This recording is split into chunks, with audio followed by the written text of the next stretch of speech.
Morning, all. This is Anthony Medeiros. I wanted to remind council.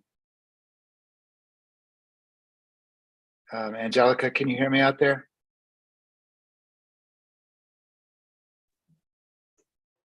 Or anybody?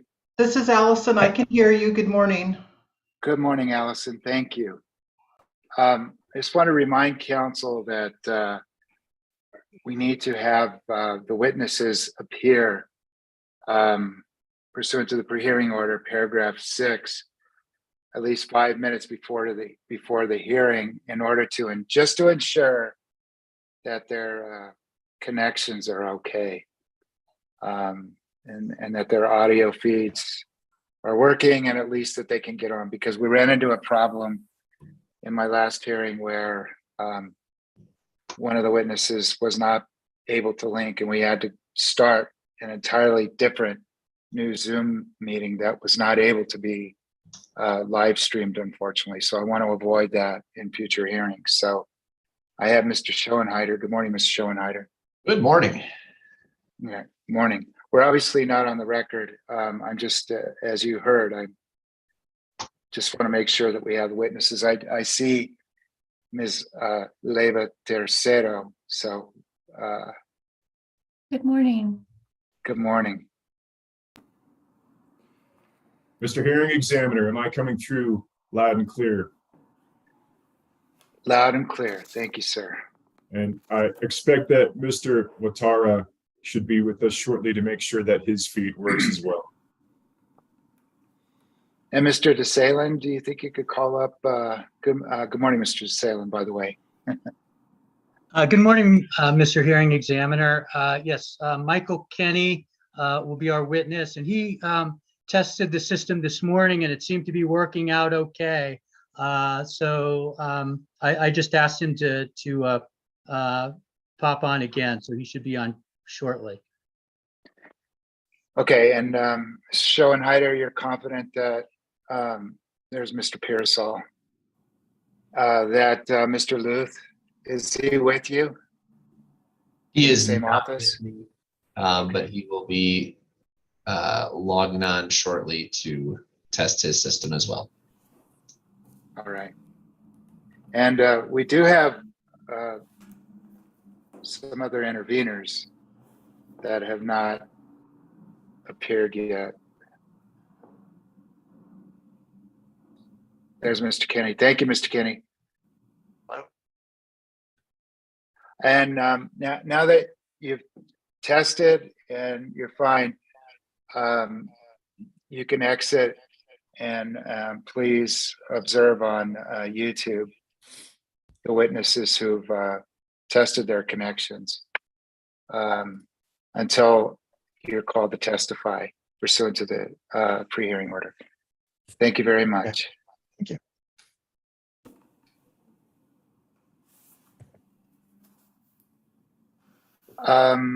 So that leaves Mr. Luth. Mr. Pearsall is, has he tested his connection? Do you know whether, again, and there's Mr. McMillan.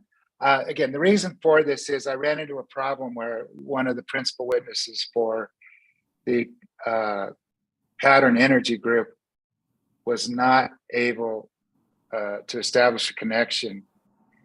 And we had to establish an entirely new Zoom meeting with the court reporter. And that required us to forego, in order to have the hearing, forego the YouTube live stream.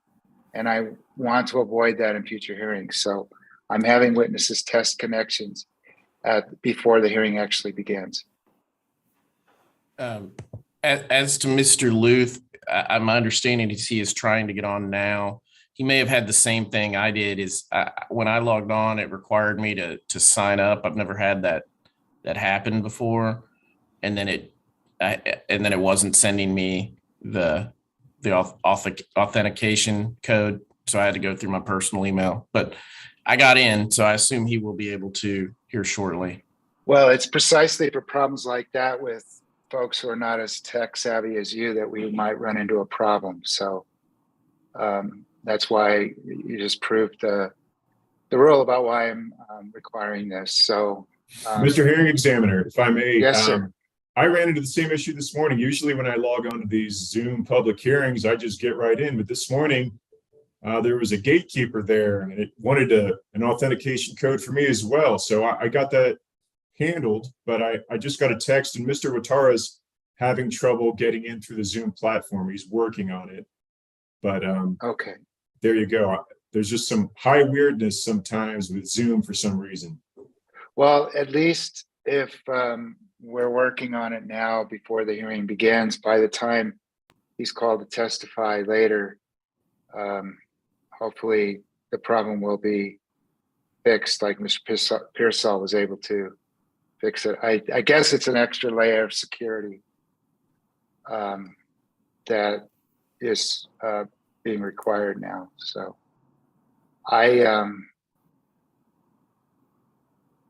it's now 9:30. Morning, Mr. Mr. Hearing Gecko. Examiner, I just Yes, got an update from Mr. Luth. He's having to update Zoom. What was working wasn't what was on his system. It made him update the app or the program. So he's doing that now. Okay, great. Thanks. I'm going to go. Ms. Lynch, good morning. Good morning. I also, I didn't have any issues logging in, but I did want to share with the other parties that running an update before the hearings is probably the easiest and best way to avoid conflicts getting into our Zoom links here. Excuse me, Mr. Hearing Examiner, before we go on the record, this is Allison. I don't have Mr. McMillan reflected in any of my paperwork, and I was wondering, sir, if you could tell me who you're representing and what have you.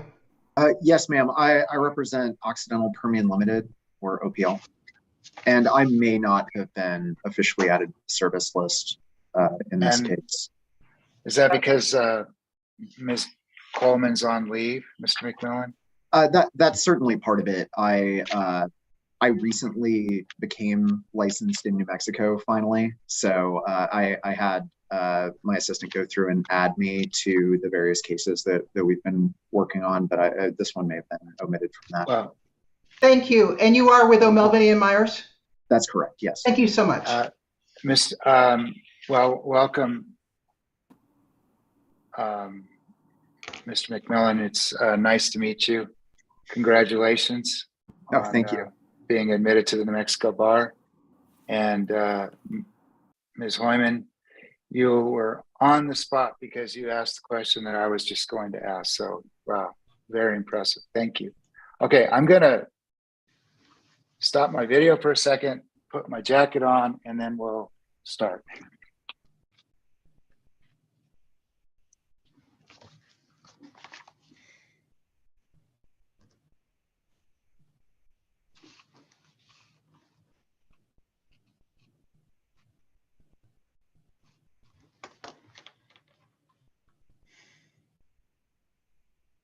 Hi there again. Before I start, I'd like to ask, is there anything in terms of a preliminary matter that the hearing examiner should be aware of before we go on the record? Mr. Hearing Examiner, if I may, Austin Jensen on behalf of New Mexico Large Customer Group, we filed a motion to be excluded from the hearing. And I don't know if you want to take that up on the record and have me make an oral motion on that, or if that's a pre-hearing matter that we can address. And when was that filed? That was filed last week, at the end of last week. I can get you a specific date. I'm asking because I don't recall seeing it. I would have, I or a hearing examiner and Alan would have likely reacted to it and addressed it promptly if we had seen it. So I have it filed on the 5th. And I'm hoping our paralegal filed it appropriately. So if that didn't happen, please do let me know. Well, did you email it to the hearing examiners? I believe so.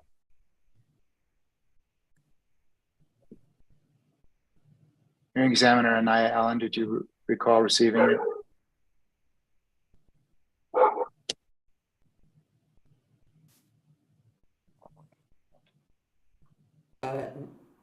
I do not recall receiving it. I'm checking my email, but And what's your court reporter's name, Mr. Jensen? My paralegal. Paralegal. Sorry, It should have. paralegal. Yeah, it should have come from Kendall Spriggs. Spriggs. Is that her email? Is that her last name? Yes. I don't have anything from a Kendall Spriggs in my any boxes. So what likely happened is that since both hearing examiner and Allen and I weren't able to locate it, it likely wasn't provided to us pursuant to which is required by the procedural order. Certainly, and that's our omission, and I can take that up internally. Sincerest apologies.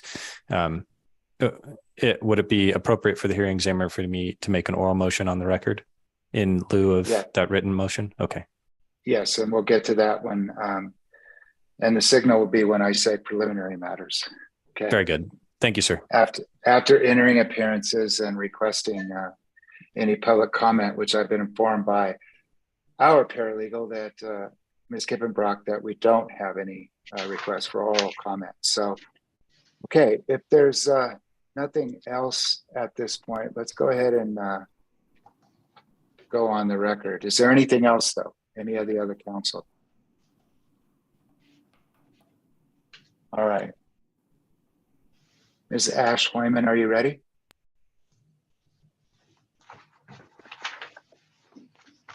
Yes. Okay, sorry.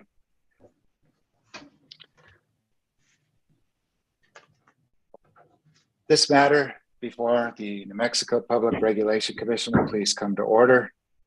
This is the time and place set for the evidentiary hearing in the matter of Southwestern Public Service Company's Triennial Energy Efficiency Plan application for plan years 2023 through 2025 and associated relief. This matter is docketed as case number 22-00124-UT. Good morning. My name is Anthony Medeiros. I and my co-presiding colleague, hearing examiner Angelica Anaya Allen, have been designated by the commission to preside over this case and issue a recommended decision on the merits of SPS's application. We'll begin today with the appearances of counsel for the parties, starting with the applicant. Who appears for SPS? Patrick Pearsall, appearing on behalf of Southwestern Public Service. Now for the interveners. Who appears for the Attorney General of the state of New Mexico? Yeah, this is Kevin Gedko for the Attorney General. And the Coalition for Clean Affordable Energy. Good morning, Mr. Hearing Examiner and Counsel. My name is Charles Tessalin, and I'm representing the Coalition for Clean Affordable Energy.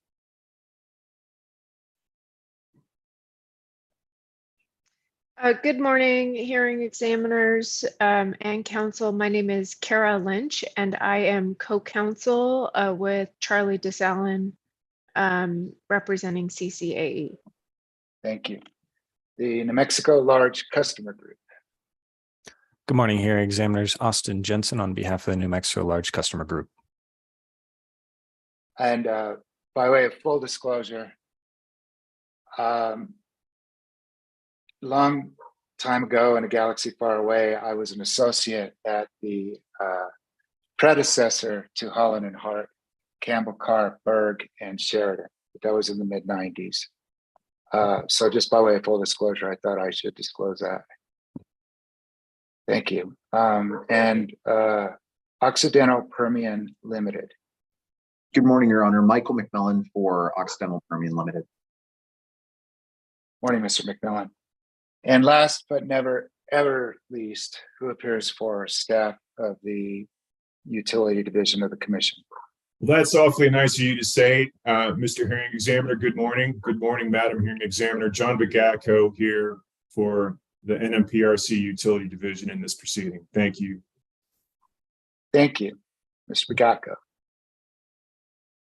All right, now with regard to public comment, the record should reflect that pursuant to the procedure order and notice, interested persons not affiliated with the party were afforded the opportunity to provide oral comment at the beginning of this hearing, but no one registered in advance to give oral comment. However, interested persons tuning into this hearing via the YouTube live stream should note that, as also reflected in the procedure order and notice for this case, written comments may be submitted before the commission takes final action in the proceeding by sending a comment, which should reference NMPRC case number 22-00124 UT to prc.records@prc.nm.gov.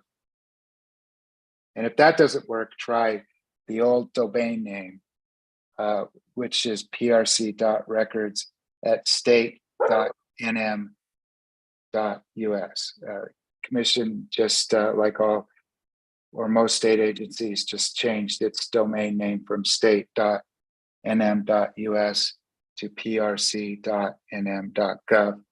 And I'm presuming that the records email address is changing as well. Are there any preliminary matters to address? Mr. Hearing Examiner Austin Jensen, on behalf of the New Mexico Large Customer Group, I'd like to make an oral motion to be excluded from this hearing. We have conferred with other parties and received responses from everyone except for Occidental, and hoping that Mr. McMillan can state his position on the record today, but no other parties opposed our non-appearance today. So request that we be excused from the hearing. Are there any Occidental. objections? Any objections? No objection. Mr. McMillan, you were saying something? Apologies, Your Honor, I spoke over you. Occidental does not oppose. Hearing no objections, Mr. Jensen, New Mexico Large Customer Group is excused from this hearing. However, pursuant to the Commission's procedure rules, anything that occurs during this hearing, the intervener, New Mexico Large Customer Group, is presumed to assent to those procedural and scheduling matters. Understood. Thank you, Mr. Hearing Examiner. Thank you, sir. Okay, let's proceed to the presentation of evidence then. Pursuant to 1.2.233B NMAC, the New Mexico Administrative Code, the order of presentation and receipt of evidence is as follows. The burden of going forward with the evidence and proving the merits of the relief requested in the application in accord with governing legal standards by a preponderance of the evidence is the applicant, SPS. SPS's presentation of its two witnesses will be followed by CCAE's witness and then staff's two witnesses. Consequently, Mr. Pearsall, would SPS please call its first witness? Yes, SPS calls Mr. Mark Schoenheider, and I think he's still on. Well, I think he went to YouTube. As he was instructed to by me. So we'll just wait a second. Oh, and I guess while we're waiting for him to come back, Mr. Luth did just join to test. If you want to do that now, since we're waiting, or we can wait until we go on a break. Went to YouTube. So we'll just, Mr. Luth, good morning. Good morning. Okay, you're tested and you look good and you sound good. So we'll see you in a little bit after Mr. Schoenheider's testimony. Yes, sir. Thank you. Thank you, sir. Mr. Schoenheider, would you raise your right hand for me, please? Do you solemnly swear or affirm the testimony you're about to give shall be the truth, the whole truth, and nothing but the truth? I do. Thank you. Mr. Schoenheider, can you state your name for the record today? Mark Robert Schoenheider. And can you identify your place of employment and your work address? Yeah, my place of employment is Xcel Energy Inc. My business address is 1800 Larimer Street in Denver, Colorado. And what is your position at Xcel? I'm a manager of commercial and consumer energy efficiency. And did you prepare testimony in this case? I did. And do you have with you what has been marked as SPS Exhibit 1? I do. Can you identify that for the record, please? Exhibit 1 is my direct testimony in this case. And are there any attachments to your direct testimony? Yes, there are. There are 6 attachments. And can you briefly name those for the record? Yes, attachment MRS1 is our triennial energy efficiency plan. Attachment MRS2 is the SPS 2021 annual energy efficiency report. Attachment MRS3 is a table of energy efficiency rule requirements and assignments. Attachment MRS4 is a comparison of SPS New Mexico energy efficiency and load management programs to other Xcel Energy operating companies programs. Attachment MRS5 is the calculated 2021 incentive mechanism. And finally, attachment MRS6 is the proposed 2023 through 2025 incentive mechanism. Thank you. And do you have any corrections to your direct testimony or attachments? I do not. Okay. And if I asked you today the questions in your direct testimony, would your answers be the same? Yes, they would. And are those answers true and correct to the best of your knowledge? Yes, they are.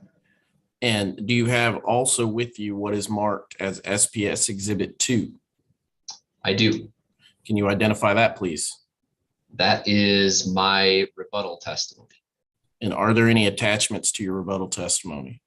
Yes, there are 2 attachments. They are attachment MRS-R1, which is SPS's revised proposed 2023 through 2025 incentive mechanism, and attachment MRS-R2, which is titled the languages spoken within SPS's territory.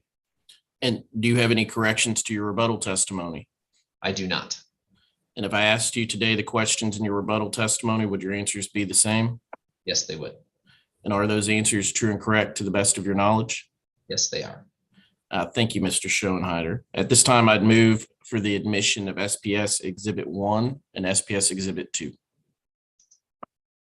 Are there any objections to the admission of these exhibits? Hearing none, SPS Exhibit 1 and SPS Exhibit 2 are admitted. Thank you. And with that, I will tender the witness for cross-examination. Mr. Gedko, do you have any cross-examination for Mr. Schoenheider? I do. I do have some cross-examination, and I uploaded some possible exhibits prior to the hearing. They're there so that if we need to make reference to them, they're available, but I think they'll only be necessary if it comes up through questioning that we need to be refreshed through the discovery that we conducted. Well, that's quite appropriate and actually required if you were going to refer to these documents, that they be in the Dropbox folder. And I see 5 actually, NMAG, New Mexico Attorney General exhibit. So thank you. Please proceed. Good morning, Mr. Schoenheider. Did I pronounce that correctly? I apologize. Very well. Thank you. Yeah, I want to talk a little bit today about achieving potential of the energy efficiency and load management programs and the relationship to the information that you have as a company. So just to start, is one of the there's a discussion of overarching principles in the application. And do you recall that one of the overarching principles is to design an EE or EE/LM portfolio to maximize energy savings?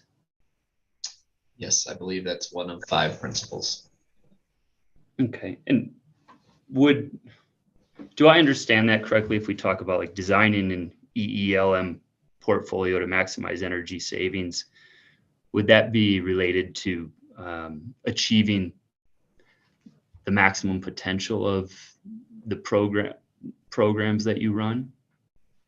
It would be related to achieving the maximum amount of savings, both energy and demand, that we can given the constraints that we have. Great. And related to this, reading through, is it correct that at times to achieve that potential or to maximize energy savings, it requires some emphasis on reaching low-income customers? Yeah, I think also relevant to that is one of the principles, one of those 5 principles I mentioned was ensuring that programs are available and offered to all customer segments, including income qualified customers. Great, great.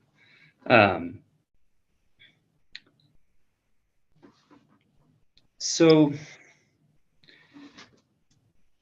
then my next question is, so to achieve the potential, just kind of laying groundwork, would you agree, and none of this is, I'm not trying to catch you at all, this is just laying groundwork. Would you agree that it's helpful to have an understanding of your customers' eligibility for your programs? Yes. And would it be helpful to, when then measuring whether you're reaching potential, would it be helpful to understand the level of customer participation in the programs? I think understanding our participation in our programs is valuable in not only documenting our achievements, but also, designing and optimizing program offerings. Yes. Excellent. And a little wrinkle on that, given that you measure the energy efficiency gains, is it helpful information to know what is being replaced in a customer's home or business when a customer upgrades their equipment through one of your programs? Sometimes, and let me elaborate. So some of the programs we offer are designed to replace existing operating equipment, and other programs are designed that once a customer needs to make a change, for example, a piece of equipment has failed and they need to upgrade, the program is designed to incentivize and motivate a customer to choose a more efficient piece of equipment than they could have otherwise chosen. And so in the case of the first group of measures that I mentioned, yes, it's important that first group, the equipment is functioning and they have what we would call a valid do nothing option. And in those cases, it's important to understand what a customer is replacing. However, in the second group, it's more important to understand the choice that the customer could have or could make. For example, putting in a code minimum air conditioner versus the high efficiency air conditioner that we're trying to incentivize them to put in. I apologize. Can you say again what defines that second group? I understood the first group as a group of customers that have the option to replace what they have. They could choose to not act. And then there's option, they have the option to act. And so then it's important to track what is replaced. But I missed what the second group was. Yeah, the second group are customers that have to do something. They do not have a valid do nothing option. And in those cases, the programs and measures and incentives are designed to help the customer make a more efficient choice for that piece of replacement equipment. If it would be helpful, I could give you an example of each. Yeah, absolutely. That'd be great. Okay. So the first group of measures, where a customer has a valid do nothing option, a good example there would be a small business customer that has fluorescent lighting in their space. Their option would be to continue to operate that, for example, T8 fluorescent lighting, and just replace bulbs as they burn out, but continue to use that older technology. And for those customers, the option we're trying to make them aware of and to replace that existing technology that works perfectly fine to light their space with would be a T8 LED tube, for example. And so that customer could go on for many, many years operating with a fluorescent tube, but we would like them to make a change that they don't have to make, but to make a change to a T8 LED tube.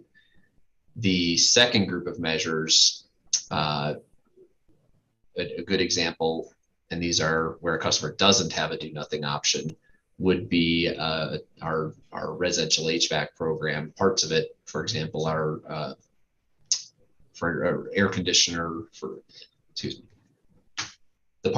we have measures to incentivize customers to choose a high efficiency air conditioner over a code minimum air conditioner. And so if a customer's air conditioner fails, they don't generally have a choice for cooling other than replacing that air conditioner. And so in that case, the option is a customer can go out and purchase a code minimum piece of equipment, roughly a 13 SEER air conditioner, or we can incentivize them to either put in a more efficient, a 16 or an 18 SEER air conditioner, or even a heat pump, which is also more efficient, but could provide heating as well as cooling.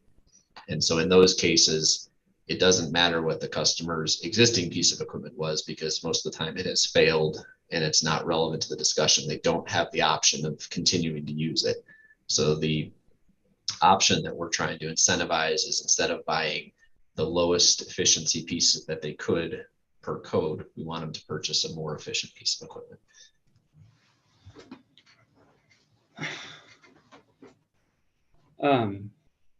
Interesting. Is it not valuable knowledge then? If you're looking across a year-to-year basis, in 2021, they were running their old air conditioner. In the summer, it failed, and they had to make a decision. They couldn't choose to do nothing. They needed to put in a new system. And so then they either choose a code minimum 13 SEER, or maybe one of your programs incentivizes them to choose a 16 or 18 SEER. Would you not want to measure the difference moving forward from that point in comparison to the energy that they were using previously, to understand the gains that they've gotten from choosing a piece of equipment that was incentivized through your program? Relative to the existing piece of equipment, the one that failed, no, it's not relevant. Do you feel like it would be helpful to you to understand? Would it be helpful when you try to gauge the effectiveness of your programs to understand whether they chose a 16 SEER or 18 SEER, a more efficient piece of equipment, due to your incentive program? Yes, that would be helpful, and we do that as part of our M&B process.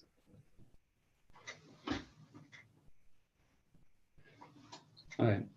I feel like I'm a little lost. Because I started out, and I didn't even think I was going to talk about this much, but if I thought I started out by asking whether it was important to understand what is being replaced when a customer upgrades their equipment through one of your programs. And the goal of that question was to understand, there's going to be a new machine running. Perhaps it's running because it was incentivized through one of your programs. And we want to compare that to perhaps what it would have been running if the customer hadn't chosen that piece of equipment due to your programs. And did I understand correctly that difference in energy being used by that customer between a machine that they would have run without your program and the machine that they've chosen to run due to your incentive program is not information that's important for understanding the success of your programs? No, I think you misunderstood my response. Okay. I believe the question that you asked was, do you need to know what the piece of equipment was that they were running? And my response was, sometimes we do, sometimes we don't. In the case where they have a do nothing option, like the lighting example, we definitely want to know what they were running, because that is the comparison and that is the energy savings that are calculated towards our goal for the decision we influenced. In the case of the air conditioner, we don't need to know what they were running because we don't get credit, for lack of a better term, from what they were running to what they put in. The analysis is from what they could have put in to what they did put in. Okay, that helps. So the analysis from what they could have put in to what they did put in. And so if I understand that correctly, then it is an important piece of information that when they're in the I must do something moment, since they don't have the do nothing option, there's a decision there between code minimum 13 SEER, for example, and an incentivized piece of equipment, 16 or 18 SEER, for example. Do you measure when they make that choice between a 13 SEER machine and a 16 SEER machine due to the incentives available through your programs? Do we measure our influence on that choice? I think that's one good way to ask it. I may ask it differently, but I like that question. Yes, that the concept that you're talking about, if I may elaborate a little bit, is attribution, right? It's what portion of that decision was influenced by the company's programs. And I would elaborate a little. It's not only the rebate. There are many other pieces that go towards attribution. For example, contractor training, or even having equipment available at the distributor level or in the markets that a customer can make that choice. So in addition to just the rebate that you mentioned, and we do measure that, and the savings that we talk about when we talk about goals are what are called net savings as opposed to gross savings. And that ratio of net to gross, net savings divided by gross savings, is evaluated annually and assigned by the third party program evaluator, who historically has been Evergreen.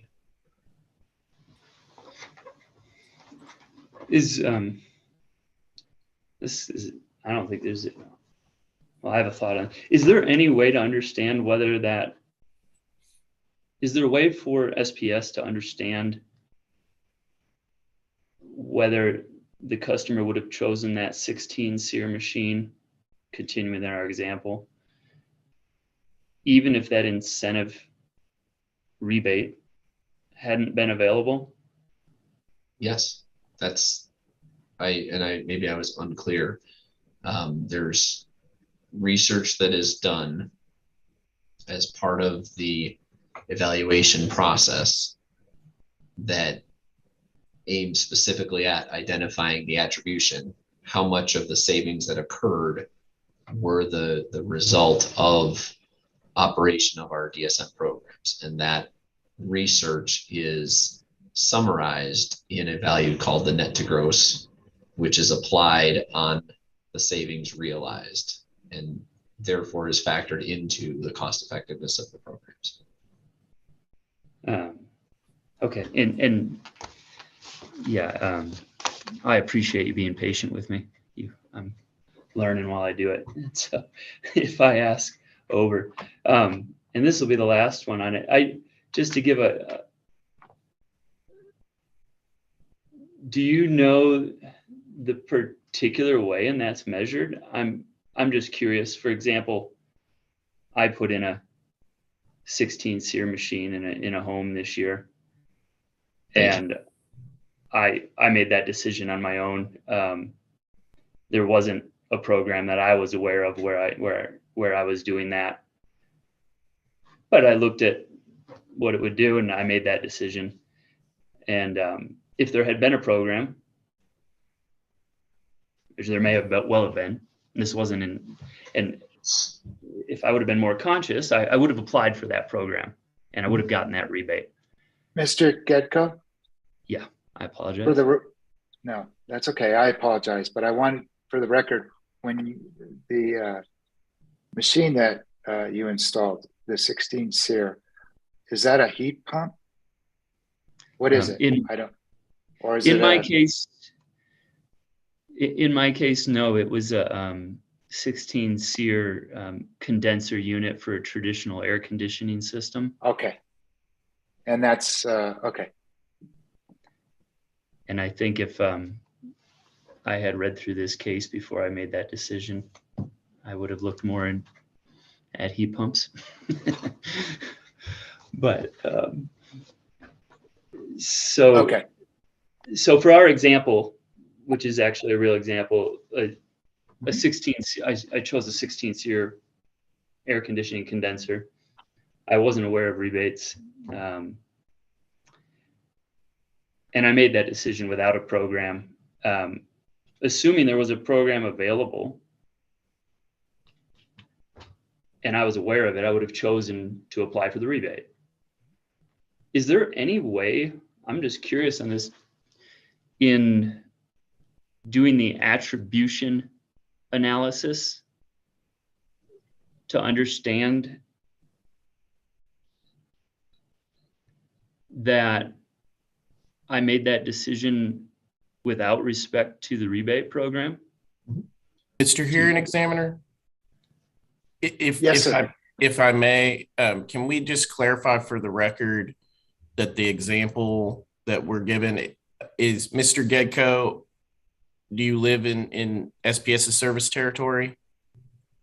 No, I do not. Okay, just want to make sure that this isn't, when we're talking about attribution, it's not about our SPS's programs. Yeah. Mr. Gedko, clarify the hypothetical, please. Thank you. All right, let me start over.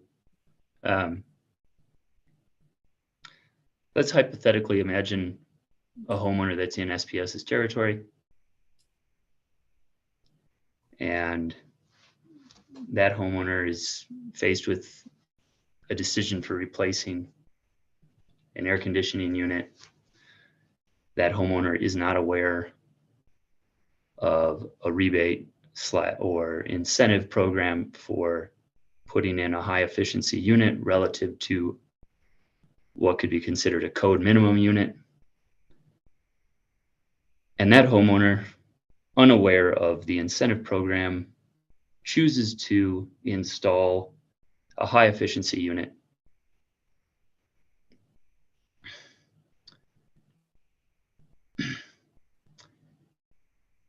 Is there a way that SPS is tracking is able to identify that installation of a high efficiency machine was not made due to the incentive program that was available but not known to that customer? The short answer is yes. We have a rigorous and multifaceted analysis and methodology to compute the attribution of a particular customer's choice. And I would say that I don't agree that just because that hypothetical customer did not know about the rebate, that they were not necessarily influenced.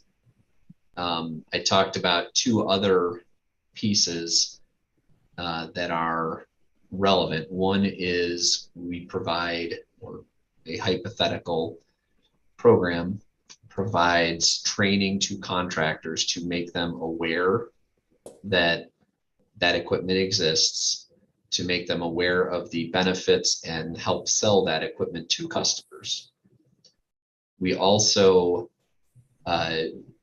provide and enable, in many cases, that equipment to be available in the service territory on a very short basis, so that a customer whose unit fails can have the choice of having that equipment immediately, versus in many locations and with many pieces of equipment without our programs, the equipment may have to be ordered from a manufacturer with a lag time, which historically has been 1 to 2 weeks, although in recent sort of COVID supply chain times, it's 6 to 8 months. So even if the customer themselves are not aware of the rebate and do not apply for the rebate, we may have influenced their selection. And if that's the case, where a customer chooses in service territory, chooses a high efficiency option without applying for a rebate, but they were influenced by the program, that is what's called a free driver. That is sort of a little plus, if you will, in the net to gross calculation. Conversely, if a customer was not aware of our program, or our program had no influence on it, and they did receive a rebate, that would be called a free rider in that attribution calculation. And those are two of the factors, if you will, that go into that attribution calculation. And so in that attribution calculation, as I explained before, is the difference between the net savings and the gross savings. And so on an individual customer basis, we do not track for every single customer the mechanics and what went into that decision, but we do sample and when I say we, it's the third party evaluator, does a sampling of customer interviews, as well as, and these are general principles because every program isn't the same, and the M&V methodology is different for every program. But they would also look at the other impacts that we have on the market, such as making stock available, contractor or distributor training, any public awareness campaigns, even Mr. Getko, your involvement in this case could indirectly be a driver towards efficient equipment. And as you said, had you studied the case more and understood, we would have loved to have you do a heat pump instead of an air conditioner. And next time you may, even if you don't receive a rebate for it. Mr. Schoenheider? Yes, sir. Would you advise Mr. Gedko to wait until January 1, 2023 for the heat pump? Probably not, if you're a contractor. It depends on, I don't know which service territory he is in. However, if you're referring to the IRA, there are many heat pump rebates. The heat pump that I installed last year actually was subject to the same federal tax credit even before the IRA. So I think he would, there are many facets that go into the decision. What I really wanted to, thank you for that. What I really wanted to ask is whether the M&V evaluator reaches out to contractors and retailers to survey them as well. So depending on the program and the measure, yes, they can, the breadth of the information collection for the M&V evaluation depends on not only the type of measure, but also the delivery model. And so whether it's contractors, distributors, customers, there's also surveying of non-participating customers. So just as important as surveying the participants, it's surveying the people that put in the code minimum piece of equipment and understanding their motivations. That's all encompassed in the M&V, the net to gross evaluation. And you use the term free driver. Is that the new term for free rider? No, those are you could think of them as opposites. Okay. There's and there are more. We can get into a whole big net to gross. I don't know if we want to, but there's spillover, there's free riders, free drivers. Effectively, if it'd be helpful, I can elaborate on those terms, or we can ask pointed questions, or why don't we just get back to the cross-examination? I may come back to it, but just if I don't touch on that, is there some literature that you can point us to on that? The most, or in the docket. Yeah, within the 2021 status report, that report is generated by that third-party evaluator, and there should be a discussion around the specific programs that were evaluated and the constituent parts of the net to gross that was determined for each of those. And for transparency, it is not, we don't evaluate, or the third-party evaluator does not evaluate every single program every single year. And so if you're looking for I don't remember offhand if air conditioners were evaluated, but you'll see throughout past status reports, there's a rolling cycle of which programs are evaluated in which years. And does that have a description of free rider, free driver, spillover, all these? It should, yes, depending on the which measure and which program. Ms. Pearsall. I just wanted for the record that the 2021 status report that Mr. Schoenheider is talking about, it is included as attachment MRS2 to his direct testimony. Thank you, Ms. Pearsall. Mr. Gedko, thank you for indulging me. Apologies for interrupting your cross-examination. But go ahead. Do you have any more questions for Mr. Schoenheider? I do, and I appreciate you jumping in. It develops information, and that's really what I'm interested in. One little follow-up on that, in that report, and I apologize for not knowing it, will we find information as to the quantity of interviews, the quantity of individuals that are contacted in order to extrapolate then to the overall results by that third-party administrator? Generally speaking, yes, the statistical validity of the number of interviews versus participants and non-participants is generally discussed as part of that report. And, yeah. One term I came across is impact evaluation. Is it correct to understand impact evaluation as this analysis of the achievements that are being accomplished through your incentive programs? Yeah, I think that's a generally accepted term for what we're talking about. Okay. And a very basic question, is it correct to understand that you look at the impact evaluation of existing programs in order to tweak your programs for the future? That is one of many sources of information used to optimize and tweak, as you put it, future programs. Yes. And am I correct to understand that it's the planning and research segment programs that would undertake that work of reviewing the impact evaluations and making adjustments for future energy efficiency and load management programs?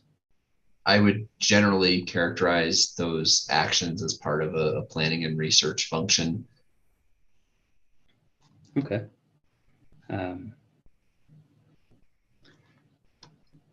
Is that conducted just once every 3 years by Evergreen? Well, I apologize. Is that conducted just once every 3 years by the third-party company that is contracted to do the measurement and valuation of your programs? No, the third-party evaluator generates an annual report. And so for each year of a plan, after execution, they generate that report. Okay, thank you. Okay.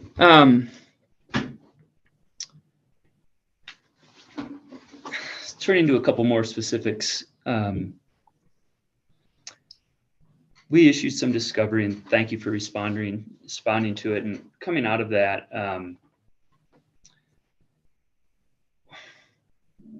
is it correct that with respect to the programs that are included in SPS's DSM plan, or demand side management plan, that SPS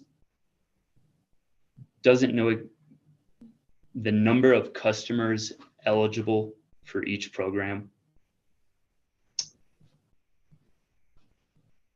I think it depends how you intend that question. I think we generally understand the number of customers within each customer segment. However, I do think there are multiple reasons why we don't know the specific number of customers at any given time that are eligible for a particular program. One reason is that customer counts continually change. People move, whether it's in territory, out of territory. They potentially join households. They have, kids that move out and start their own households. So the number of customers in any given customer segment, as well as any given type of account, so a multifamily, single family, those fluctuate daily. Additionally, there are certain customer segments that require self-reporting to understand if a customer is part of, and our income qualified customers are an example there, where the company, so income qualification is generally based on a customer's income compared to an external standard, and the company does not have access to income information for all customers.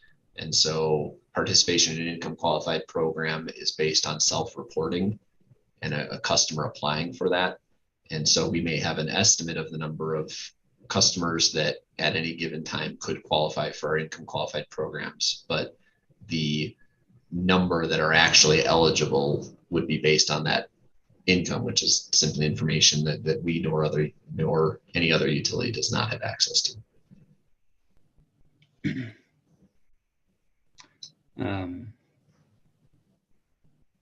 Do you calculate then, understanding that people move in and out, and at any particular moment in time, the number of customers will likely be different than a particular moment in time that is one day in the future or one day in the past? Do you calculate an average of the number of customers eligible for a program over the year? I wouldn't say that we specifically go through that calculation for each individual program, though. I think we tend to look at the existing likely forecasted number of customers within a customer segment, and we design offerings that address those customer segments, and we build a forecast that's, based on our estimate, but at the end of the day, a forecast that we generate is probably not precise enough to need to go in and calculate the exact number of customers that we think are eligible, week by week or month by month.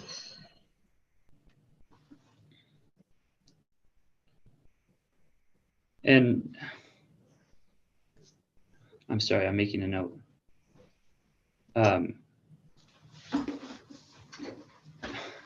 If an average of customers over the course of a year isn't available, and precise enough data isn't available to determine the number of customers that are eligible for a program on a weekly or a monthly basis, on what do you base your forecast? So as I started with, we generally base that on the number of customers within a segment. I'm sorry, I'm confused then. If I understood that we don't have an average of the number of customers within a segment, and you can correct me if I'm wrong, and I understood that we don't know the number of customers in a segment that are eligible for a program on a week by week or a monthly basis. If we don't have those numbers,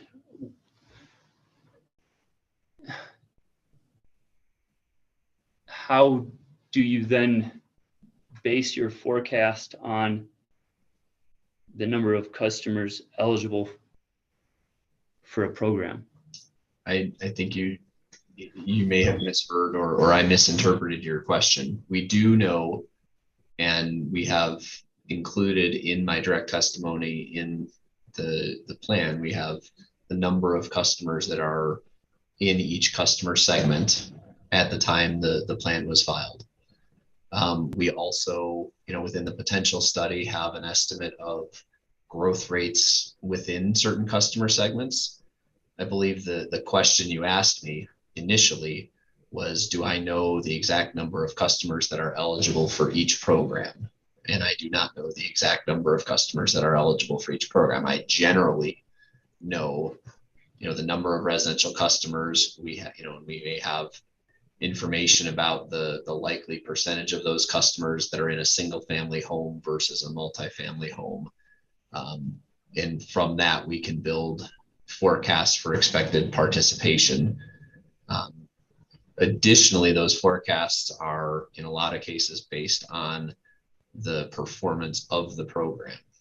And so we can see, sort of, given a certain type of advertising, given certain incentive levels, what that participation has been. And then, as we talked about earlier, we constantly tweak and optimize programs. And so we can see what changes, what happens to the participation given certain changes, and use that to inform not only the program design and operation, but also the forecast. Okay. Am I wrong to understand that forecast then is generated from an initial understanding of the customers that are eligible at the time that the plan was filed, and the growth rates that you're aware of through your studies, that's an element of understanding that number of customers that are eligible for the program? That is an element, yes. Okay. Great.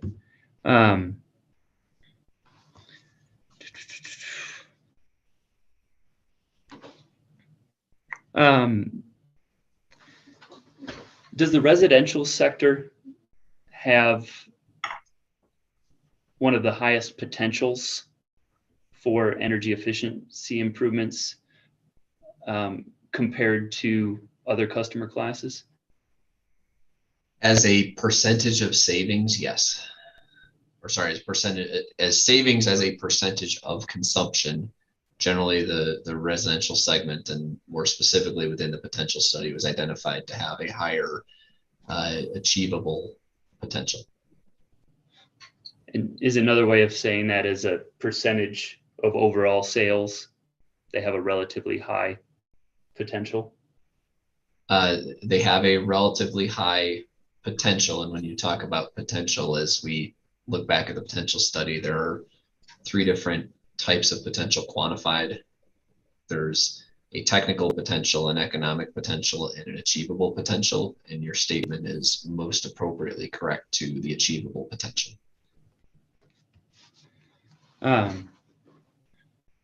So technological, economical, and achievable. Can you help me real quick with what distinguishes achievable? Yeah, it's probably easiest if I start at technical potential, which is the most broad of the terms. The technical potential assumes that effectively with the snap of a finger, every customer replaces instantaneously every piece of equipment they have with the most efficient choice they could possibly make. So that is by definition the largest group of potential. The economic potential adds in a consideration for the life cycle cost of making that change. And then the achievable potential further is further smaller than the economic potential, because it includes customer preferences, customer adoption, and it also, there's the concept that every customer may not choose the most efficient option. They may choose, for example, a 16 SEER air conditioner instead of an 18 or a 20 SEER air conditioner. Okay. Thank you for that.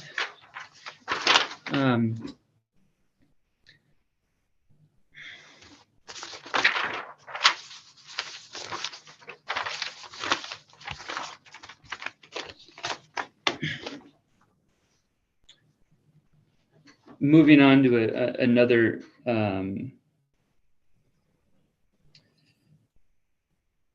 topic, and I apologize if we've already covered it a little bit. You touched on it. Do you have programs that are directed specifically towards low-income customers? We do. And you made it, this is where we already covered it. You said that you don't track income data well, how do I ask this? First, I'll just ask, you don't track income data for all customers, do you? I believe what I said is we don't know income data for all customers. And did you say that it's not possible for you to track income data for that would identify your low-income customers? So our qualification for our income qualified programs is a customer will choose to participate, and they will choose to provide documentation or information that shows that they qualify. We do not have access to the income for every customer. And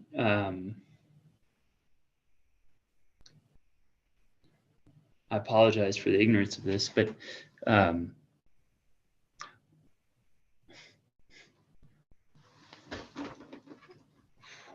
can you give an answer for why you don't have access to that information that would identify precisely the number of low-income customers that you have? I believe there are many layers of consumer protection that would prohibit a public company such as SPS from obtaining that information without the express permission of our customers. And so we don't have a way to compel customers to disclose their income. And also the commission pursuant to the Public Utility Act. Are there ways to cross-reference other data to gain a precision and understanding of the number of low-income customers that you have without drilling down on an individual by individual basis? There are absolutely other sources that can help inform an estimate. However, when you say precision, I think that is a relative term. Absolutely. And do you, I've come to understand that you conduct,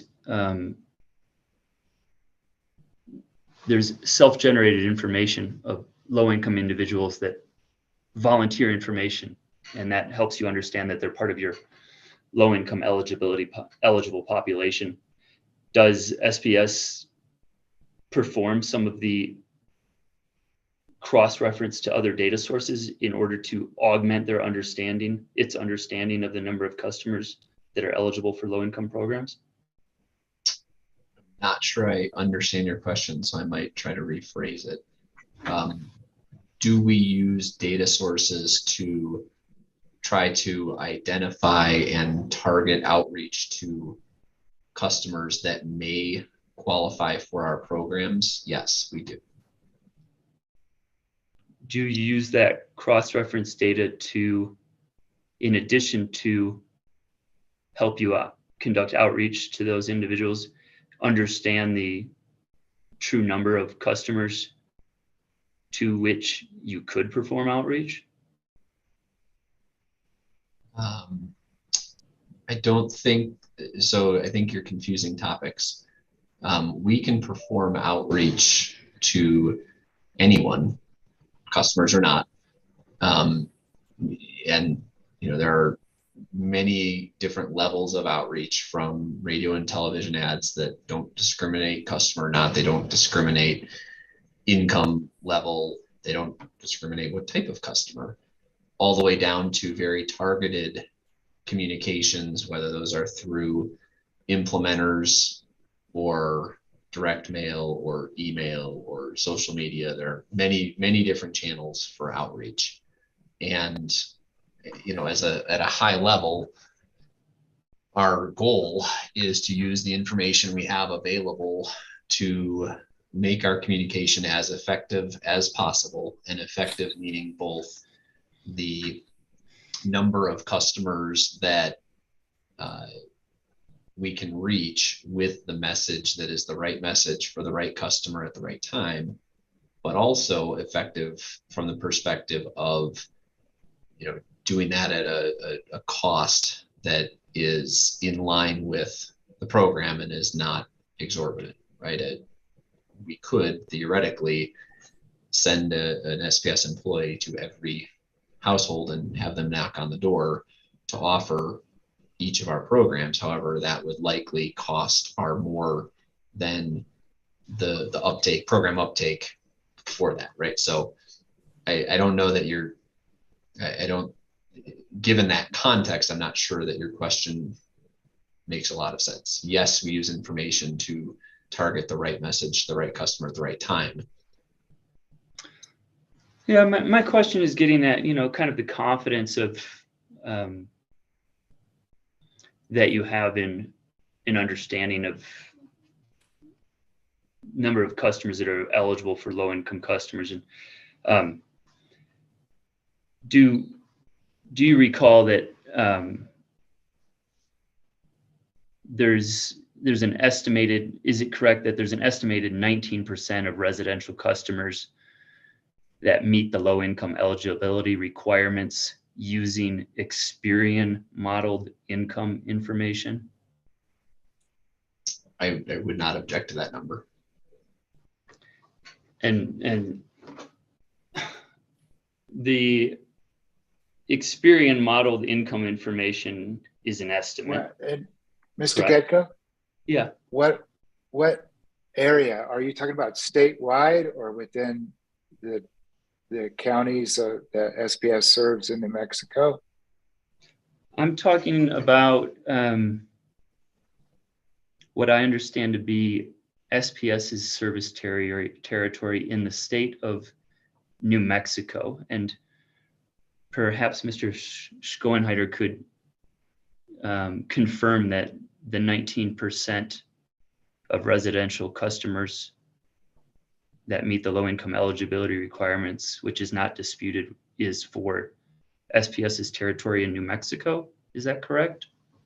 I believe that is our estimate.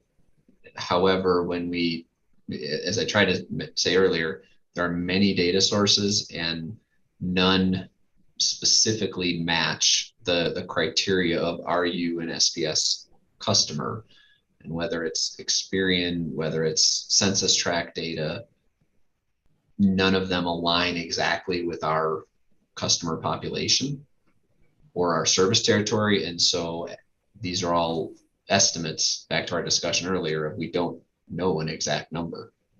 Well, what's the range, Mr. Schoenheider? So, and I'm expanding a little broader than just our SPS customers, but we see in various service territories we work in, I think it's fair to say we believe the range to be somewhere between 15 and 25% of customers. A specific territory may have more or less, and the definition also changes as time goes on. The last few years, we've generally seen an uptick in the amount of customers that would qualify. The other, I don't know if I call it confusing factor, is it's not always an apples to apples comparison. Some states may have a definition that's different than the federal standard for heating assistance, or so that the standard, the bar, if you will, is not necessarily consistent state to state or consistent with the federal definition of income qualified. Do you look at account delinquencies that presumably rose during the COVID pandemic, which arguably we're still in? Well, according to folks around me who recently contracted COVID, I think it's still ongoing, but nevertheless, account delinquencies or customer accounts. We have generally seen higher, like there are various metrics that as a utility we can look at. We have generally seen higher levels of bad debt expense. So, as well as when you say customer delinquencies, we can think of those as customers in arrears that are not current on their bill. And I don't have sort of up-to-date data on if that has started to come down or not, but we did see an increase in customers that had not previously been behind on bills that were behind them. And again, I'm not talking specific to SPS. I'm talking a little more generally across our states. And that suggests that the low income qualification for customers may have increased because of dislocation from unemployment. Possibly. Again, depending on how you determine income qualified status, many of the metrics are pegged to either a national or a local median or mean income. And so if the whole tide, for lack of a better term, raises or lowers, the definition of who's eligible for a particular standard may increase or decrease. So I can't exactly make the connection you're talking about, but I understand. But there's also a qualification for public assistance, both in the state and federally, right? Yes. And for instance, we're going to talk a little bit later about the Inflation Reduction Act, and the qualification for energy efficiency rebates is 150% of the of what? I have it in my notes, but it's 150%. Do you have the answer? I do not have the answer off the top of my head. Sorry. Okay. Well, fully admit there are many standards, and the ones that are in play in a given state in a given time or in a tax code don't always align. I think it's 150% of the area's median income under the Inflation Reduction Act. But for what it's worth, I'll get off it. But I was just trying to add some color to this issue. Go ahead, Mr. Kedko. Thank you.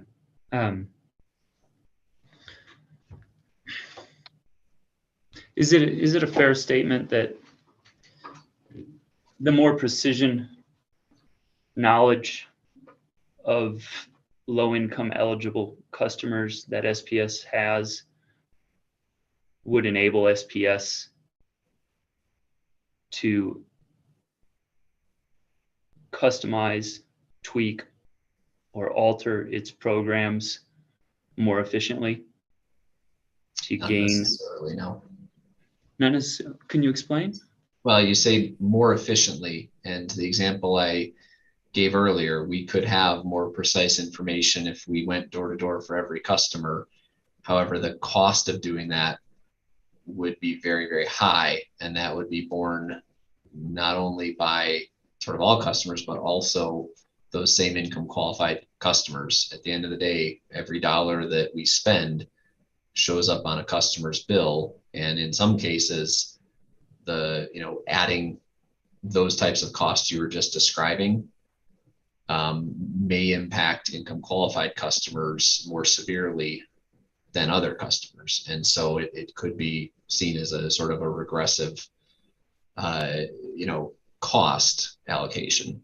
And so, no, to answer your question, no, I think there's definitely a balance between how much information you collect versus the cost of collecting that information.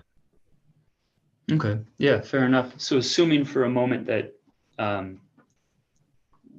we're not talking about efficiency, that we aren't setting aside costs, if you have increased information as to the number, if you were to have increased information as the number of individuals that were eligible for your low income programs, could SPS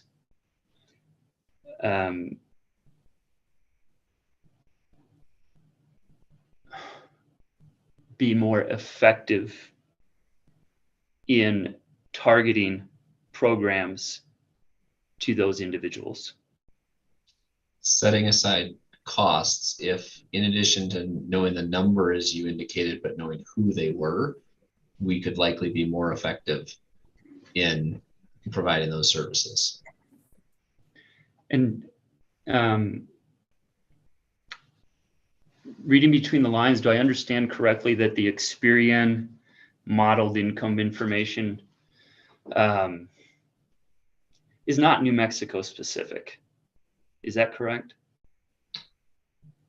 I believe it. I honestly, I don't know. I don't know. I haven't dug into the details behind specifically the Experian data you're talking about. Generally, when we apply those sorts of data, we try to get the most specific or the data that best matches the subject population. Would SPS ever have any interest in working with the Office of the Attorney General to understand New Mexico specific information more precisely? Of course, we would be interested in working with all stakeholders to understand information more precisely. Excellent. Great. I'm going to turn the page then on to the next issue. And I don't think I have too much longer. I know other folks have a lot of questions, but. So, Mr. Gecko, how much longer do you have? Because we do have to move on. How about 5 minutes? Oof. How about 15 to 20? Could I have that? I mean, the 5 comes as a surprise, and I didn't understand time restrictions. Your extended cross-examination came out as a little bit of a surprise too. So how about 8 minutes? I will do my best, but I will be thankful. You have for any- no, Mr. Gadko, you misunderstand. You have 8 minutes, and I'm going to put the timer on now. Go ahead. All right, thank you, Mr. Hearing Examiner. Mr. Schoenheder, does SPS expend energy efficiency funds to address health and safety ancillary repairs prior to, and this is a term, measure installation? I think in some capacity, yes, but I do think there are limits to that. Can you speak at all to, when you say in some capacity, yes, what you would mean by expending energy efficiency funds to address health and safety ancillary repairs? Yeah, I was wondering if it would be helpful to, I believe there was discovery subject to this topic. There was, it was NMAG 110. We asked a question about this, which is available in NMAG Exhibit 1, which is the entire discovery, or else NMAG Exhibit 2, which is only the discovery responses which you sponsored. Yep. So would it be, can I pull that up? Do you mind if I reference the? I don't mind at all. So specific to SPS and our, I believe the question was, how does SPS handle low-income customers who need ancillary repairs before measures can be safely installed? And my response was SPS does not expend EE load management funds to address health and safety ancillary repairs prior to measure installation. Right. And that's a little bit different than I think what your answer was just now, but I mean, not horribly, just that you gave me that, well, it's not really, but kind of, and I could clarify if that would be helpful. Absolutely. So I interpreted your question live as, you know, do we help? And the discovery question says, do we expend funds? And so the clarification there is that we don't directly fund repairs that are needed. However, are our implementers aware of and able to guide customers, to inform them, you know, not only potentially of some of those, what some of those concerns are, but also of ways to, or contacts to be able to mitigate some of that. But we do not directly fund the ancillary repairs prior to measure installation. Okay, that's helpful. Thank you for that. I'm sorry, Mr. Hearing Examiner, that I saw the clock when it hit 8 minutes, but it's not on your screen anymore. Can you give me an update, please? 5 minutes. Would you, it's annoying to leave it on. Would you rather me leave it on or take it off? No, I just made a mark for 10:58 so I can see it on my screen at 5 minutes from now. So thank you for that. Appreciate it.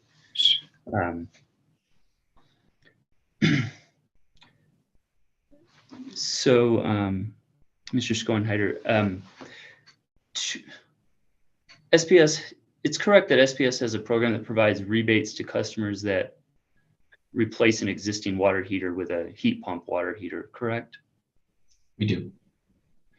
And does SPS track the type of water heater that is replaced?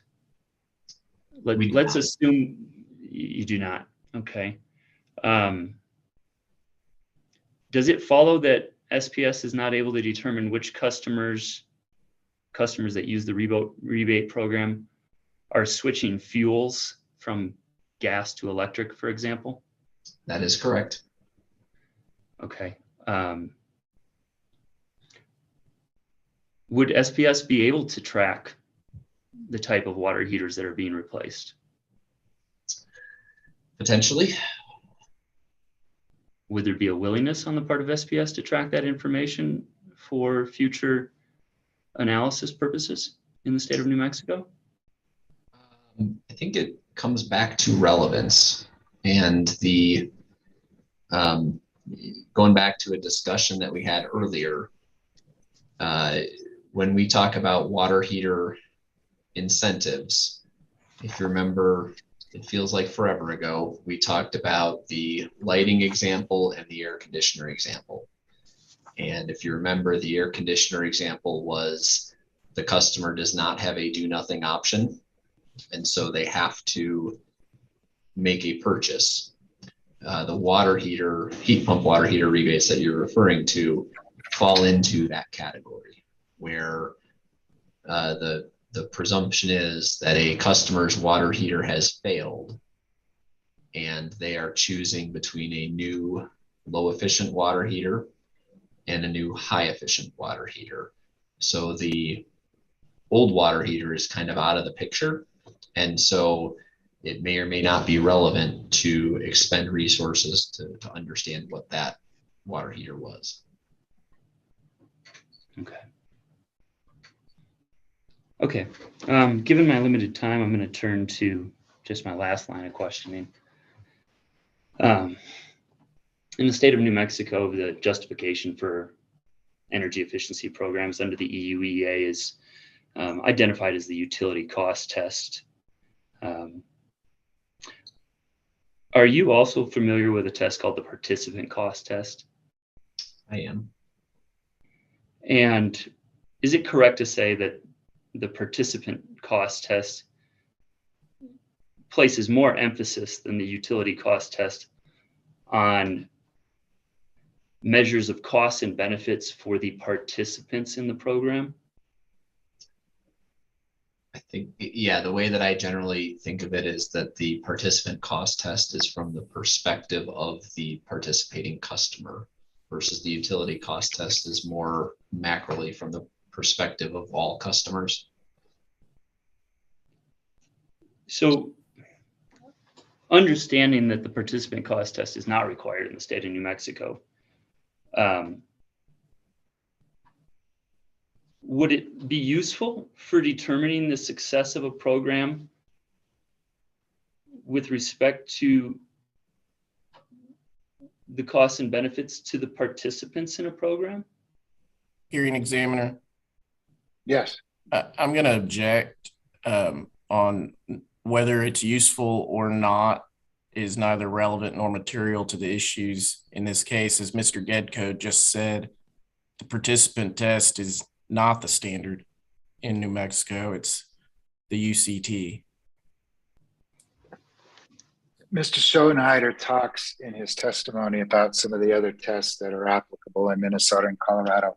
So your objection is overruled. So at a high level, Mr. Getko, in some cases, the participant test may have an opposite result, or a change within the portfolio may result in a negative impact to the utility cost test and a positive impact to the participant test. An example I would give is increasing a rebate for a specific measure will improve the results for a participant test, but will decrease or make worse the results for the utility cost test. And so in the context of your question, in a within the utility cost test that we operate, it may actually hurt the performance of the portfolio to try to increase the participant test. I appreciate that. And just in the converse, if the participant cost test were to show that an incentive is overly high or higher than necessary by some standard, could it lead to a reduction of the incentive and therefore an increase in the rating in the utility cost test, say from 1.0 to a number greater than 1.0?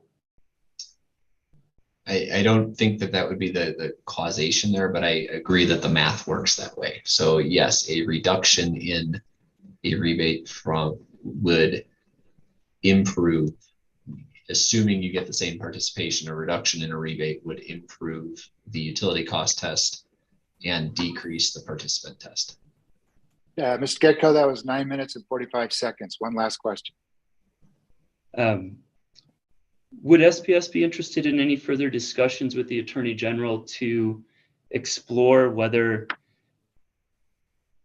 the integration of a participant cost test into the studies that SPS does could benefit the state of New Mexico in the energy efficiency programs that are developed by SPS moving forward into the future?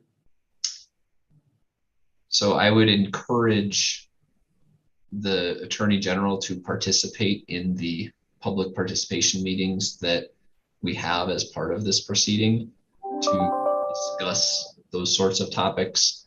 I don't believe that the Attorney General did participate in either of the public participation meetings leading up to this or as part of this proceeding. And so, yeah, we would love to talk about it. And I think that's a great venue to do it in.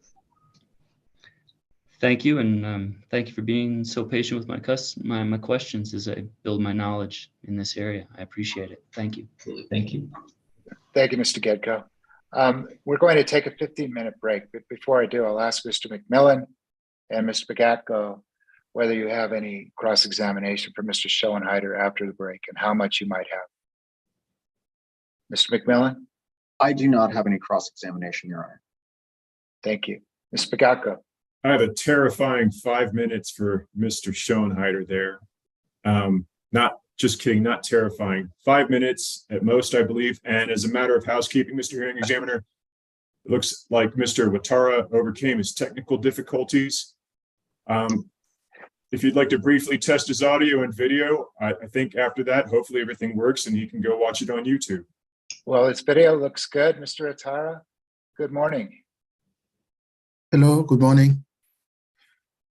All right. Everything is sir. good on my side. Thanks. Mr. DeSalen. Mr. Hearing Examiner, I just want to let you know that I also have some cross-examination for this witness. I don't expect it will take more than 15 or 20 minutes. Okay. And Mr. Pearsall. I have nothing, Your Honor. I just wanted to make sure we didn't skip CCAE. Yeah, and I did, and I apologize for that, Mr. DeSalen. I did not intend that. Just an oversight. Sorry. Quite all right. Okay. Let's take a 15-minute break. We'll be back a little bit longer than 15 minutes. It's been pretty long this morning, so we'll come back at 11:20. Thank you. I'll see you at 11:20. We're off the record.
Good morning again. We are back from our mid-morning break.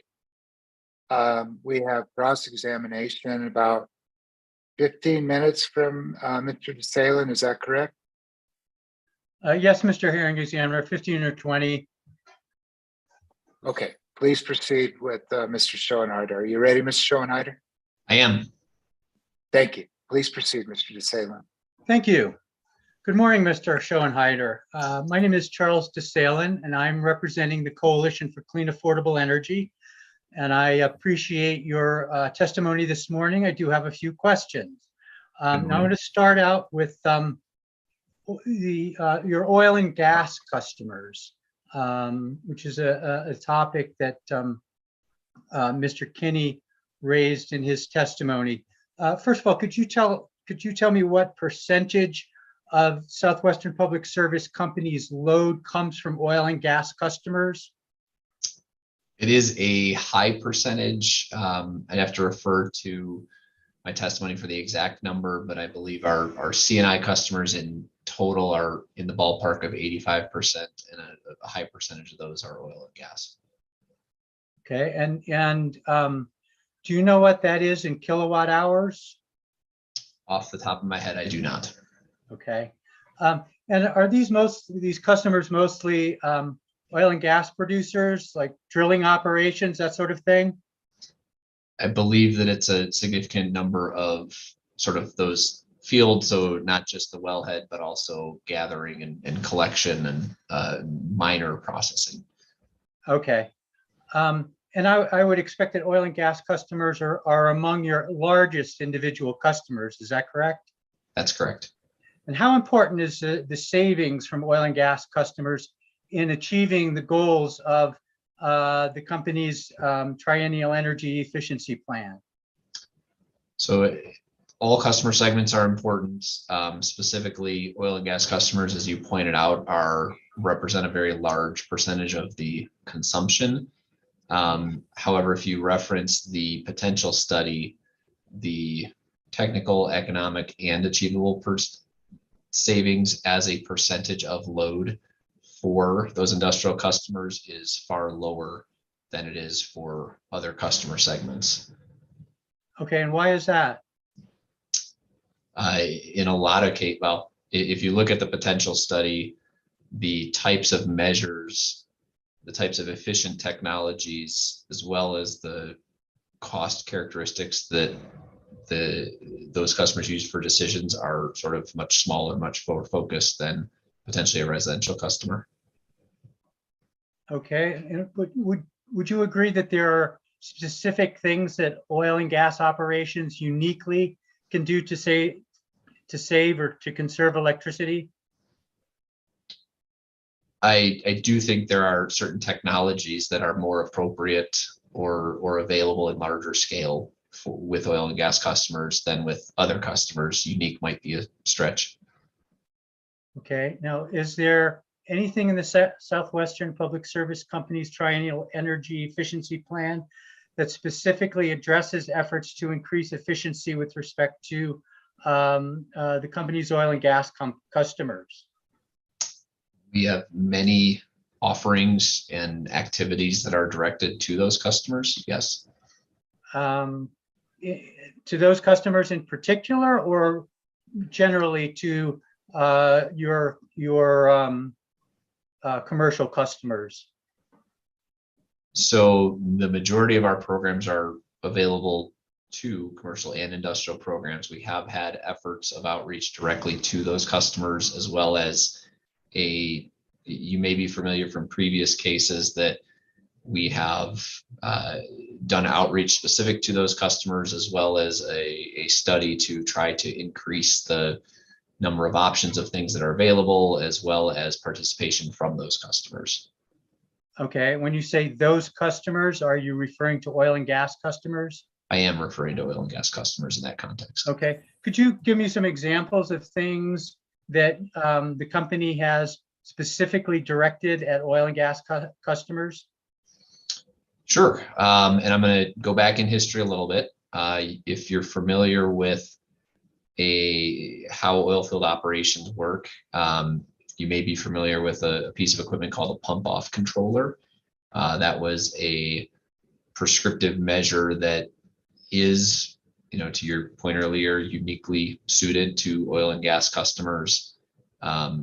We have also done multiple custom projects related to both VFDs on variable frequency drives, which is a way to slow down a motor, both on oil, like the wells themselves, as well as on some of that minor processing equipment I talked about. So we've done many projects with variable frequency drives on saltwater injection pumps, for example, other pumping equipment for oil and gas. Okay, and is that discussed in the company's triennial plan? So the prescriptive measures are listed, the prescriptive measures that are available, and some of those other projects I talked about are covered under the custom efficiency program. And both of those are discussed in the plan, yes. Okay. Okay, let me move on then to the issue of multi-language bilingual information. Now, first of all, what percentage of your residential customers are primarily Spanish speaking? Would you mind if I referred to my rebuttal testimony to answer that? Certainly, you may do that. Excellent. Give me 1 second to pull that up. Okay, so as I mentioned earlier, attachment MRS-R2, which is an attachment to my rebuttal testimony, is a table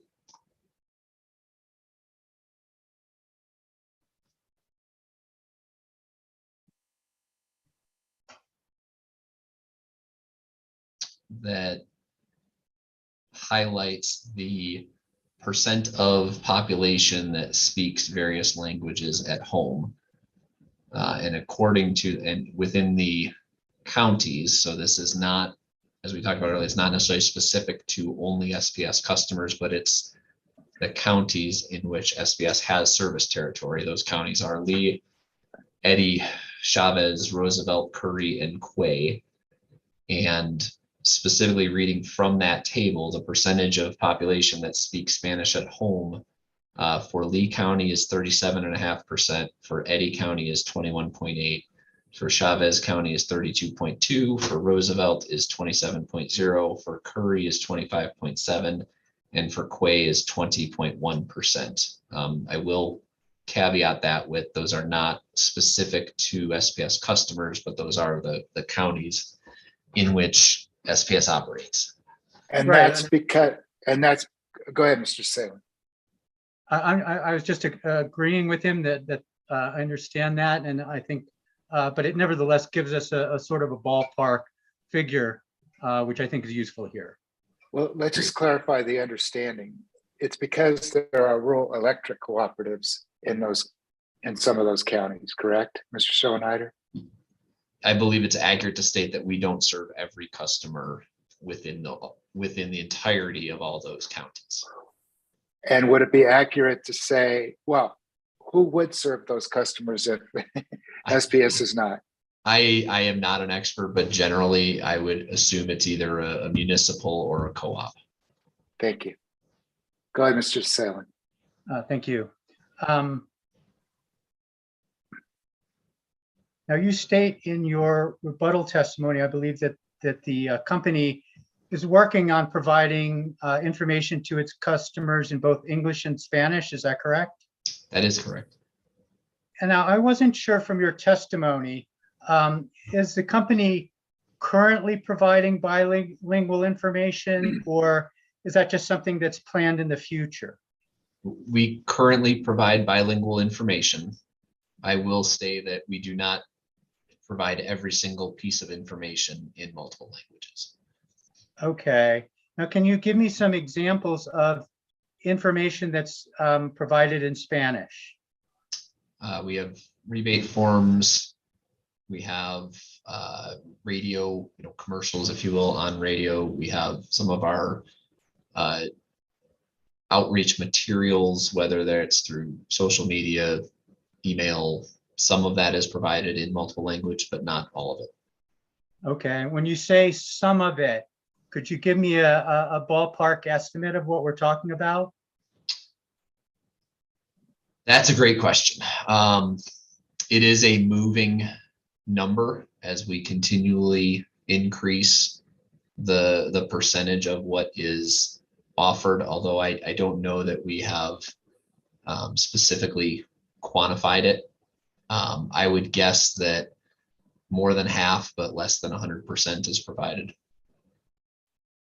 Okay, and are those examples discussed in the company's triennial plan? I don't know that we specifically discussed them in the plan, no. Could they be discussed in the plan? I'm sure they could be. Okay, then the next topic I want to discuss with you, Mr. Schoenheider, is avoided costs. Okay. Now, the triennial plan includes a discussion of avoided costs and comparing the costs and benefits of the plan. Is that correct? Yes. And could you explain why avoided costs are important? Yeah. At a very high level, we've talked about the utility cost test, and that is the test that is required by the EUEA to determine cost effectiveness. And within that I'm not sure I understand. Oops. Sorry, that was Siri was trying to comment. Within that test, there's two sides. There's costs and benefits. The main benefits within the UCT relate to the investments that can be avoided by executing energy efficient and load management projects. And so, for example, if you can reduce the amount of peak coincident demand from customers, you may not have to build a new generation facility to serve that demand. Similarly, for every kilowatt hour that is not consumed, you don't have to incur the marginal costs to generate that kilowatt hour. Okay, and so as I understand it, avoided costs are really a benefit. They go on the benefit side of the ledger. They do. Okay, and avoided costs include avoided generation costs. Is that right? They do. And they also include avoided transmission costs. Is that right? Correct. Now, the company assumed that the generation and transmission costs for the years 2023, 2024, and 2025 would be zero. Is that correct? That is correct. And as I understand it, that's because the company has no capacity need during that 3-year period? That is correct.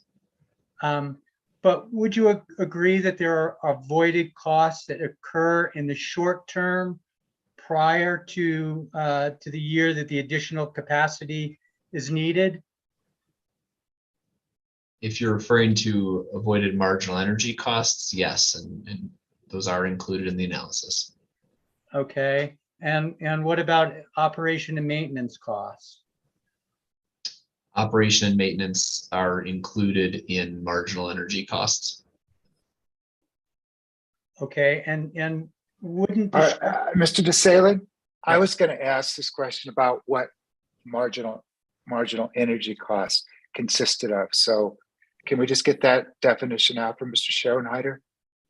Yeah, so the easiest way to think about a marginal energy cost is it should encompass all of the costs, all of the additional costs that would be incurred to produce that next kilowatt hour of energy. And so for, if we think about the incremental cost. Exactly, marginal, incremental, could be, synonymous in this context.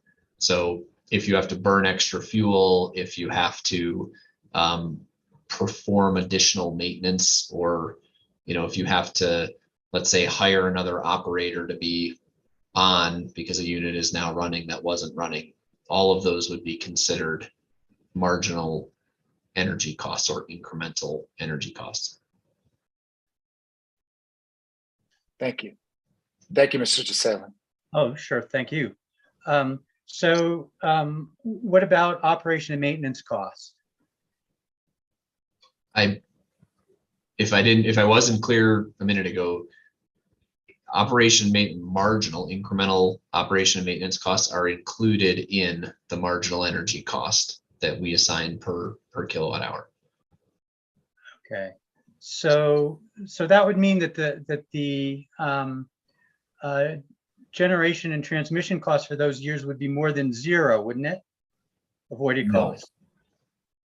No, the operation and maintenance costs are included in the marginal energy costs, not in the avoided generation or avoided transmission costs. Okay, but wouldn't there be short-term energy savings from your efficiency programs that would reduce future capacity needs? I'm not sure I understand the question. Can you restate it, please? Yeah, it seems to me that there would be short-term energy savings. In other words, in the first 3 years, as a result of the efficiency programs, that would reduce future capacity needs. I think that is let me maybe restate it to make sure I understand what you're saying. So Okay. if we save energy and or demand based on a rebate that we give in 2023, would that potentially reduce the amount of generation we would need to build in 2030, for example? Yes, I think that states it fairly. That would be true, yes. And we do represent that avoided capacity in those later years, and we take credit for that even for a rebate that is completed in 2023. And you'll notice that it's the discounted present value of the avoided capacity value for the entire lifetime of that energy efficiency measure that is calculated. And I apologize, when we talked about avoided costs, I probably should have clarified that it's not a first year benefit. It is the discounted present value over the entire measure life. Okay.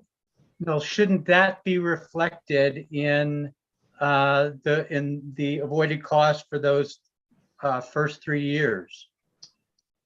No, the avoided cost for the first 3 years is zero. However, the total, if you take an example measure, we can go back to the air conditioner we talked about earlier. That air conditioner, you install it in 2023, and in 24, it's not avoiding any generation. In 25, it's not avoiding any generation. But in 26, it does avoid generation. And so the value of that avoided generation, which is listed in one of the tables, and I can pull up the table if it's relevant, that value is counted, as is the value in 27, 28, 29, all the way through the end of the measure life. And each of those values from the future year is discounted back to the present value. Those are all added up and then compared to the cost for the utility to achieve that rebate, to get a customer to make that purchase. Okay, I think I understand what you're saying. Yeah. So, and I'm going to allow you to continue your cross-examination for the time that I've interrupted you, Mr. DeSalen. But when you talk about air conditioning and you look at MRS-1, Mr. Schoenheider, are you talking about HVAC? Can you point us to a particular page, like on page 93 of 246? There's HVAC, HVAC, residential and low income. Yes. So the residential air conditioners are one technology within the residential HVAC heating, ventilation, and air conditioning program. Also, as you pointed out earlier, a heat pump would also be included there, as well as an evaporative cooler. Those are so it would be reflected on several pages, correct?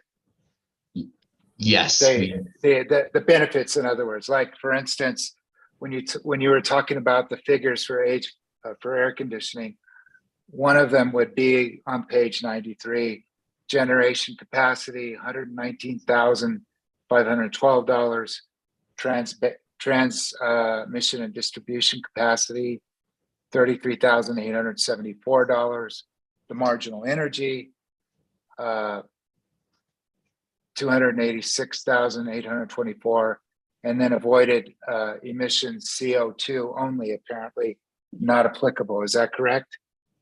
Subject to check. Yes, I didn't keep up with the specific page reference, but the benefits that are that come. Do you have?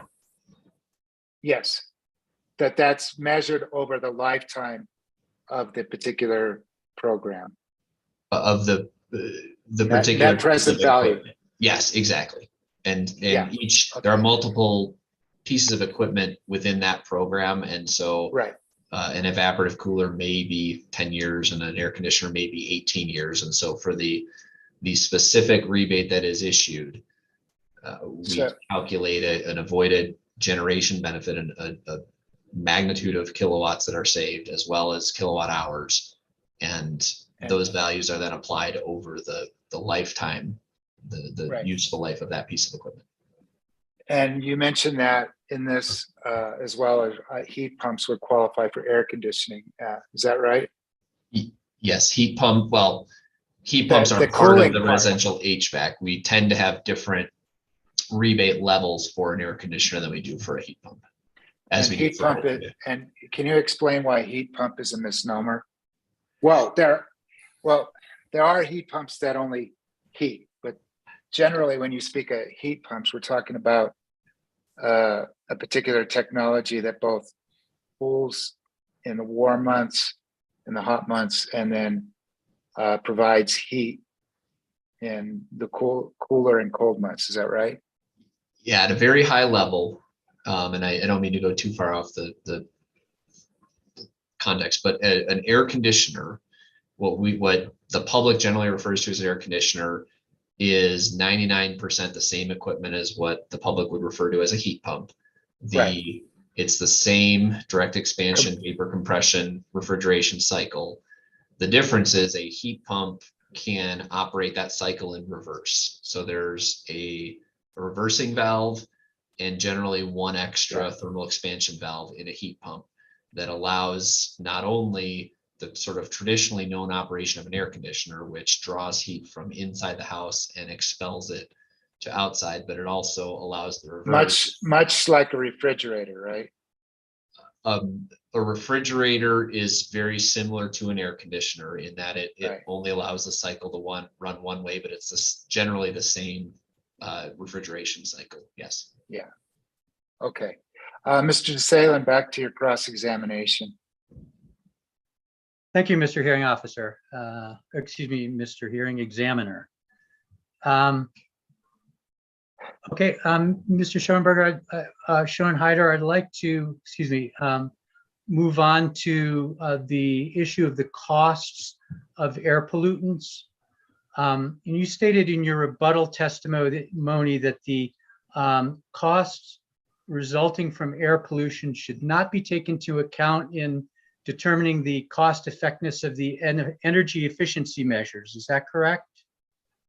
Can you point me to the specific? I don't disagree. I just want to see the specific language and the specific discovery question that you're referring to. Okay, I'm referring to your rebuttal testimony, actually. Okay. And do you have a specific page you would like me to refer to? Not handy, no, but I just generally, I think you make the point in a couple of places that the cost savings from reducing air pollution should not be taken into account in determining the cost effectiveness of the energy efficiency measures. Yeah, I think more precisely what I try to communicate is that let's speak about carbon, the utility nor the customer does not pay a direct cost of carbon. And so within the context of the utility cost test, that is not a valid input to the cost test. Okay, but you're familiar, I'm sure, with the concept of externalities or external costs. I am. And could you just briefly explain what that means?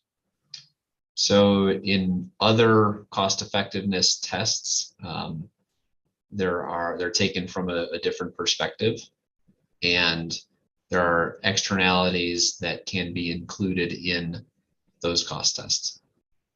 Okay, and when you say externalities, what are you referring to? They can take many forms and shapes, but for example, the societal cost of carbon could be used in various cost tests. Okay, so generally it's a cost that's not reflected in the cost of producing the electricity. Is that correct? I think it depends on the perspective you're talking about. Okay. Said differently, it's not a direct cost. Externalities can be costs that are not direct costs incurred by either the utility or a participant. Okay. And the cost of pollution is a prominent example of an external cost. Is that correct? Yes. Okay. But those costs can be quantified, can't they? I think they can be attempted to be quantified. Okay. And if the costs of pollution are not taken into consideration here, we're not really getting a complete picture of the cost savings that accrue from energy efficiency programs, are we? I think that depends on your definition. The definition that statute requires does not include those costs. And so we are getting a complete picture according to the definition of the statute that governs the efficiency and load management programs in New Mexico. And you're referring to the definition of UTC?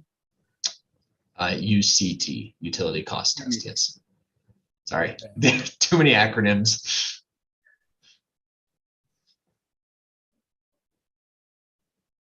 Okay, well, thank you, Mr. Schoenheider. I don't have any further questions. Thank you. Thank you, Mr. DeSalen, and thank you for indulging my interruptions. Certainly appreciate it. Mr.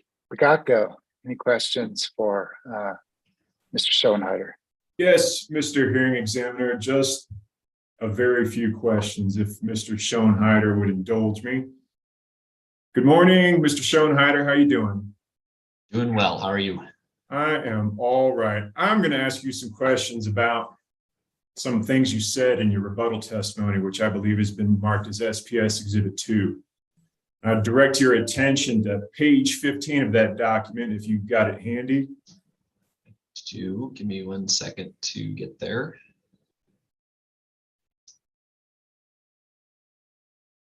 Okay. All right. So do you recall what SPS's initially filed proposal was regarding the incentive mechanism? I do. Did that come in at around 80%? The start, if you will, of where SPS was entitled to earn an incentive was approximately 80% of the annualized average achievement that would be needed to fulfill the EUEA requirement. Yes. Thank you for that. And do you recall what Ms. Labor-Tercero's recommendation was regarding the incentive mechanism as expressed in her direct testimony? Yes. And that came in at approximately 90% to your recollection?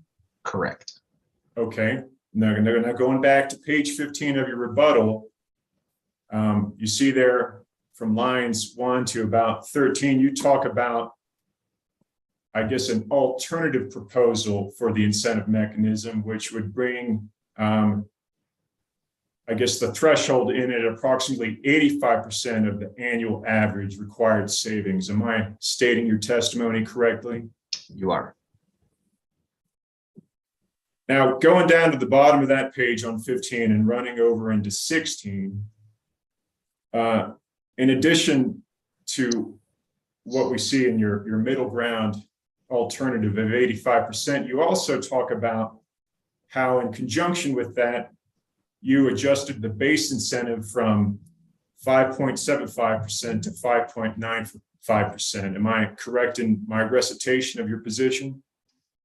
Yes, a slightly different way to present it would be if you look at the initial exhibit that we filed, which listed for every level of gigawatt hour achievement, there was a corresponding percent of spend that was awarded to the company. Our proposal was to just effectively eliminate the two lines that represented 44 and 45 gigawatt hours. So leave everything else the same, just cross off those two lines. And just for clarity's sake, that modification you just discussed is reflected in your rebuttal as attachment MRS-R1. Am I correct? You are correct. Okay, well, I think I might understand what the answer to this question is, but please enlighten me. What is the reason for you also changing the base incentive from 5.75% to 5.95%? As I stated, our version is effectively removing those bottom two lines. And so we would be maintaining the same incentive structure, but starting it at a slightly higher threshold. And so as you increase the risk of not earning an incentive, you would commensurately increase the amount of incentive that is awarded when we do, if we do meet that minimum threshold. So is it fair to say then what you just explained is encapsulated by the term symmetrical increase as used on page 16, line 1 of your rebuttal? Yes. All right, well, thank you for that clarification, and I will keep to my promise, Mr. Hearing Examiner. That's all I've got, and I hope I did come in under 5 minutes. You had 55 seconds to spare. Thank you. Thank you, sir. Okay, I think we've concluded the cross-examination. So, hearing examiner Anaya Allen, do you have any questions for Mr. Schoenheider? I do have two brief questions. Thank you.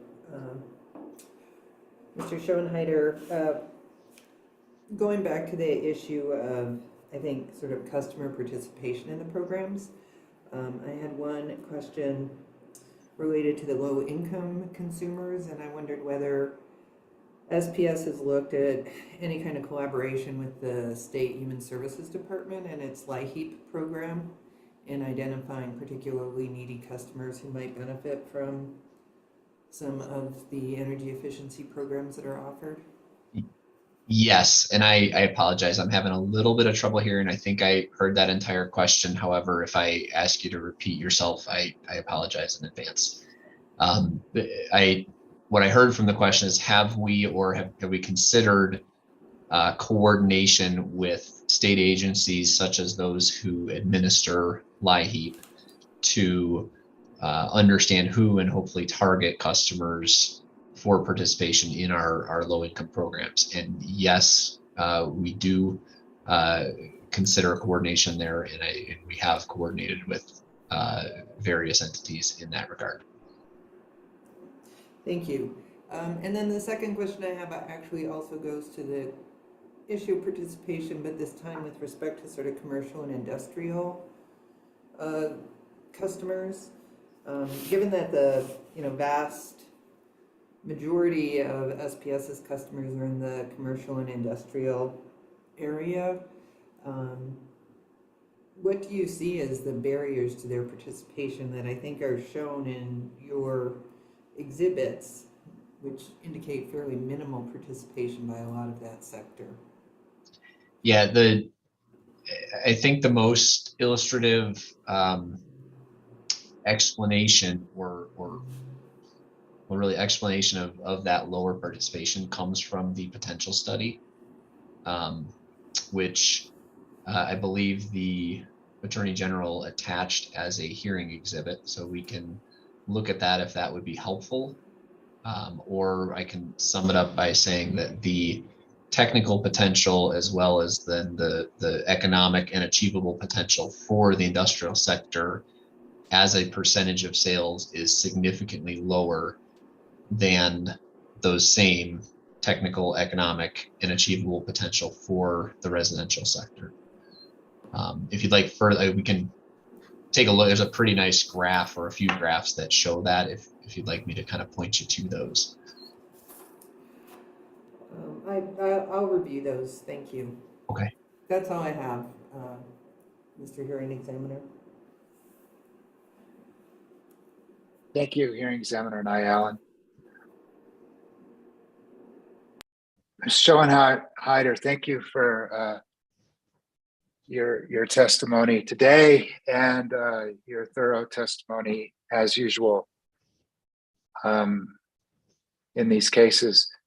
Is this the third energy efficiency proceeding or before this commission that you've testified in, or are there earlier ones than that? I recall going back. I believe that's correct. We had the previous to this was the sort of supplemental case that we put in related to the potential study, and previous that was the last triennial. And the last triennial was case number 19-140, right? Well, it is. I was a hearing examiner in that case, and I was also the hearing examiner in potential study case, which was 21-186. And you're criticized by the Coalition for Clean Affordable Energy and Mr. Kenny for attributing $0 in avoided costs for generation and transmission and distribution capacity costs to certain programs. But I look back at your testimony and the MRS, the equivalent MRSs in 19-140 and 21-186. And it appears that while it's not clear in your testimony and the issue wasn't raised in those cases, you essentially performed the same avoided cost analysis in those cases as well. Is that correct? Yeah, yes. Then the slight difference is that the year in which the generation need is capacity need capacity is needed is the same, but in the older cases there were sort of more years leading up to that with zero avoided capacity generation and distribution costs. So as we're moving forward in time, we get closer to the point where we have an identified capacity need, and so the magnitude of the impact on those 0 years and the number of 0 years is less in this case than it was in previous cases. And yet it's the same essential fundamental The analysis. methodology is the same, yes. Yeah, and it only became clear in your rebuttal testimony where you came right out and said that in the rebuttal testimony at, let's just say on page 26, for instance. No, actually on 25, SPS assumed $0 avoided generation capacity and transmission costs for years 2023 through 2025 because SPS does not have a capacity need in that time frame. That's lines 8 and 9 on page 25 of your rebuttal. But before that statement, it wouldn't be clear to the casual reader, or apparently even expert readers from SWEEP, SWEEP, that well, it became apparent to Mr. Kenny in his testimony, but before that, that issue wasn't flagged. Because before you spoke in terms of deferred generation capacity and transmission costs, isn't that right? I don't know that we changed the verbiage from avoided to deferred. You did. Okay. You know, well, no, you used deferred, and I can point to you doing that in 19140 if you'd like me to, and 2186. In fact, but you never in those cases said what you said there on page 25, lines 8 through 9 of your rebuttal, right? I don't know if we had a similar description of it. One tabular view of the data, which I believe is present in each of those cases, is we do list on a year-by-year basis the avoided generation or the avoided capacity benefit. And if you give me a second, I think I was going to go compare those with you. Actually, Okay. I've looked at them Great. and highlighted them. But in 21186, your direct testimony, page 55, you say SBS, line 14. You answer the question, what are the supply side benefits and how are they calculated for each EE program? Answer, line 14. SPS avoids generation capacity, transmission and distribution, T&D capacity, and marginal energy, including carbon dioxide emission costs associated with reduced electricity use. SPS used deferred combustion turbine costs to calculate the value of avoided generation, considering future resource needs and forecasted generation additions to the SPS system, consistent with the final order in SPS's 2017 rate case, which was case number 17-00255-UT. That's on page 55 of your direct testimony in case 21186. And then in 19140, you use similar language about, you say deferred. And so deferred then, when the veil is lifted, at least in the testimony, becomes zero for certain years. Is that right? I'm not sure that there is a difference in the terminology of deferred versus avoided within a particular year. If I can elaborate. Well, okay. Yes, please do. Yeah, thinking of it as within this case, as in other cases, I think we envision that we need that there is a capacity need in the future. And if you avoid it in 1 year, and don't need it that year, don't need it the next year, don't need it the next year, you're effectively, it is a deferred need, right? It's a need that doesn't show up until years in the future. So I don't know. Precisely. Okay, I don't know that there's a, I feel like this is a bit of a distinction in terminology without really a difference in intent or in content, like in the content of what's said. I just think it's a misunderstanding of what you were doing before, that experts like Dr. Geller supported the stipulation in 19140, and that Justin Brandt supported largely supported in 21186 without ever raising this issue. I imagine Mr. Kenny's listening to this because I'm going to ask him about it, and why he's essentially urging the commission to issue a bench request on this when learned experts for CCA in the past actually essentially endorse the same analysis. You understand me? Yes, and I will admit I'm a recovering engineer, And so the numbers and the data table are probably the for me, they're a very effective communication tool. And I think our tables have showed that zero value throughout the cases you referenced, as well as they do now. And presumably Dr. Geller knew how to read the equivalent of MRS1 in 19140, correct? I think that's a safe presumption given his credentials. Same for Mr. Brandt in 21186. There, so to be clear again, you say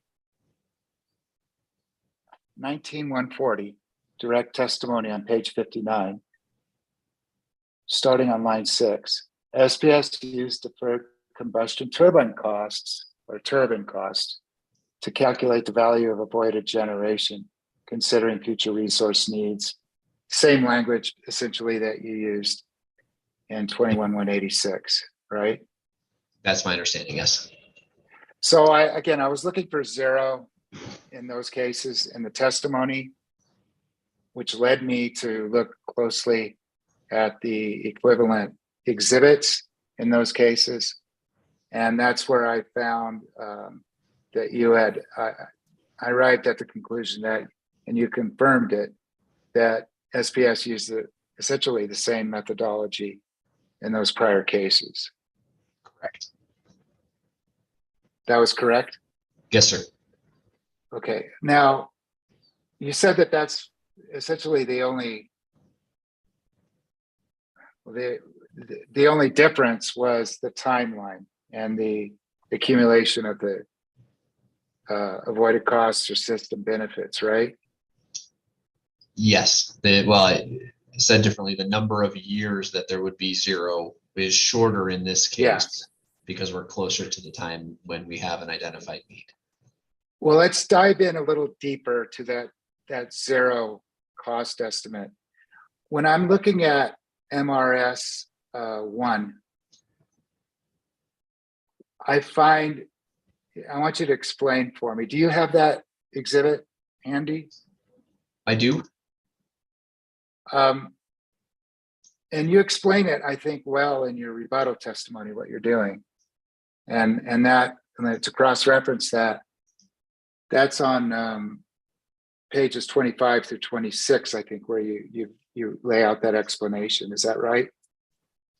In my rebuttal testimony, pages, look at pages 25 to 26 talks about the avoided generation capacity and transmission costs are zero. Yes. And then years 1 through 3 or 0 through 3, and then the cost would kick in year 4, essentially. That's on page 26, right? Yes. Well, let's look at MRS-1 in this case. And I'm looking for a zero cost. And I found, I think, the first one for avoided generation capacity. And that's the Home Energy Insights, INSIGHTS, on page 73 of 246. Can you explain why that one has a $0 generation capacity estimate, but has a positive transmission and distribution capacity cost and marginal energy cost of respectively $11,425 for T and D, and marginal energy of $164,083.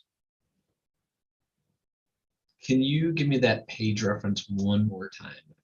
Sure, it's page 73 of 246, attachment MRS-1.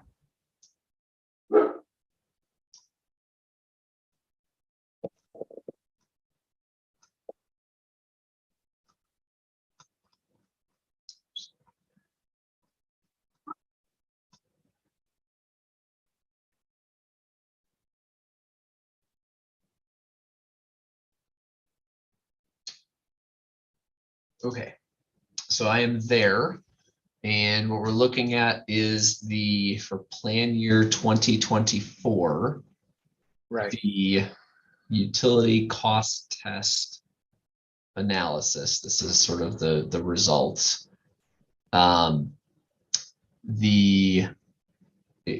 If you look at, I'll first sort of point you over to the right side of the page. Near the top of the column on the right is the lifetime, which is 1 year. weighted on, and it's on the right side there says lifetime, and then there's an A, and then it's 1.0 years.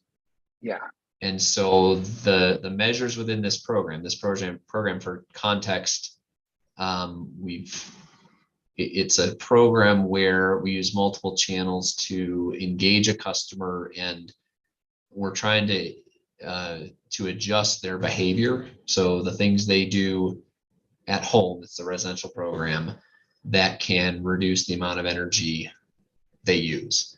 And so the types of things we do are we can send emails or hard copy mail with a home energy report that shows their consumption relative to a set of peers. And so that is a behavioral measure that has a 1 year measure life, meaning that the behaviors we enact now, if we were to end the program, we only expect them to those behaviors to be present during the year that we're treating that customer segment. As such, with a 1 year life, and this being the 2024 analysis, we would not have a generation benefit assigned to it, because before 2025, the effect of the program is over.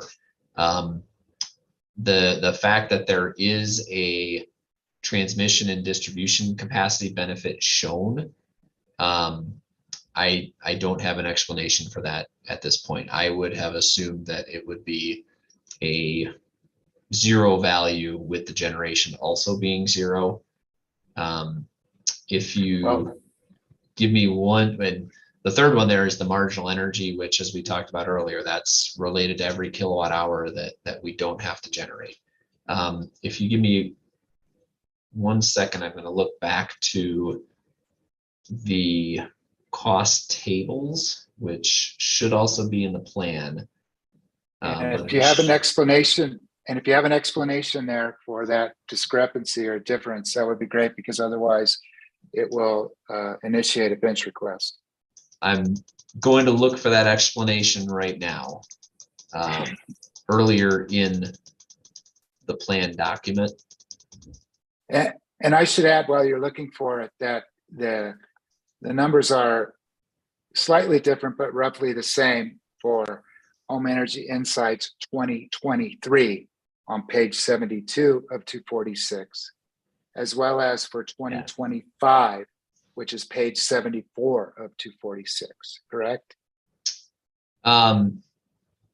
Yes, and okay, so if you refer back to, this is page 21 of 246, which is earlier in the triennial plan, and specifically table 5, the estimated avoided transmission and distribution costs.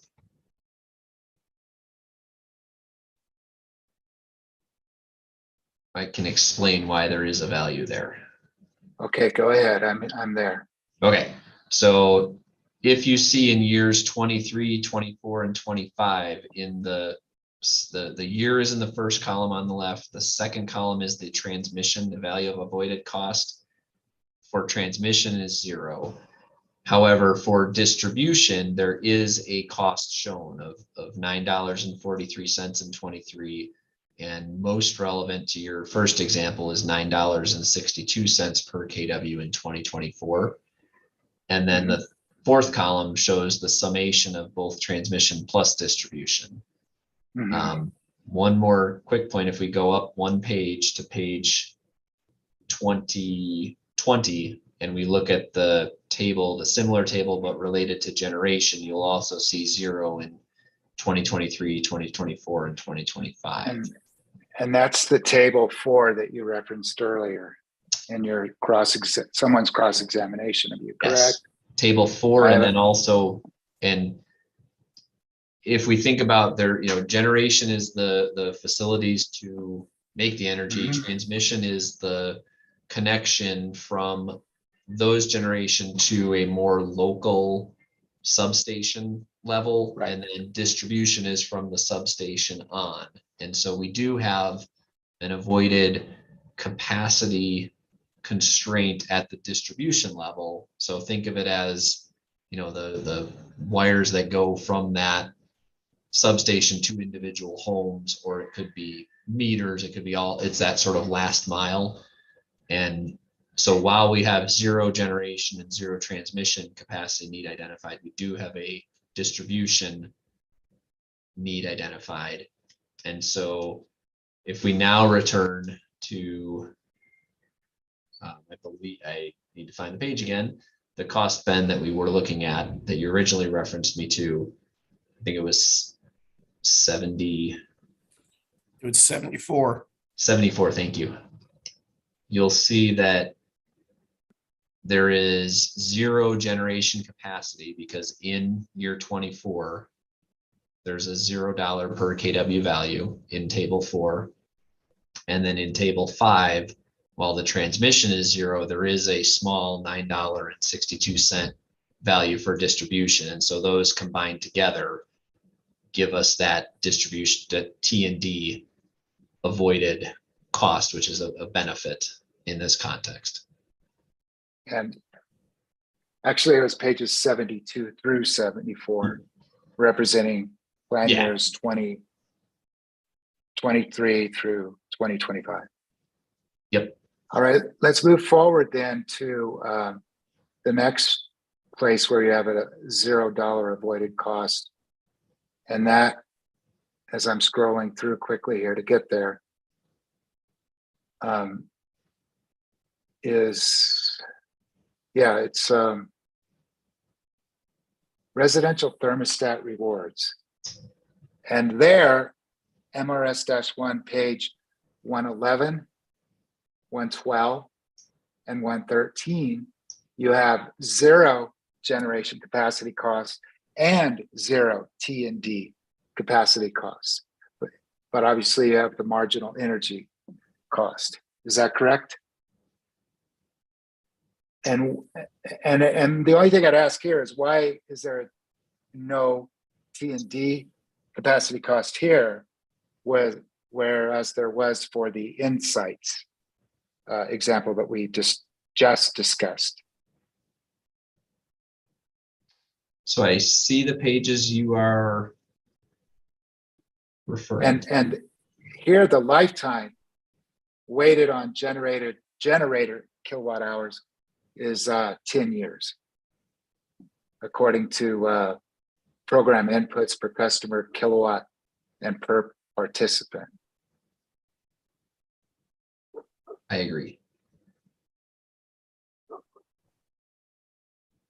I do not know why there is not a distribution capacity value showing up there. I will have to research that, and I think you'd mentioned the bench request to provide that information. I think that's a valid question. Well, I also think it's an important question to address, because this is a disputed issue and the commission needs to understand it fully in order to render judgment on it. So that's bench request number 1. Please mark this down to explain why there is no transmission and distribution capacity avoided cost for that 10-year horizon for the residential thermostat rewards program. And I guess the same explanation, that bench request response should explain why there is no generation capacity cost over, I guess, if I'm reading it correctly, over the entire 10-year horizon. Is that right? Yeah, I think we need to explain that. I could offer initial thoughts, but I think I'd rather wait and we'll get a comprehensive answer. And for context, Mr. Schoenheider, would you look at the transcript and then draw the distinction between that and in the narrative, the home energy insights? Just draw. So I think sometimes distinctions can help one understand what's going on in the example we're talking about residential thermostats, why there's a difference there. Is that possible? Yes. Thank you, sir. Now let's keep going here because there are at least, let's see where else you do this. And I might add, what I'm discussing here is precisely the same methodology and analysis that you would have done in 19140 and 21186, correct? Correct, with the exception that I don't believe we had residential thermostats in 19140. I believe we added them in the potential study case, so in 21. Fair enough. Now, the same applies, so include this as part of bench request number 1, which may be the only bench request if we're lucky. It's business thermostat rewards, which is a new program, right? It is. And that's page 135 of 246, 136 of 246, and for 2025, obviously, page 137 of 246. So we'll need that explanation. Let's move forward then now to a separate one where you have 0 generation capacity, 0 T&D capacity cost, and 0 marginal energy under benefits, and that's for the commercial codes and standards. And that one has a not applicable lifetime. So that may have the answer there. And I believe you're referring I'm sorry. Your 2023. Right, on page 138 of 246, I'm sorry. Yep. And so resident or commercial codes and standards, as well as residential codes and standards, are new offerings that we are proposing in this docket. They are an indirect sort of a program in that we are not providing a specific rebate to a specific customer for the completion of a specific action. They are intended to move the market, move the new construction, both business and residential market, to not only, well, to be more efficient, but through a bit of a non-traditional mechanism, which is to help the officials and builders and developers better understand and be able to comply with the relevant building and specifically energy codes within the building codes. Let me pause you there because I laud LAUD, the company, for proposing this. I think it's vital that that this be part of any energy efficiency plan, triennial plan. So I think this is forward looking. Do you have this in Colorado or Minnesota?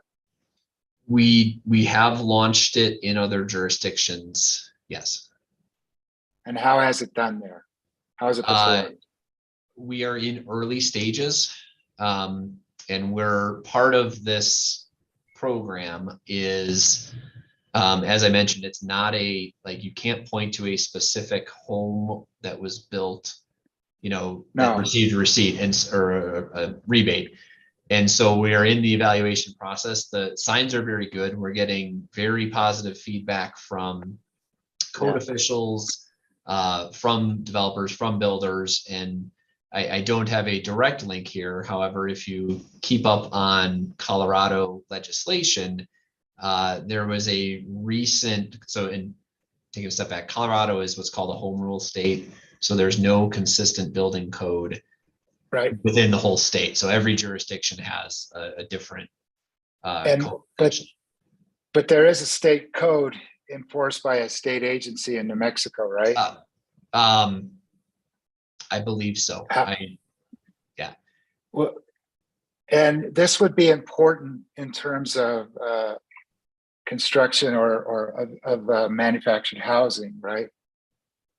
Our intent is that it's all areas of new construction, and frankly, this is a Well, I'm raising manufactured housing for a reason, because the codes in, say, another state that Excel Energy operates in, Texas, has very different standard of codes for, say, manufactured housing than the more stringent standards in New Mexico.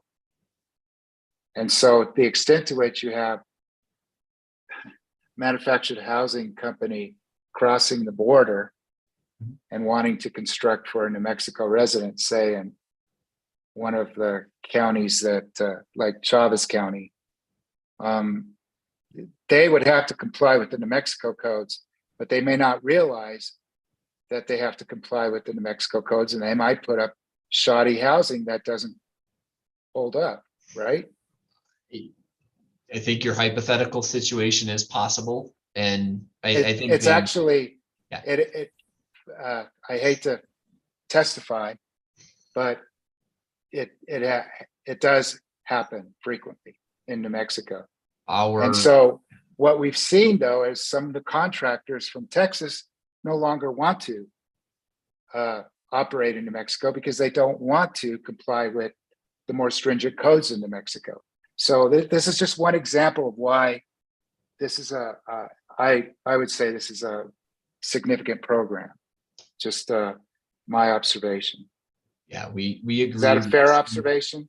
It is. We've seen success, and we think there is a need in the market for education, to in some ways help, whether it's the contractors building homes, mobile or manufactured or more traditional single family homes. If they understand the codes better, they're better able to comply. They're less scared, if you will, of building in New Mexico, for example. So this is a way to transform the market. Or they may decide not to contract to build structures in New Mexico if they were aware of the codes, instead of breaching contracts in New Mexico like happened during the pandemic. Yeah, our intent and our hope is that we can raise the playing field. And we talked earlier this morning about spillover as part of a net to gross. That's that's an example of spillover. If we can improve the quality of homes and the adherence to energy codes, even if those don't end up being if SPS customers within New Mexico don't end up being the beneficiary of that, there's still a benefit, and that's captured in that net to gross evaluation called spillover. So with more efficient homes, yes, more energy efficient homes, and commercial structures as well. Okay, yes. So please explain to me then the generation fee, zero. the avoided, why it's zero in 2023, but then it's in a first year, but then in 2024 on the following page 139 of 246, it becomes a 20-year lifetime with generation T&D costs and marginal energy costs. And then the same for 2025 on page 140 of 246. So as I mentioned, this is a new program that we're launching in SPS New Mexico. As such, we don't anticipate that we will have achieved savings in the first year of the program. And so if you look on the same cost bin on page 138, there's on the right side where you see letters N, O, P, Q, and R. Those are the savings that we anticipate to achieve, and those are all zero or divide by zero, the way the information is presented. But if you move to a future year, so 2024, for example, on page 139, we do expect to start achieving energy and demand savings. And so if you have zero savings from an energy and demand standpoint, you would have a commensurate zero value for your avoided generation and transmission, distribution, marginal energy. Are you being conservative about this first year? Is that why you have zero? That's one interpretation. You know, I think we've. What's a better interpretation? That's probably the best interpretation you'd have, right? We will need to. We don't know.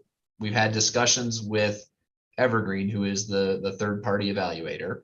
As you may know, that contract is up for bid. We don't know who the implementer will be. We believe that there's a very strong case for savings from this type of program, and specifically this program. However, in 23, you know, we don't think it's a sure thing that the evaluator will identify and give credit for savings from this program until we're a little, you know, and our assumption here is that it'll take a while before they're, you know, if the savings are able to be demonstrated in the marketplace. Okay. Thank you, Mr. Schoenheider. I know we have to break for lunch, but I do have one last question. It's related to this and also to your analyses in 19-140 and 21-186, your comparable analyses. There is one other difference, though, that you potentially elided over, and that is the emissions, right? And throughout MRS-1, in this case, you say in NA, not applicable, right? But I noticed in 19-140, you had figures of $491,494 for 2020.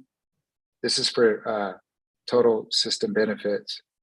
$614,669 in 2021, and $693,219 in 2022. And then in 21-86, you gave a figure of $1,012,383 for avoided emissions.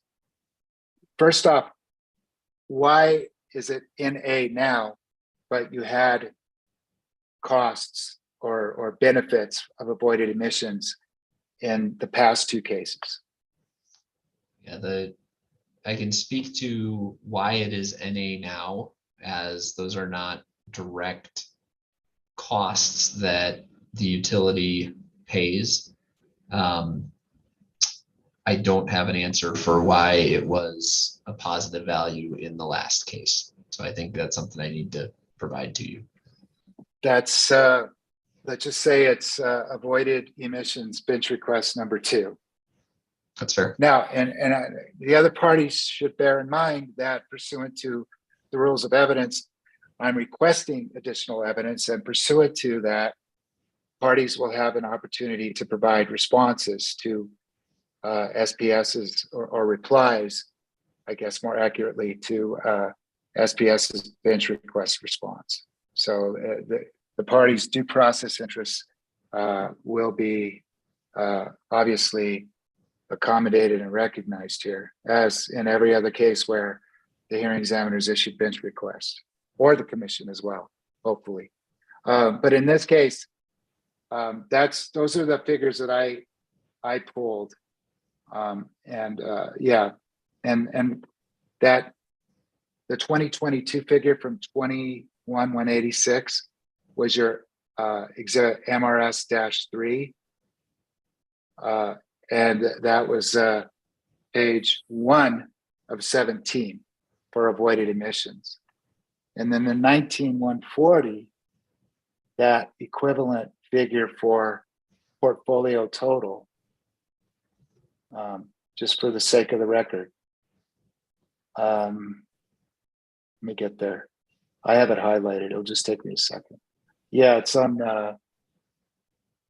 portfolio total for 2020. The number that I provided for avoided emissions there, that figure 491,944, was on page 1 of 48 of MRS-1 and 19-140. And then page 2 of 48 for 2021 and page 3 of 48 for 2022. So that's bench request number 2, to explain why you had positive figures in the last 2 cases, but all of a sudden it became not applicable this year. And the answer hopefully will not be in order to get the UCT above 1.0. Is that the answer? No, and just directionally, if we were to include a value, a positive value in the benefits column, it would increase the usage. Well said. Heck, yeah, well said. So that's not the reason. Because and I'll talk about this after the break, so this is a preview, but I know that you're very close to the 1.0 here, and so we need to discuss that a little bit and what adjustments you may have made to keep the portfolio total above 1.0, because you're very close. So with that, I would like us to take an hour break for lunch. I'm sorry, I'm not done questioning Mr. Schoenheider, but Mr. Schoenheider might have expected this based on our previous experience. So let's come back. Right now it's 12:37, almost 12:38. Let's come back at 1:40. We are on our lunch break. We're on recess until 1:40. Thank you all. Thank you.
Good afternoon, all.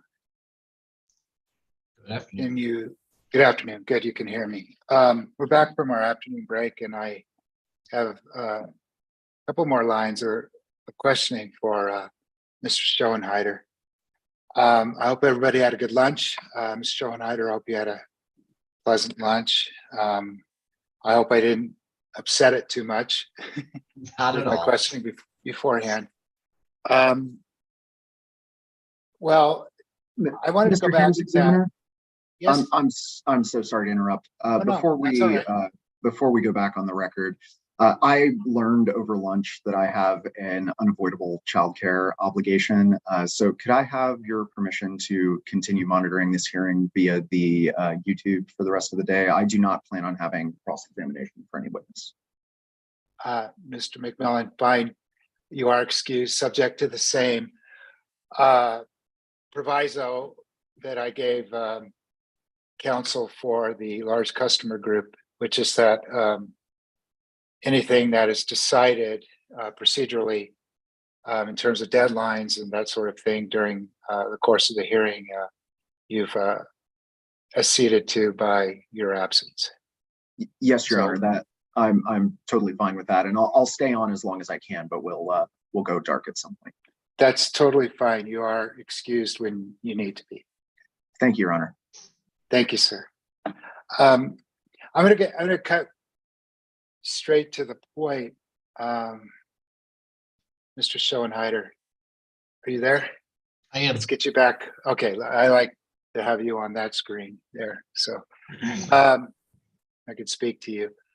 Not in the Brady Bunch boxes that we have. So there's a undertow here, suggestions that SPS may be manipulating the UCT or the UCTs in order to achieve a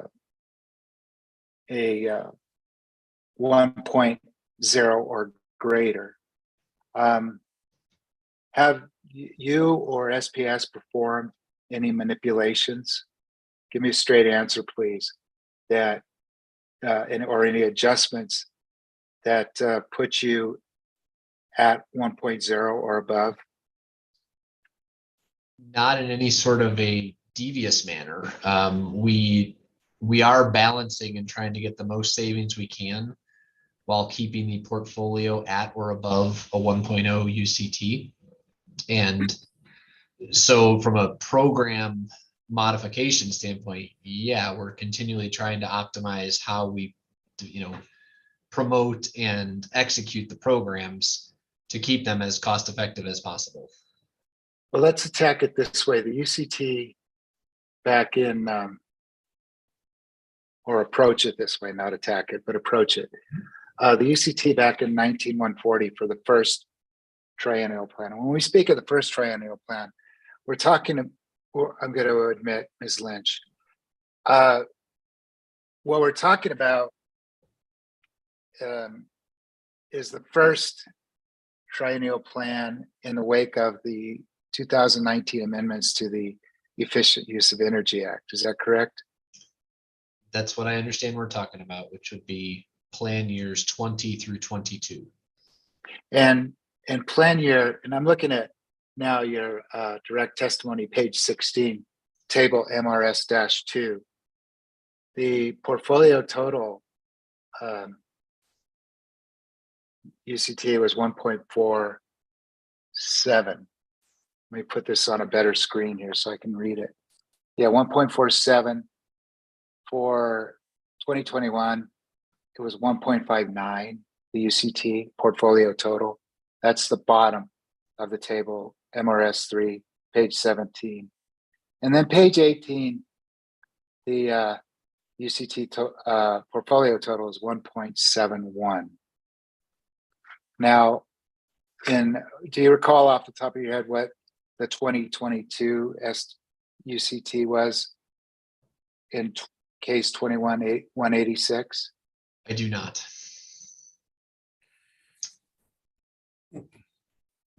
Let's see. Mr. Hearing Examiner, Mr. Pearsall, yes, sir. we understand your curiosity about these, the testimony in the other cases. Would it make it more efficient? I know you have the sites, we had everybody's exhibits for this case, but to take a minute and have Mark pull all of these up, because I don't think he has them at the ready. I thought about it, but I presumed that you would have had them at the ready. And I'm sorry that you didn't. Okay. But no, I'll try and if he can pull them up, that would be great. But in a case like this, where we're dealing with the same sorts of methodologies and analysis, I would have hoped that the witness would have had those available beforehand. Well, we certainly have them. We can just get them okay. pulled up. But in terms of efficiency, the efficiency is having the witness prepared, Mr. Pearsall. So go ahead and do that now. Okay. Thank you. Okay, I do have handy. Should I wait a minute? I do have handy now the file for case 22-00124-UT, which is the 20. I'm sorry, that's our current one. Hold on. I also have handy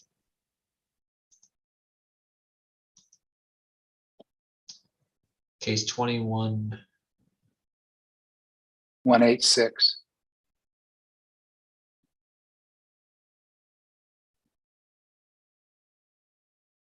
I mean, you don't have those in a database that readily at hand.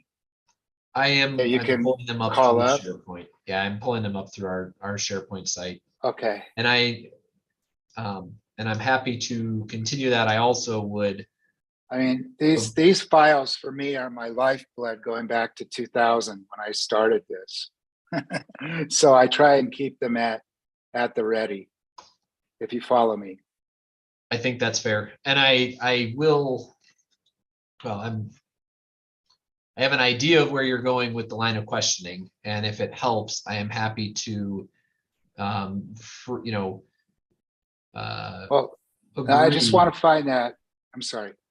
Go ahead. My apologies. Go ahead. You want to agree? That the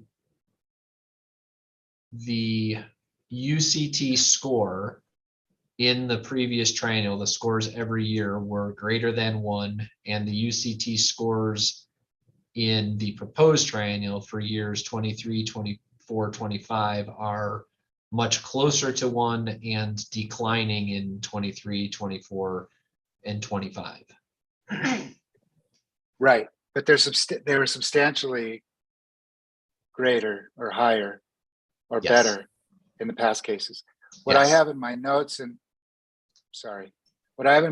the margin on page 32 of your direct testimony in 2186 is 1.82 with an electric budget of $14,534,799. That's the electric budget spend. You have estimated total benefits of 26 million.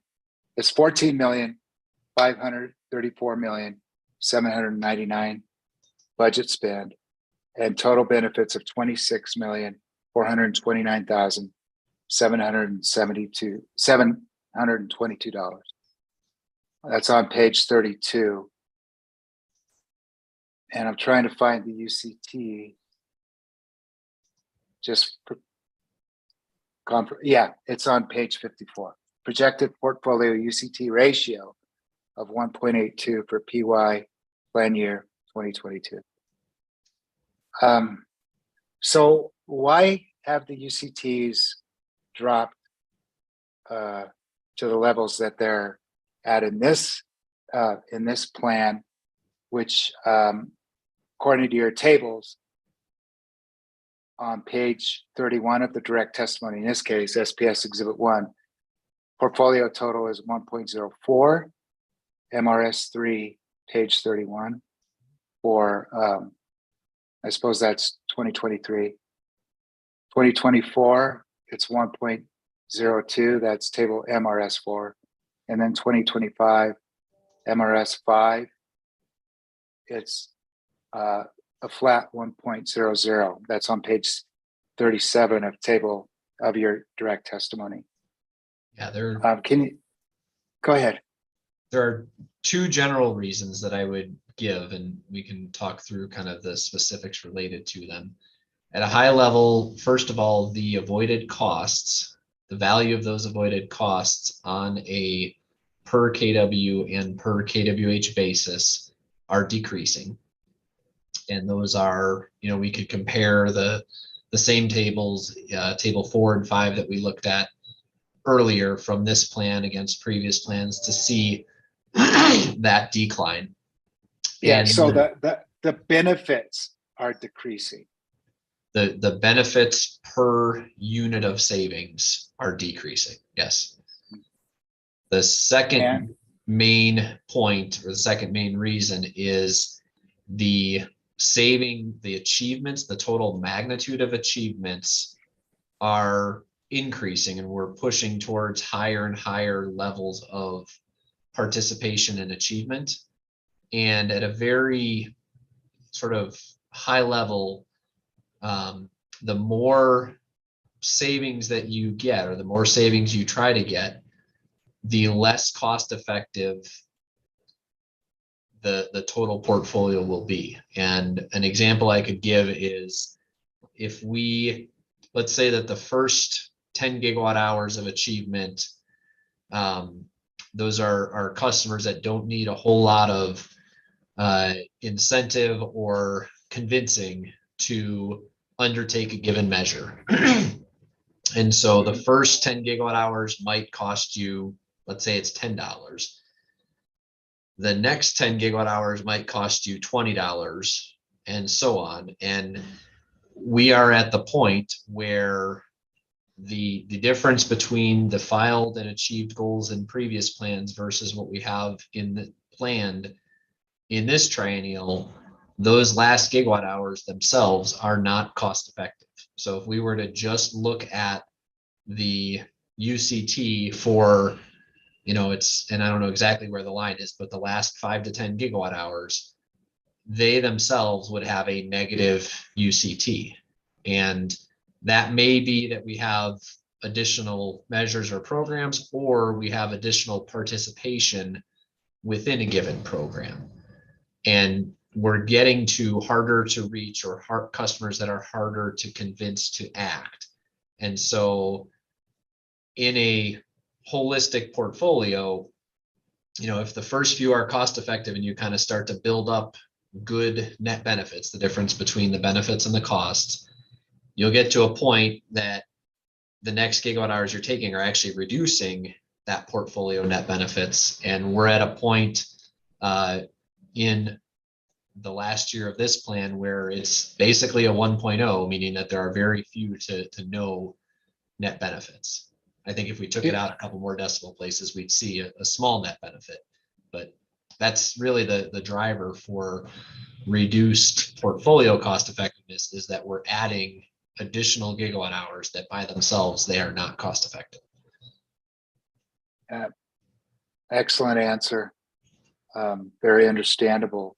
Do you find any programs that actually get more popular or perform better over time, or is it the trend line usually the opposite, downwards in terms of performance and cost effectiveness? Yeah, generally over the life cycle of a given measure or a given program, you'll start off as likely not cost effective, and there will be a period where the cost effectiveness ramps up, and then at some point it starts to ramp down. So there's not a simple answer to your question. There are some programs that, during that period are getting more cost effective. And we hope, for example, heat pumps will be one of those, where currently it costs us a lot to convince customers to do them because they're unknown. And hopefully as market adoption advances and customers know more about heat pumps, trade partners know more about them, contractors are willing to sell them, that will become more cost effective. And at some point, we're going to hit sort of a point in the saturation curve where a lot of customers are already doing it. And so to get those last holdouts will again be very expensive, and that measure may not be cost effective near the end of its time. That I was at the same place you were, but I'm also on page 80 where you explained in general terms the dynamic with the difficulty of the UCT and the expectation that it might improve. And my question in that regard was, what impact have you considered, and how deeply have you considered, and has, I imagine, Excel as a company has considered the impact of the Inflation Reduction Act on related to energy efficiency and UCT and savings goals or targets? Have you just, because it could, hearing examiner and Alan and I have felt, or we're not sure, we thought we'd ask you about it, that it could cut both ways. For instance, with heat pumps, could you elaborate on our views of that and how deeply you've thought about that impact? Yeah, so first and foremost, the filing that we prepared in our triennial plan was prepared and submitted before the Inflation Reduction Act was in place. And in fact, at that time, it looked like nothing was going to pass until one particular senator decided to make it so, right? Yes, I was skeptical if there would be one when we filed the plan. Right. So with that context, generally speaking, I think, as I mentioned before, there's effectively tax credits available for a host of energy efficient equipment. And there's also a section of the IRA that talks about giving funding to states to help income qualified customers enact energy efficiency upgrades. Yeah, let me stop you here, because we'll talk about the numbers because they may impact how your programs perform. It offers up to $14,000 in rebates for customers who qualify. That's $1,750 for heat pump water heater. And correct me if I'm wrong. $8,000 for heat pump for space heating cooling, and $840 for electric stove or electric heat pump clothes dryer, as examples. Electric wiring also qualifies. That high efficiency program is limited to the households earning less than 150% of the area's median income. The median income at last check in New Mexico is somewhere around a little over $75,000. Or no, that's incorrect. The median income is $51,000 according to the census.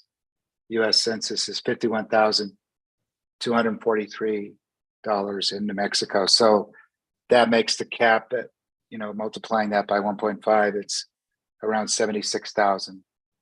And then there are the tax credits for those who are motivated for tax avoidance. With there's an upgraded breaker box, gets a $4,000 rebate, $1,600 for home insulation improvement or energy leak plugging. Then the heat pump tax credit for households above that 150% threshold is $2,000. That's when we get into the tax credits.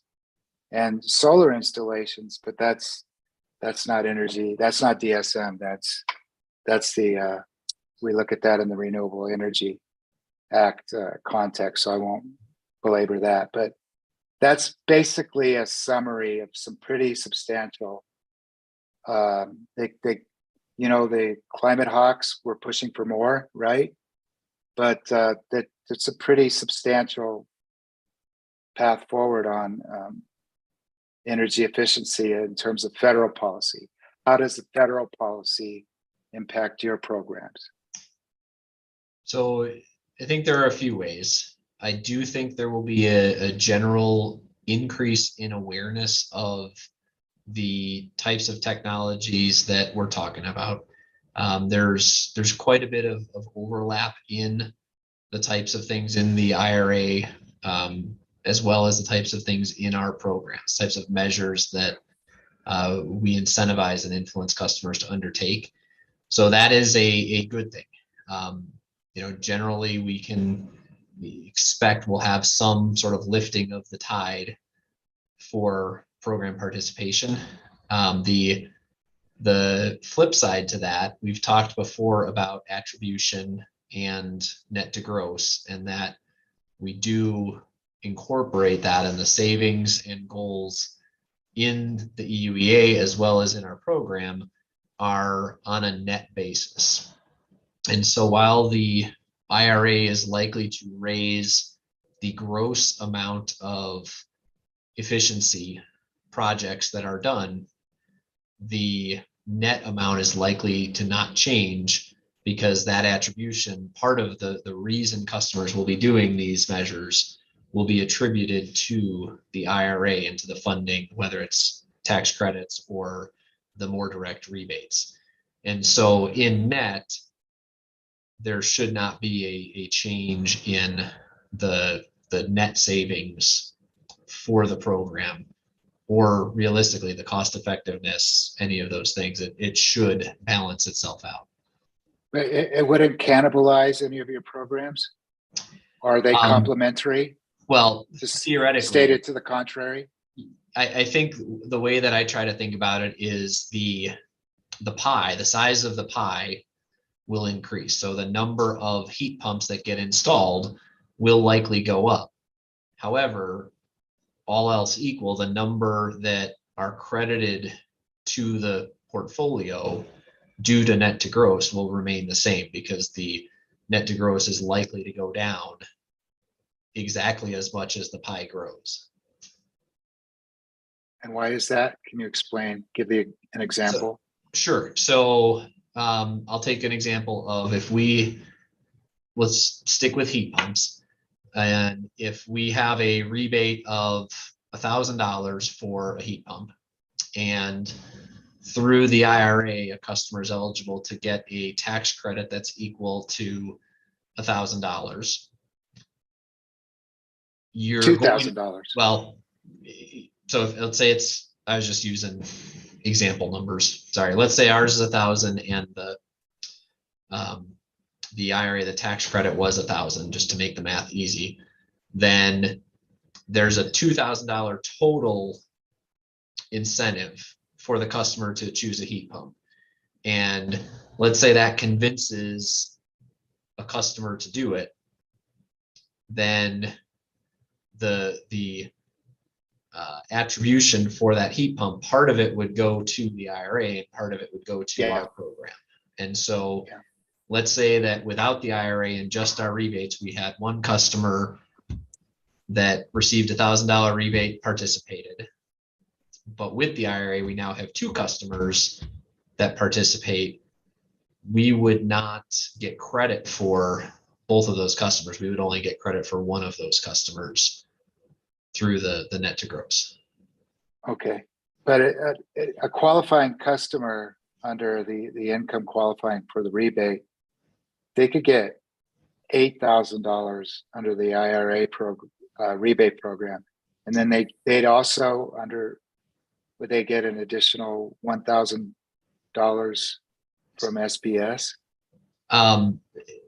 So if they qualified for our income qualified offering, they generally don't pay anything for the upgrades, right? So and this was a subject of, it was in this case, it was in the past case, I believe it was CCAE asked, specifically, do you cover the full incremental cost of upgrades for income qualified customers? And we do. So a customer who is who's qualifies in the, I think I mentioned this earlier, the threshold for qualification for our programs may not match the threshold of qualification for the IRA. Right. You might be considered an income qualified customer in the IRA, and you may not be within our programs. And so there are many different sort of subgroups there, but the short answer is that the intent of the IRA, and I think it will come to pass, is that you will have more lower income customers receiving efficiency upgrades, either greatly subsidized or for free, which will move them and reduce their energy burden. But if it's for free under the SPS program, they shouldn't get the $8,000 from a program which I understand will be administered by the state, right? Correct. And we have to have coordination between right between the implementation of the IRA. To my knowledge, that has not been, the details have not been finalized yet, and so we will have to coordinate there. Do you know what state agency, say in New Mexico or Colorado or Minnesota, maybe? I'm assuming these states will accept the funds. There may be some recalcitrant states who actually reject the funds along the lines of Medicaid, right? That's there a may possibility. Be, yes. But states like Minnesota, Colorado, New Mexico, one could say rational, moral states. One could say, I didn't say that. They will have state agencies, presumably, that will be accepting the funds and administering the programs. Do you have any idea whether any of those three states, in particular, what agency might be administering these programs? I don't know any of them for certain. I do know, as an example, in Colorado, we have very strong relationship with the energy office, the Colorado Energy Office, as well as with Energy Outreach Colorado, who is they are a leading nonprofit in that space. And so I assume it will be administered by the Colorado Energy Office, and likely will have involvement from Energy Outreach Colorado as well. And we're partners with them, and we understand that we need to coordinate with whatever agency it is in each jurisdiction in which we work to maximize not only the dollar value, but also the communication, make it simple for customers to understand, make sure that there's a clear line of sight into how the funds are administered and how it interacts with our portfolios. Is it a legislative determination in the various states that delegates that authority to a particular agency, like in Colorado? I don't know. You don't know? Because my fear is that it'll be delegated to this commission. And I'm not sure that we're equipped to do that kind of the kind of work that's involved with taking in the funds and then, we could, I guess we'd have to coordinate. The commission would be coordinating with the IOUs in particular. Yeah, I think there are many options for how to execute, and I think some states have what I would call more operational organizations or parts of the state bureaucracy that are more operationally focused and can administer these types of funds, and other states may have a different situation and therefore a different solution. And I think we're kind of speculating on all of this. Yes. And we'll have to adapt as the details of a path forward in each state become apparent. And that's why hearing examiner and Alan and I are not going to ask you for an update in 2023 in this or another docket, because it's likely that a lot of these programs won't be up and running until late 2023. potentially. I would agree with that. So sorry about that. Thought I had this on mute. But if this ends up, the IRA ends up impacting the program in a negative way, there is a mechanism in the plan to come back to the commission, correct? For relief. I know we have flexibility within the plan to, flexibility between programs for budget and around incentive levels. We've asked for that flexibility. I don't know of a specific availability. I believe it. Go ahead. I say I don't know of a specific availability for sort of relief to goals or something along those lines. I think it's the 25% discrepancy. My understanding is that if we deviate from or if we overspend a particular program's budget by 25% or more, we need to address that in the status report of why we did that. So yes, we have flexibility to shift funds around, for lack of a better term.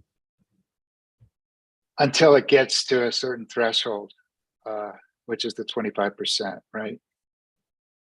I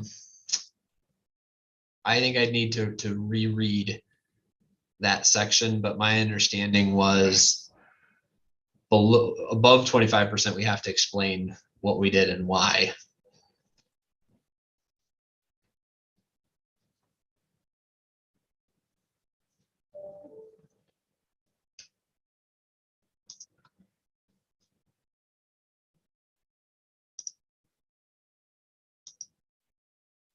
Yeah, it's the variance and forecasted budgets are greater than 25%.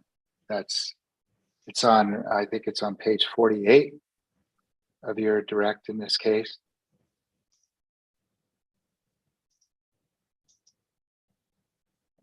The questions asked, does SPS seek flexibility in the management of the program budgets?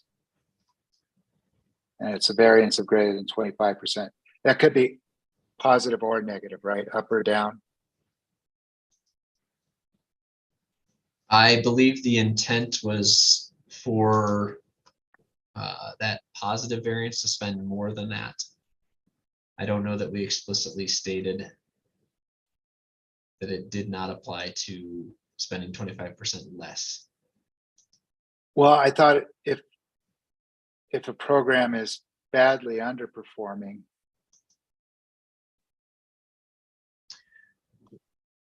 you might come in to seek a variance to either terminate that program or get some other form of relief to make the program perform better. Yeah, at least that's the way I understood this provision over the years, that it could work that way as well. I may be wrong. No, I think that's a fair interpretation, and we obviously want, if we have parts of the portfolio or programs that are not working as intended, either due to different market conditions or something along the lines of the IRA, I think we would definitely want to come in and address that. And the 25% is just a rough surrogate for when something might be either overheated or undernourished. I think it's as good as any threshold of, a sign that we need to look closer. Yes. Okay. And in that report, it could be that you say that the IRA is impacting us either positively or, depending on how you look at it, positively or negatively. I do think that the IRA will be discussed in the status report. Excellent. So then we don't have to ask you for any particular additional statement. We would just expect that if the IRA is if the Inflation Reduction Act, not the Irish Republican Army, it's a poorly named bill. It is, but that's how it got passed, right? In part. Some Orwellian naming, but be that as it may, it passed, and it could have good effects, or it could have potentially negative impacts on your programs, and we don't know at this time. But your reports will presumably address it if it's relevant. If it's relevant and significant, yes. Okay, great, thank you. There was something else about measurement and verification where you made a change. I wanted you to please explain that change. It's the estimated costs are removed from the particular program. Yeah, it's on page 68. SPS moved program-specific M&V estimates used in its forecasting to the M&V indirect segment under the planning and research segment. And you explained the several reasons. Starting on line 11, I won't go into them, but they make sense to me. And they make sense to staff. It's on page 68. And you say that well, why did you do that? For you give the reasons, but it impacts the UCTs of the programs, doesn't it? It improves the UCTs of the particular programs. Yes, the numeric values for the UCT for each individual program that would have had an evaluation in a given year will increase. Do you have Ms. Leyva Tercero's direct testimony in this case? I do. And she has a table on page 8 that I think explains this dynamic of what happened. Am I correct? And is that what she's doing there with that table on page 8 for the 2023 UCT ratios, the 2024 UCT ratios, and the 2025 UCT ratios?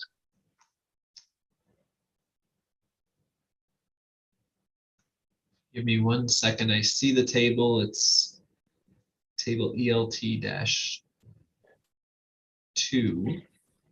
Yeah, and correct. And I take it to mean, and it's on page 8 of her direct testimony, I take it to mean that the removal of the M&B, she's showing the impact on the UCT ratio, UCTs from the prior method to the proposed method. However, the portfolio totals do not change. The portfolio total UCTs stay the 1.04, 1.02, and 1.00 for 2023, 2024, and 2025, correct? Correct.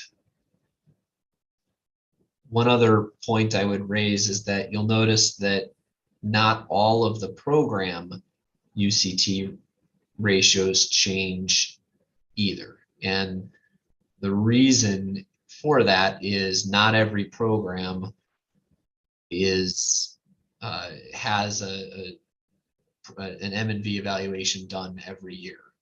There's a sampling of programs. And so as an example, the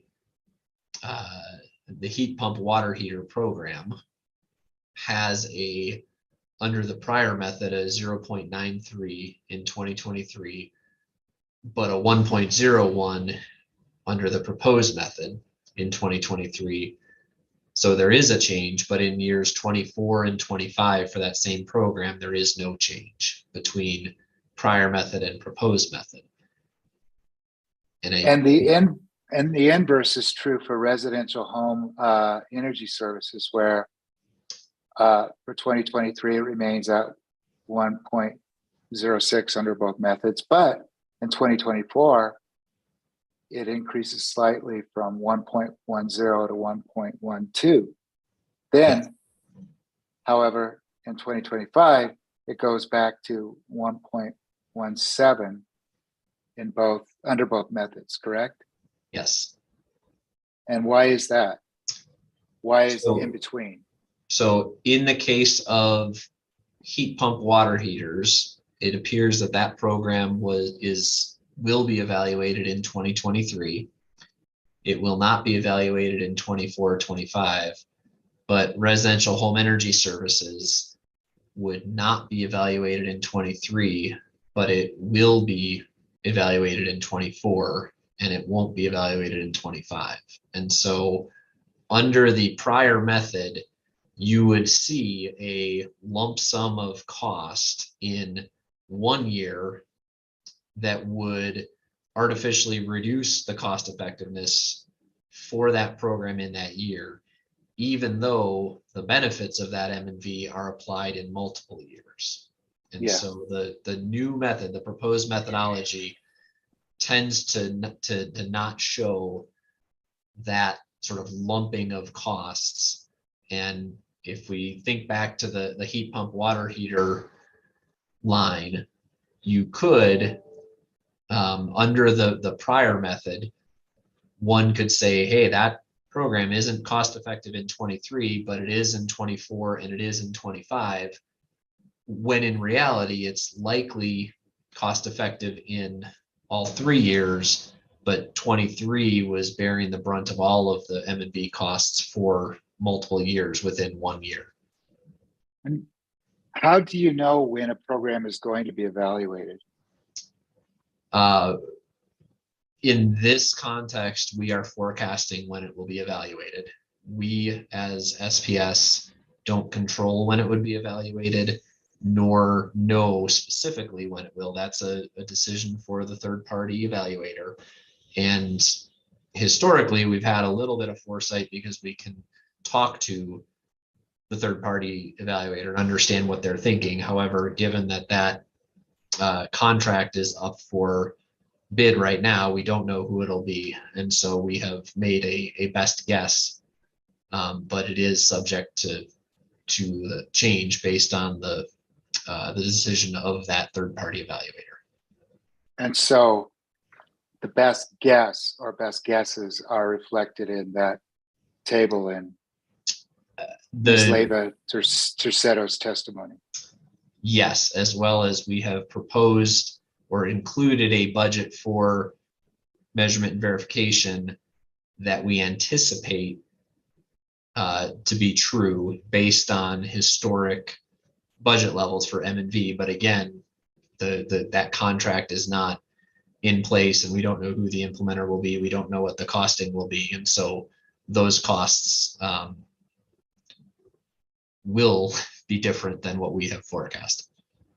And so to illustrate for the commission the difference in methodologies, the old methodology, let's say in 21-186, had M&V in the residential segment total M&V cost of $80,000, and that's on your MRS3 and 21-186, page 2 of 17.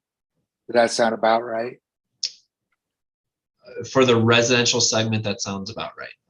And then 95,000 on the next page, page 3 of 17, MRS3 for the business segment total.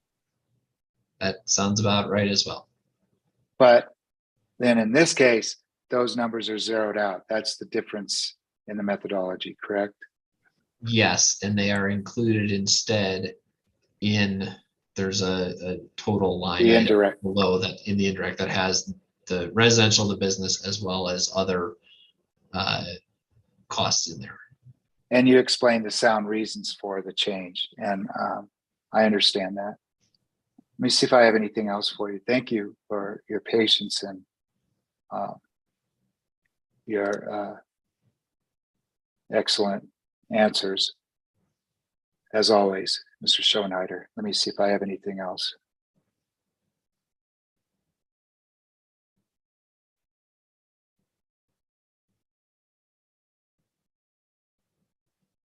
I don't right now, other than to remind council of the two bench requests, one regarding the explanation on avoided emissions. Mhm.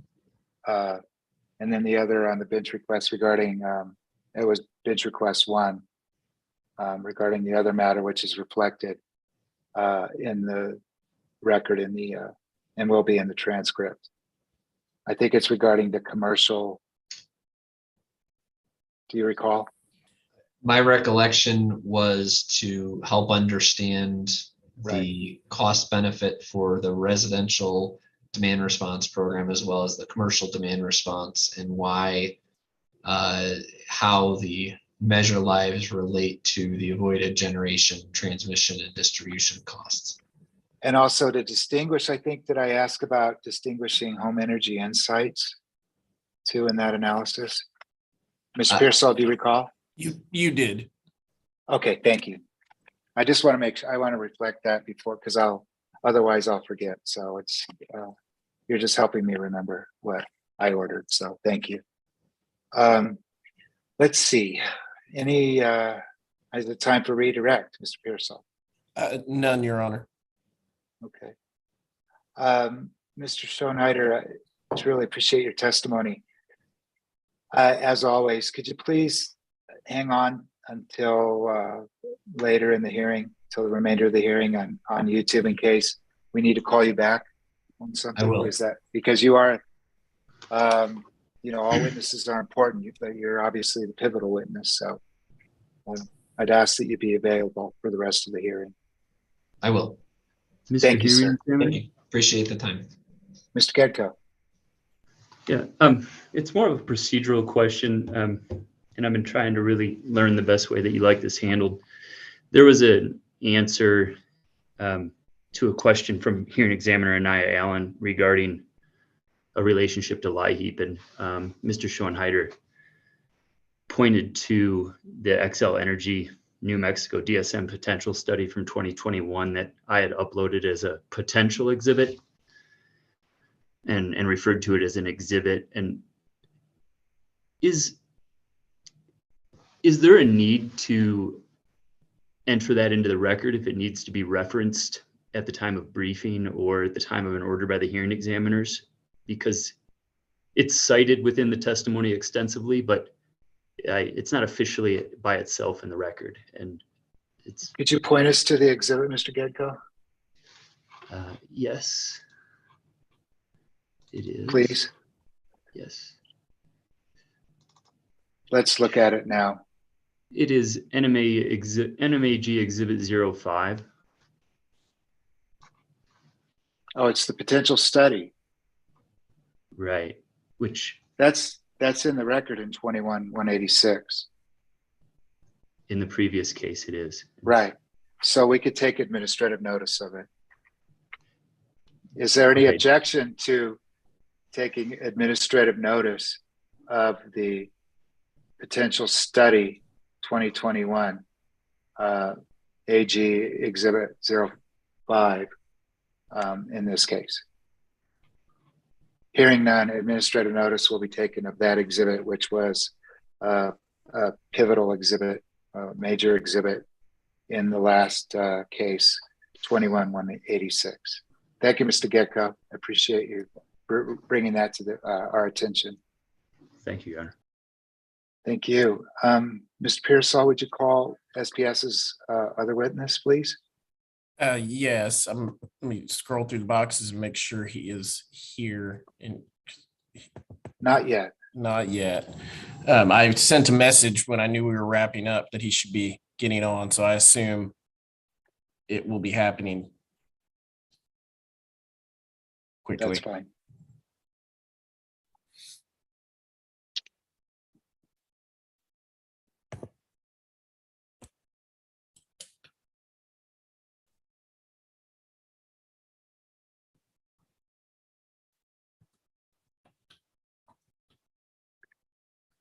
Now, while we're waiting for Mr. Luth, I'd like to get estimates on cross-examination of Mr. Luth, starting with the Attorney General, Mr. Gedko. Do you have any cross-examination for Mr. Luth? I do not. And I'm not going to forget Mr. DeSalen again. Apologies for doing that before. Do you have any cross-examination for Mr. Luth? No cross, Mr. Hearing Examiner. Thank you.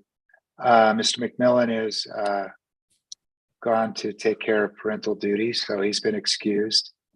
That means staff is next.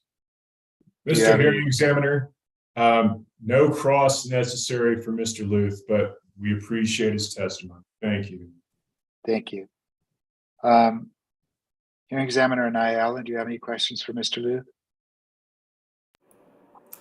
I do have some questions for Mr. Luth. I would not anticipate them taking more than 15 minutes. Okay. I wasn't asking for an estimate from my co-presiding hearing examiner. I don't have the clock on you. Thank you. I'd never live it down if I did. But so we're just waiting for Mr. Luth then. And I'm told that he is joining right now, so his box should pop up shortly. As you spoke, here we are. And Madam Hearing Examiner, when you examine, could you possibly turn your mic up a little bit? You are low. Thank you. All right, let's, Mr. Luth is now entering. There he is. Let's go ahead and swear Mr. Luth. Do you solemnly swear or affirm the testimony you're about to give should be the truth, the whole truth, and nothing but the truth? Yes. Thank you. Mr. Luth, can you state your name for the record? We lost, there we are. Richard M. Luth. Thank you. And Mr. Luth, can you identify your place of employment and work address? Yes, it's Xcel Energy operating as Southwestern Public Service Company, 790 South Buchanan, in Amarillo, Texas. And what is your position at SPS, Mr. Luth? Manager of pricing and planning. And did you prepare testimony in this case? Yes, I did. And do you have with you what is marked as SPS Exhibit 3? I do, yes. And can you identify that, please? Yes, that is my direct testimony. And are there any attachments to your direct testimony? There's 4. And can you identify those for the record? Yes, attachment RML-1 is the 2023 EE rider rate and revenue requirement. RML-2 is the 2023 EE rider bill impacts. RML-3 is the proposed 2023 EE rider tariff. And then RML-4 is an electronic file that contains my work papers that I employed to my testimony and attachments. Okay, thank you. And do you have any corrections to your testimony? Yes, I do. I've got a couple of minor ones that didn't affect any of the calculations, but nonetheless, to try to avoid any confusion for this. Will you walk us through those? Yes. On attachment RML-1, page 2, the line number 6 has a reference to line number 13, and it should have been a reference to line number 12. And that reference to line number 13 or line number 13 in the row marked line 6, that's in the column entitled notes. Is that correct? Yes. Okay. And was there one other? Yes, there was. On line number 13, it says accumulated 2021 under collection, and it should have said over collection.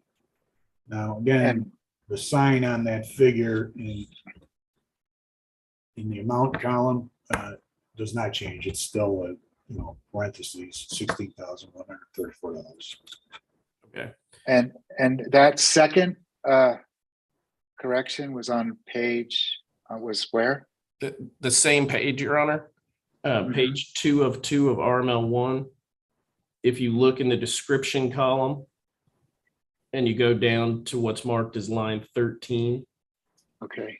it says accumulated 21 under collection, and it should read over collection. Accumulated 2021 over collection. Yes, and these were discovered in prepping yesterday. So we uploaded the exhibits per the order earlier. These were not written on them, and we just read them into the record. We can also submit them if you would like them a clean version or a red line version submitted, but just wanted to confirm how you would like that done. Those qualify as corrections of typographical errors. However, those corrections should have been already made. So what I would ask, and that's pursuant to the pre-hearing order on page 4, yes, subparagraph F, I believe. Yeah, handwritten on the originally filed document in a subsequently filed errata. And I understand you just found these, so I don't mean to be rude about this or a stern taskmaster or anything, but all I'm going to ask is that you please make those changes and substitute. Is there any objection to the substitution of the corrected page? Hearing none, that substitution will be made and uploaded in place of this particular page of the exhibit, or a new exhibit if you'd rather do it that way. okay. Yeah, thank you, Ms. Pearsall. And please do it by, if you can, by close of business so that the court reporter has access to the corrected exhibit. We will make that happen. Thank you, sir. Okay, and Mr. Luth, subject to those 2 corrections, if I asked you today the questions in your direct testimony, would all of your answers be the same? Yes. And those answers are true and correct to the best of your knowledge? Yes.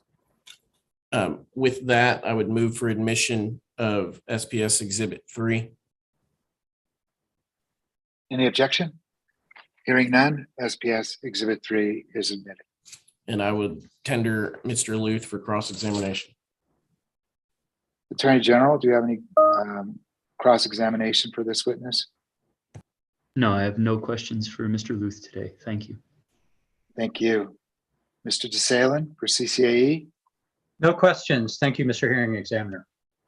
You're welcome. Occidental Permian is no longer with us. Mr. McMillan was excused. So staff, Ms. Pagacco, do you have any questions for Mr. Luth? Mr. Hearing Examiner, staff does not have any cross for Mr. Luth, but we thank him for his presence today. Absolutely.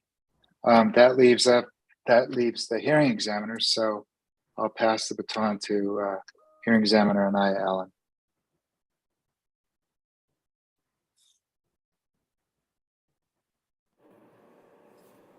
All right, thank you. Thank you, Mr. Medeiros. For the court reporter, is this an acceptable volume on my headset?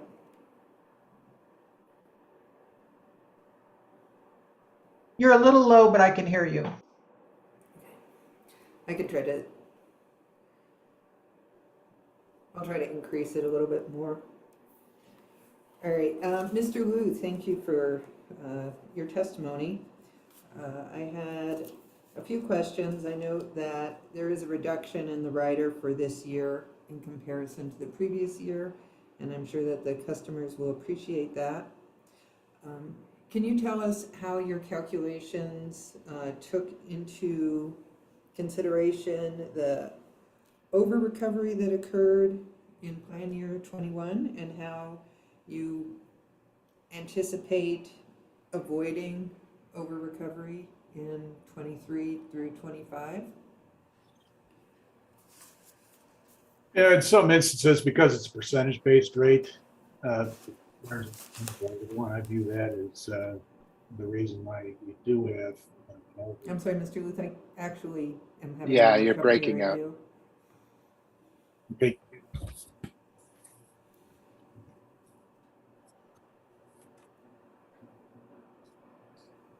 I'm hoping that's better. Yes. I think the over recovery was largely unavoidable here, coupled with the 3% minimum. Our revenue's grown considerably from the rate that was established that went into effect as a result of the 2021 case, and as a result of load growth, as well as increases in revenues from fuel costs are the primary reasons. We've also had an increase in base rates.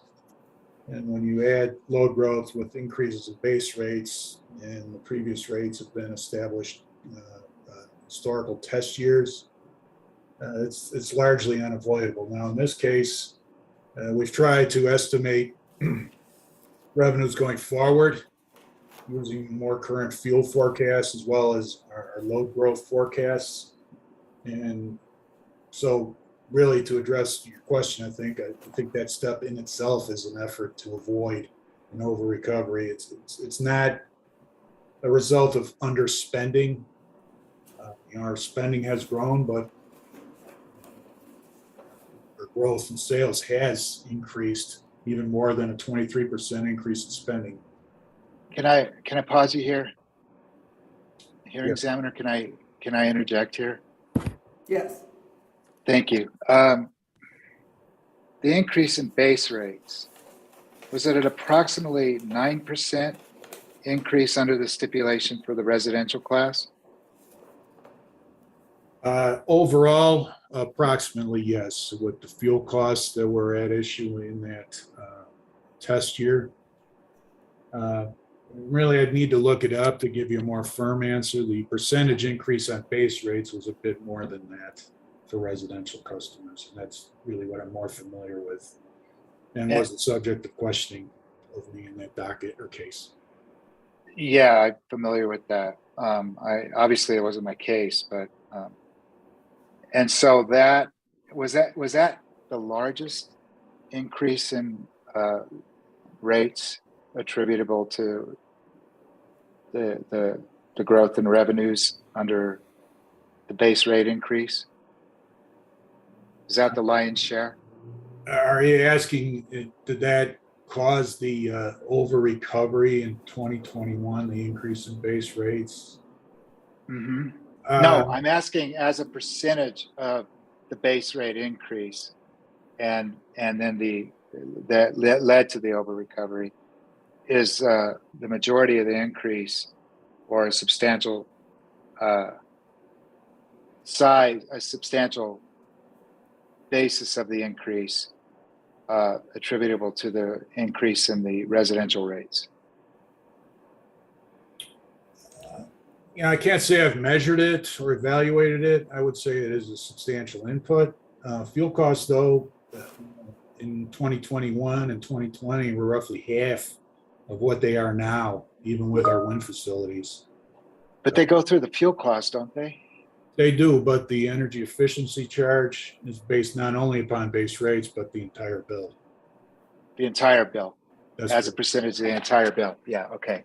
And then that coupled with the 3% minimum is what you're saying led to the over recovery?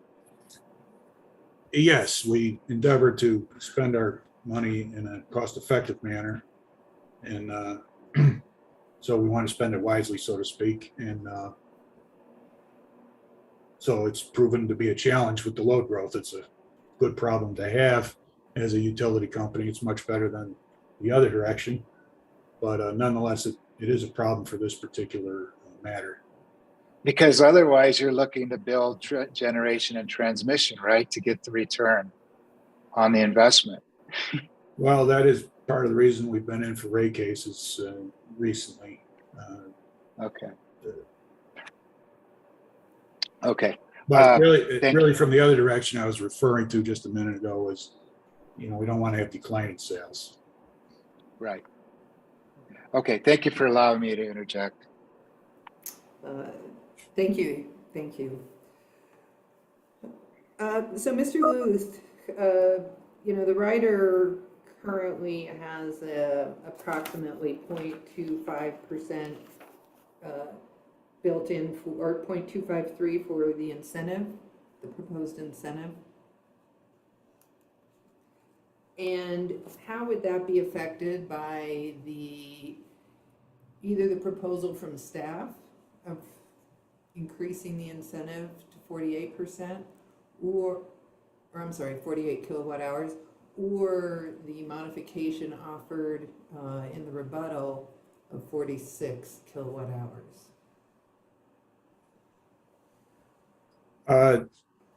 Mr. Schoenheider had done the calculation of the incentive itself, but an increase in the floor for evaluating the incentive, my understanding, would reduce the percentage for the incentive in the charge, because we would have a smaller percentage or smaller incentive request. And conversely, a decrease in the floor for measuring, better performance than mandatory or expected would tend to increase the incentive, and as a result also increase the percentage charged. So understanding that you didn't perform those calculations, can we I would like to make a bench request for an explanation of the impact on the rider based on those two different measurements, the proposal by staff and the proposal in the rebuttal. Mr. Pearsall? Oh, just for a point of clarification, in Mr. Schoenheider's rebuttal testimony, and I was looking for the footnote, as it relates to the change in the incentive mechanism, what he noted that we did was, for purposes of the rider, maintain the incentive mechanism total number. So we didn't change the math, even though, as Mr. Luth said, the math would change, because you just multiply the percentage times the savings, and that would beget a new charge. But to avoid changing the rider that was presented, we said we would keep what is ultimately a lower amount than if you adopted our alternative amount. So if I can get to it 1 second, I can tell you where it is. Is that footnote 22 on page 16? That sounds right. Yes, that is exactly right. Okay, so you're saying that the incentive portion of the rider will still remain at 0.253%? Yes, that's exactly right. And it would actually have increased if, for example, you adopted or recommended the commission adopt the alternative proposal of 46 gigawatt hours of savings plus the 5.95. We're just going to deal with that in the annual true-up reconciliation process, was our proposal.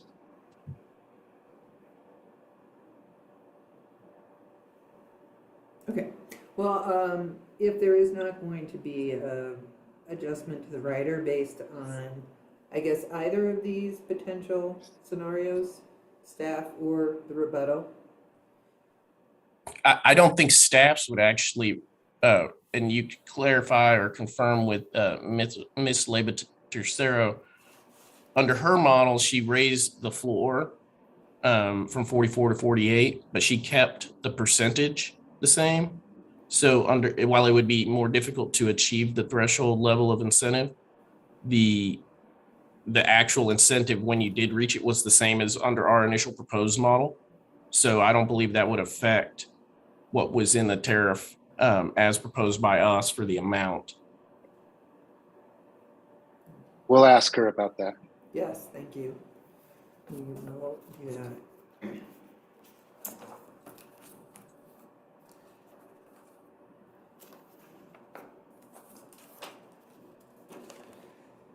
Mr. Luth, in RML 3, there's a discussion of, I guess, exclusion of self-directed customers or self-directed programs. Do you know how many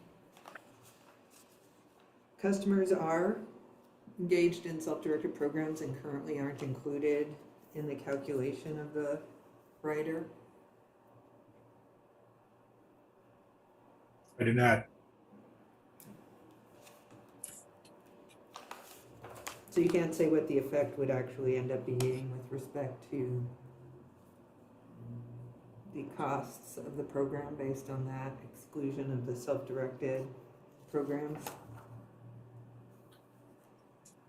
No, my estimate for the rate that would match revenue with, energy efficiency revenue with the program expenditures would be, takes into consideration revenue that is not charged the energy efficiency charge. And so that would have taken into that concept about not being charged the energy efficiency charge would have taken into consideration self-direct customers. But I myself, work little with the administration of the energy efficiency program, so I don't know who may be excused from some percentage of the charge as a result of self-directed programs. Thank you. You also discussed in your testimony a notice or message to be included in bills to consumers. Yes, the bill comparisons, yes, I worked on that. I'm sorry, let me get the page that's on.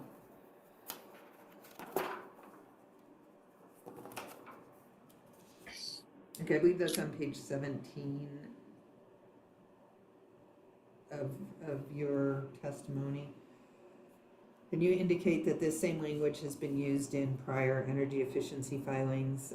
Are you involved in the development of this language on this message?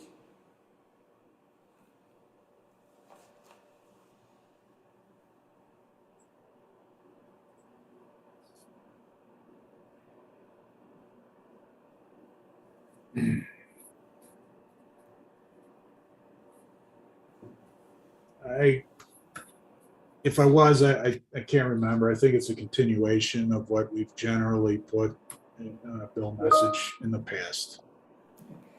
Do you know whether or not this is included in Spanish on customer communications?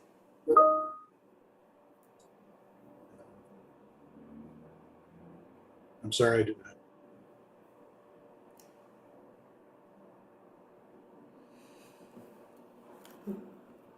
And I guess I would, I think I'll probably get the same response to my next question, which is whether or not you know whether or not there's been any evaluation of the message based on commonly used readability measurements. In other words, what grade level education a consumer would need in order to understand the message. No, I don't know if there's been an evaluation of grade level reading for that message. And finally, I wondered whether or not SPS had considered a revision in the message for commercial and industrial customers.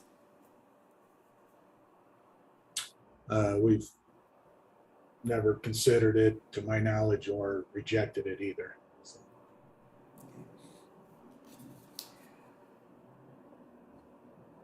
So I think I would, I think we could eliminate what I had previously asked for in a bench request based on Mr. Pearsall's explanation and the footnote in the rebuttal testimony.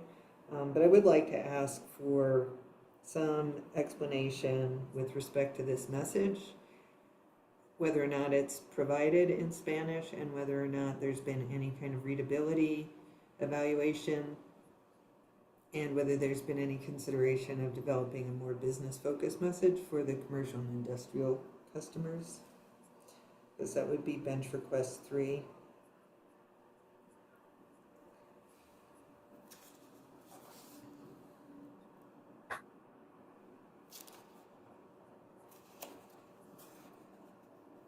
Be interesting to find out, for one, if customer bills have room or space to provide the same message in Spanish,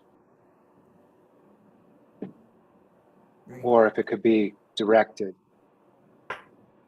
to households that likely, you know, if there's some way of what the practice is within the company with regard to that, if there is one at all. And I guess the next question in that regard is, assuming the answer is no, that the message only goes out in English, and it may already be in Spanish on there, but if not, would the company consider adding the same message in Spanish to customer bills? And if so, in what way? In other words, would the same message be on all the bills, or would it be somehow targeted to discern when the message should be in Spanish? It probably needs to be on both. I don't know, but I just would like to find out. We would like to find out what the practice is in the company, if there is one, with regard to bilingual bills, or at least this message on bills.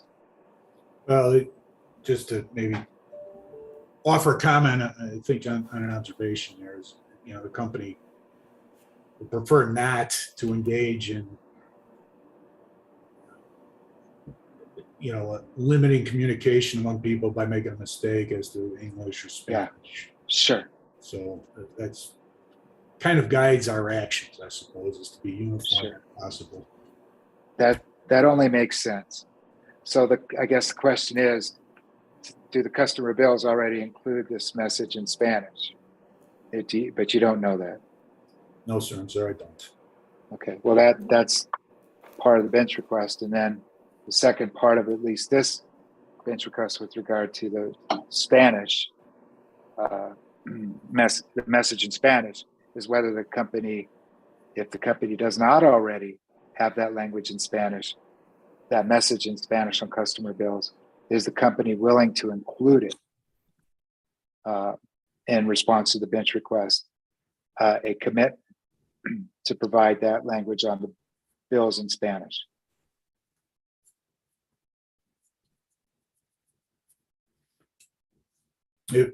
I think you're asking me, I feel comfortable committing to that, yes, sir. I'm not asking you to commit to it now, just to consider it. If you were willing to commit to it now, that's fine, but we're not asking for that commitment. We're asking for that commitment, yes or no, in response to the bench request. I think that would be better. I don't work with the billing printouts Right. a whole lot, and so there may be something I'm overlooking here. Thank you, sir. Thank you. But of course, there's the second part of that bench request 3, which is regarding the message directed to business and commercial customers and industrial customers. Right. If there's been any consideration of that. And hearing examiner Angelica and Alan, is there also a readability component to that request? Yes. So that's the third part. Yes. Whether or not there has been a determination as to the readability, what the grade level readability is of this particular message. And if it is for that above matter, go ahead, I'm sorry. And if it is above, let's say, a 6th to 8th grade level, whether there would be consideration by the company of rewriting it to make it more accessible. And if the determination is that there is language that could be more accessible, feel free to provide alternative, more accessible, readable language. As another proposal, similar to the proposal on if the company is amenable to it, accepting the language, the message in Spanish. So there's, there are three parts here. First is the Spanish part. The second is a message directed to commercial industrial customers. And then the third component is this readability. And if there is better language that the company is willing to proffer as a proposal, then the commission would be willing to consider it. Not saying you have to, but if you find it appropriate, then it's a proposal that the commission would consider. Again, subject to the additional evidence rule, which allows for replies to responses to bench requests. And I'll set a date. We will set a date for that, for both the responses to the bench requests and replies to the responses. And those are the questions that I had for Mr. Luth today, so thank you, Mr. Luth. Thank you. Thank you, hearing examiner. Mr. Pearsall, any redirect? I don't, but I had one comment for or hearing examiner Anaya Allen had questions regarding the number of customers in self-direct regarding the tariff. I believe that there are none, but the witness to ask is Mr. Schoenheider. So if you wanted to confirm on the record that there are no such customers, he would be the person to ask. Thank you. Mr. Hearing Examiner, if I may, is it possible to have Mr. Luth restate the corrections to his direct testimony there in SPS Exhibit 3? Because when that was happening, it was a little garbled for me, and I want to make sure that I'm clear on that, so that if it triggers any corrections by my staff members, they can act promptly. Mr. Bagaco, we have during the clarifying question, we've uploaded a new exhibit to the Dropbox, or at least I've been told that it is there, a corrected exhibit number 3 that has the page with the handwritten corrections. And it should not change any of your calculations of your witness because they truly were typographical errors and no number changes. Wow, you are quick, Mr. Pearsall. Thanks to you and your crew for getting that uploaded. We'll take a look at it right now. No problem. Hearing examiner Anaya Allen, would you like Mr. Schoenheider called very quickly to address that issue on self-direct? Certainly. Thank you. Let me make sure he gets on. And Mr. Liu, thank you very much for your testimony and your cooperation in dealing with our bench request. We really appreciate it. Thank you, sir. Thank you, sir. You are excused.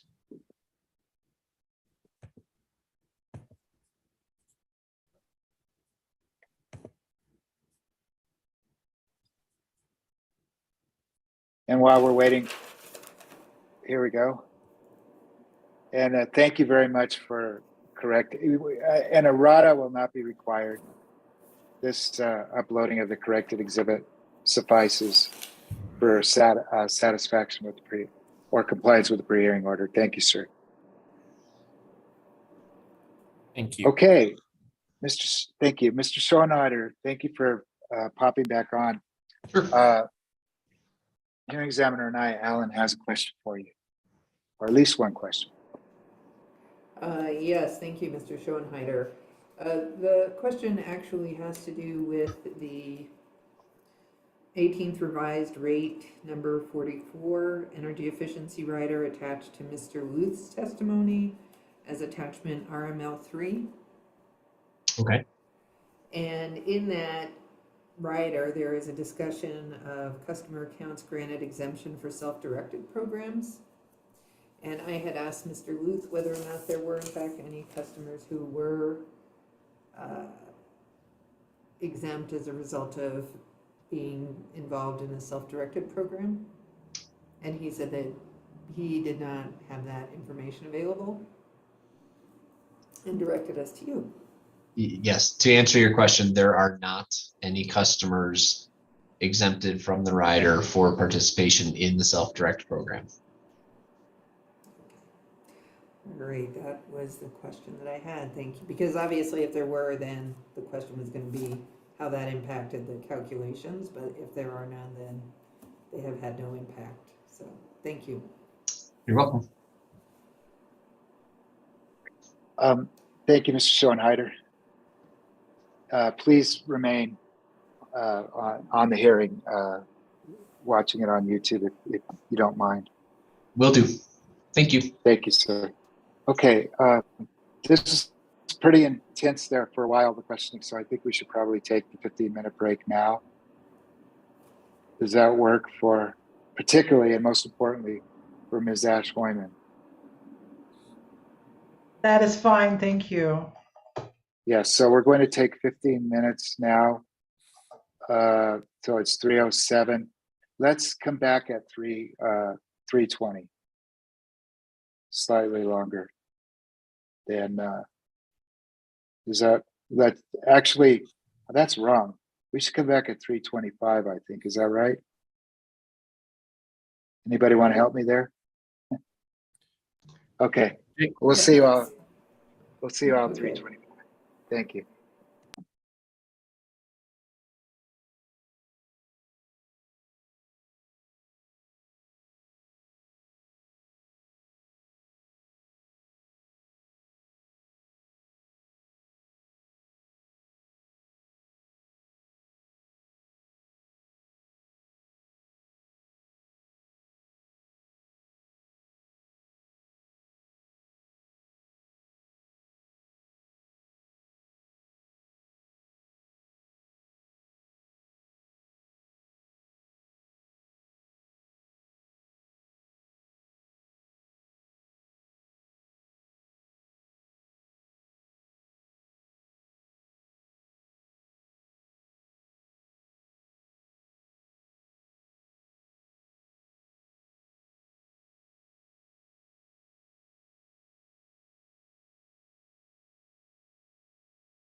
Good afternoon.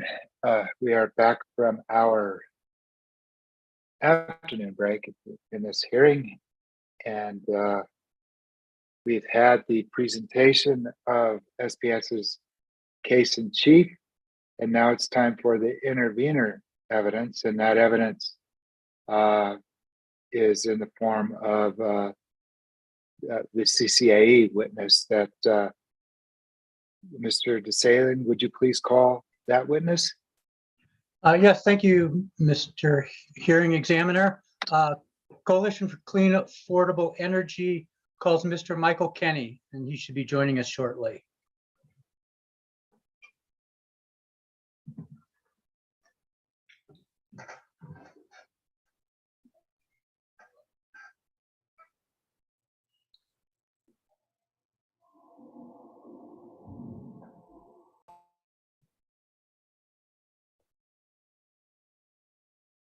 I'm just waiting to admit him to the Zoom meeting, that is. There he is.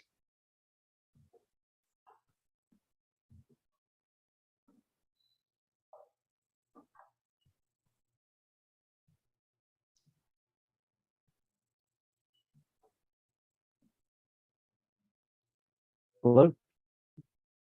I'm Mr. Kenny. Would you please be sworn? Would you raise your right hand for me, sir? Do you solemnly swear or affirm the testimony you're about to give shall be the truth, the whole truth, and nothing but the truth? I do. Thank you. Could you state your name, please, for the record? My name is Michael Kenny. And what is your business address?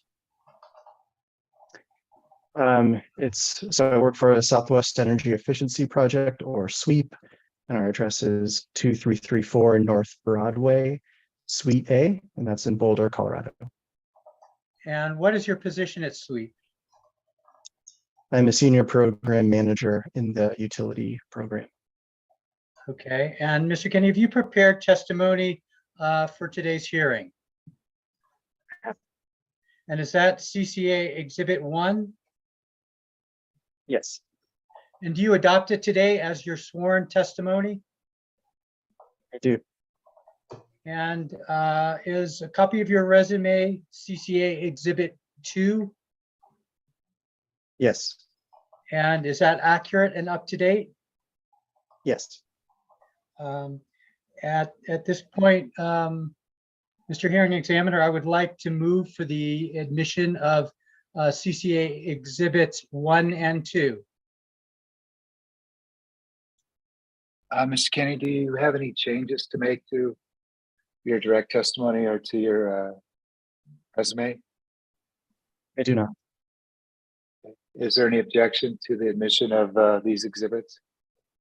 Hearing none, CCA Exhibits 1 and 2 are admitted. Thank you, Mr. Hearing Examiner. And Mr. Kenny will now take cross-examination. And is there any cross-examination from SPS, Mr. Pearsall? No. Okay. How about the Attorney General? No, I do not have any questions. Thank you. And thank you. Staff, any questions for Mr. Kenny? Mr. Hearing Examiner, no questions for Mr. Kenny, but staff thanks him for his participation. Absolutely. Thank you, Mr. Bagaco. Hearing Examiner Anaya Allen.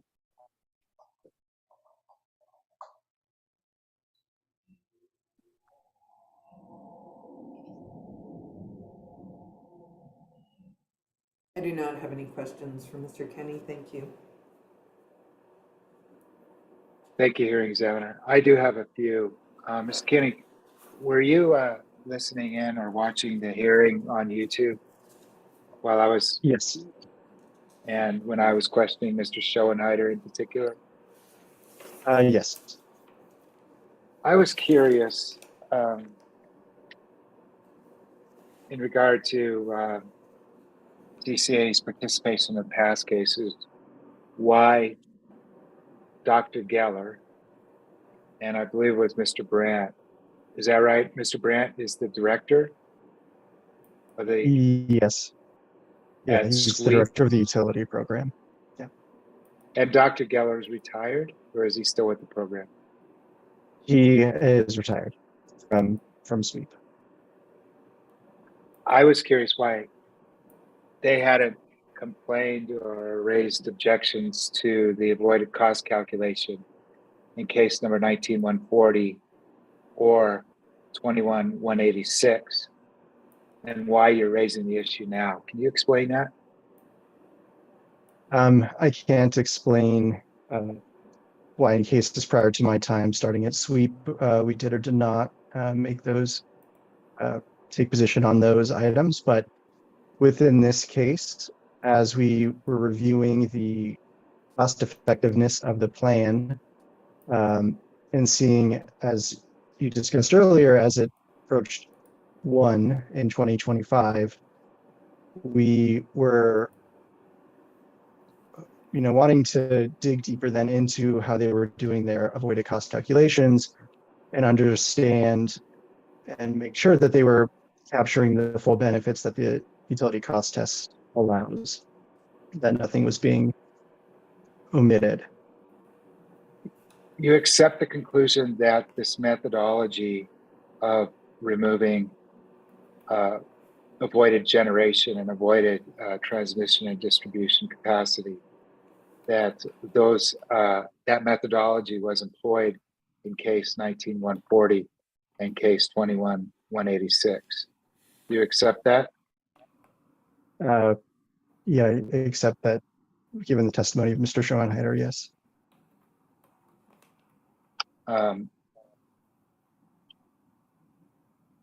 And do you also accept his explanation that if those benefits, first off, you accept that they are benefits, those avoided Yes. costs?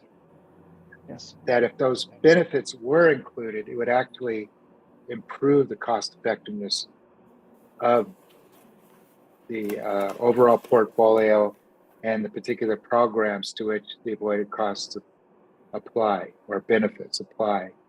Do you accept that? Yes. So in some sense, isn't this a truer analysis, somewhat of a harsher analysis for the company to take this approach? I don't know if I would say that, but if it is their belief that there is if there is the $0 savings for those years, then it does make it harder for them to reach a 1.0 or stay above 1.0. Yeah. And so what ultimately is your beef with that approach? As we pointed out in our testimony, in reviewing, how other states approach this, we did not come across zero values for avoided generation capacity, even in years in which there was no capacity needed. So there's terminology for a resource balance year, which in this case, in SPS would be 2026. They're expecting to have a generation capacity need that year. And that's when we start seeing non-zero values. But is it Mr. Stoneheider's explanation in his rebuttal that what you're applying or would have applied here is the TRC test and the societal test or the societal test? No, my questions and concerns with the avoided generation capacity costs are all within the utility cost test. Okay, fair enough. Within other states, including Colorado, where Excel also operates, we see non-zero values even in years where they don't have a capacity need. So our question was, why is it 0? And if they're using a different methodology here than they would in other subsidiaries.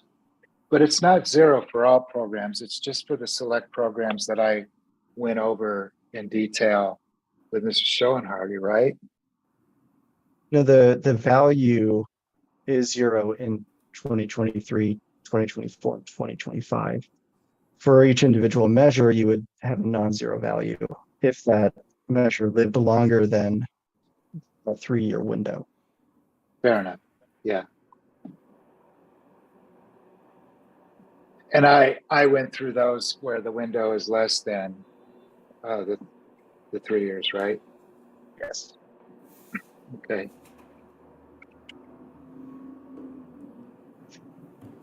Let's see. So do you have an opinion? You talked about the Inflation Reduction Act in your testimony. Do you have an opinion on what direction you think the Inflation Reduction Act will take SPS's triennial plan, the performance of the plan? Have you thought about that?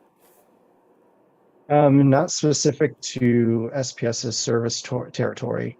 I think in general, it should increase uptake of the measures that they're incentivizing, but how that trades off with the savings claimable by SPS, I'm unsure. Remains to be seen. Yeah.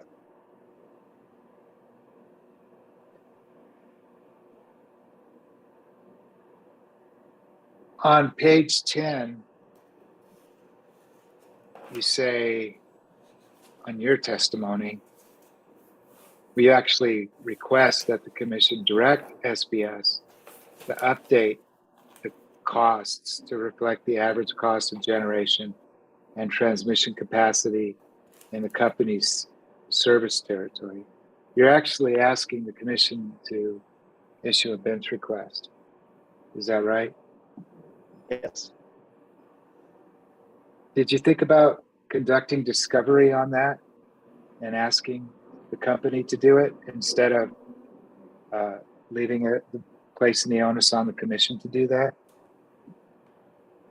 Within discovery, we did ask for explanations about their avoided generation capacity costs and avoided transmission costs. And with the answers we received, we still felt it was necessary to make that request. But you could have performed the analysis or requested that they perform the analysis as part of discovery, couldn't you? Done that? We could have, yes. Well, for future reference in the next plan case, consider doing that because we ask a lot. We ask an awful lot of bench requests anyway, and to the extent that we can have those things vetted at the hearing, it's all to the better. So just a little advice for the next case to think about. Thank you, sir. Conducting that kind of discovery. Thank you. Because frankly, I'm not going to ask that bench request. I think I'm satisfied with the answers from both sides, and I don't think we need that particular information, particularly because this analysis has been performed and accepted by the commission twice before. We will accept a briefing on this disputed issue, of course, and we'll consider the parties' positions on it. But I don't see, frankly, the need to require that information at this time. Do you see a need for it still? I still believe it's our position that the value should not be 0, but Okay. I think with the current bench request that you have made into examining the residential thermostat rewards and business thermostat program, that will offer us some additional insight into your questions. Thank you. My last question is, well, first off, before that, it seems from reading your testimony that you're pretty satisfied with the way that that the company SPS took your recommendations on program refinements and improvements, took it to heart, and made many of the changes that you were recommending. Is that right? Yes, and you're referring to prior case in the goal setting. Yes. Right. And so let's assume, just for the sake of argument, that we, the hearing examiners, don't recommend any of the further changes that CCAE is recommending in this case. Would your position be that the application, if CCA's subsequent recommendations in this case are rejected by the hearing examiners in a recommended decision, would it be your position that the application should be either approved or disapproved? I think if our recommendations are not taken into consideration, I do believe we would still support approval of the application. That's your answer. You would support approval of the application no matter what our recommendation is on the recommendations that remain in dispute. I mean, definitive, we'd like to see what the response is by the company to the bench request to have a final position, but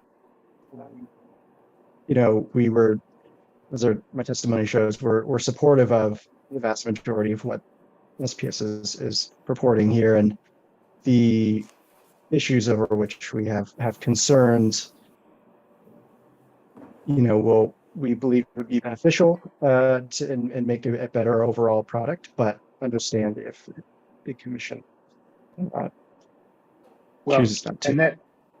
And this is where I ended up with Mr. Brandt in case 21-186, exactly I believe at the end of my colloquy with him, is in briefing or in response to the bench request or reply to the company's response to the bench request.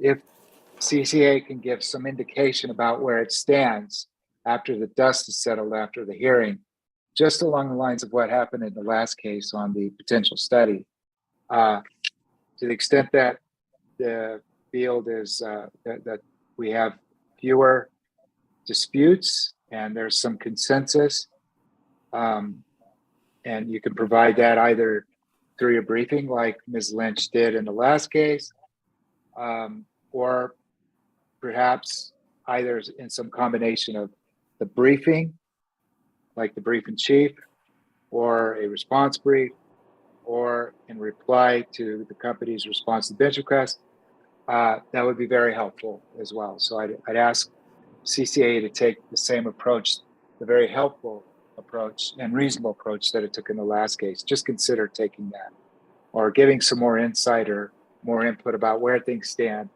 after the evidence has been presented. Understood. Thank you, sir. We'll do that. Okay. Any redirect, Mr. DeSalen? No, Mr. Hearing Examiner, no redirect, and we will certainly take your suggestion to heart. Thank you, sir.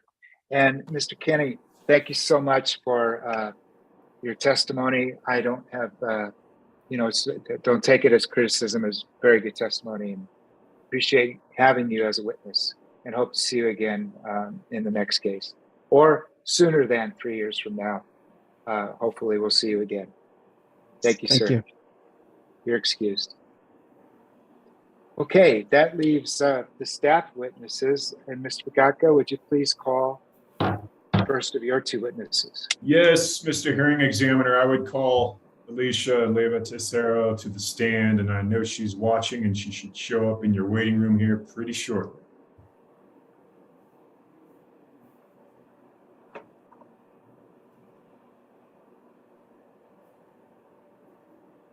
I've got my mouse here ready to click her admittance to the Zoom meeting.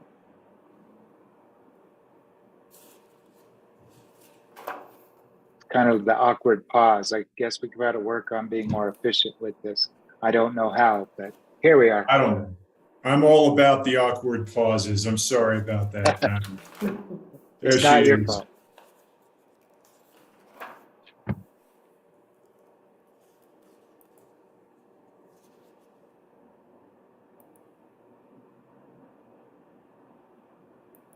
Hi, Ms. Labor Tercero. Hi, good afternoon. Good afternoon.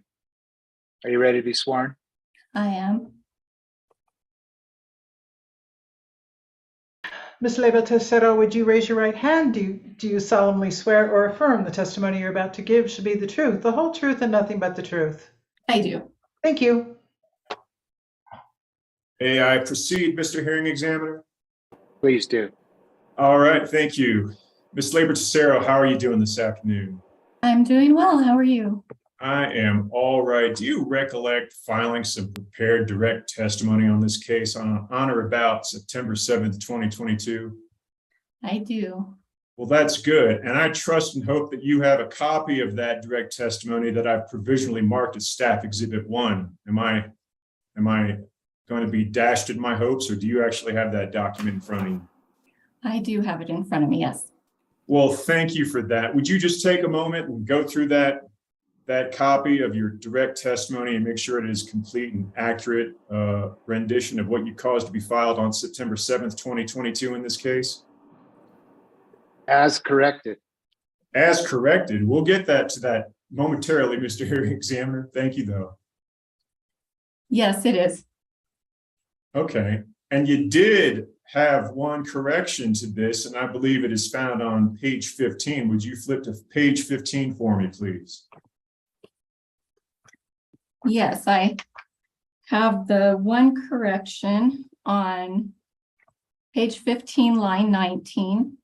The dollar figure should be 1,181,889 rather than 11,181,889. And that correction is reflected in staff's notice of erratum that was filed on October 5th in this case. And it's also reflected in Staff Exhibit 1. Well, you are terribly efficient. Thank you for that. You took a couple more questions out of my mouth. How about this then? With that correction being clarified in the record and as reflected in Staff Exhibit 1, if you were now at this public hearing asked the same questions as what we see posed in your direct testimony, would your answers to the questions still be the same, or would you change them here and now on the stand live at this public hearing? My answers would still be the same. Well, with that, Mr. Hearing Examiner, I would move for the admission of the prepared direct testimony of Ms. Alicia Leyva Tercero into the record marked as Staff Exhibit 1. Is there any objection? Hearing none, Staff Exhibit 1 is admitted. And with that, I would tender Ms. Leyva Tercero for cross-examination. Thank you, sir. Thank you. SPS, do you have any questions for Ms. Leyva Tercero? No. Mr. DeSalen for CCAE? No questions, Mr. Hearing Examiner. And I skipped over the Attorney General. I'm sorry, Mr. Gecko. Do you have any questions? I do not. Okay. Hearing Examiner and I, Allen?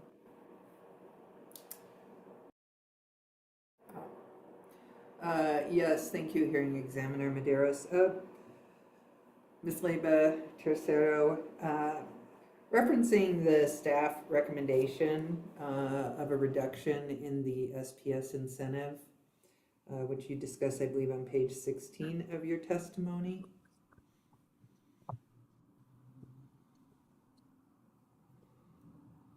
Yes.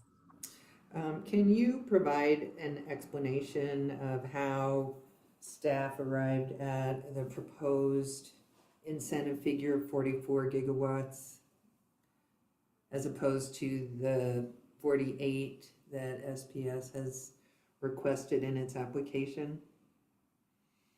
I believe it was the other way around.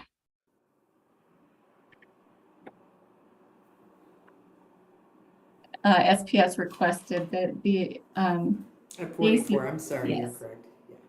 Okay. Yeah, can- so just to provide a little bit of background on my thinking there. So this triennial plan is the first triennial plan that SPS has filed completely under the 2019 amendments to the Efficient Use of Energy Act. And so while they did file a triennial plan in 2019, that plan encompassed programs and goals under the prior requirements and programs and goals under the new requirements. The amendments to the EUEA in 2019 increased the savings goals. So I believe that we should encourage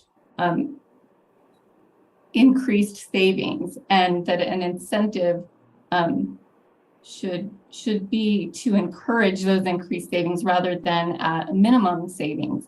And when I say minimum, I mean, I know that I'm referring to the average annual savings amount that SPS is required to achieve to meet its cumulative savings. And I recognize that there's no rule or statute that requires those the savings to be distributed evenly over the years. However, I think that there is room for encouraging an increased savings, something above that 44 gigawatt hours, the baseline incentive triggered at the 44.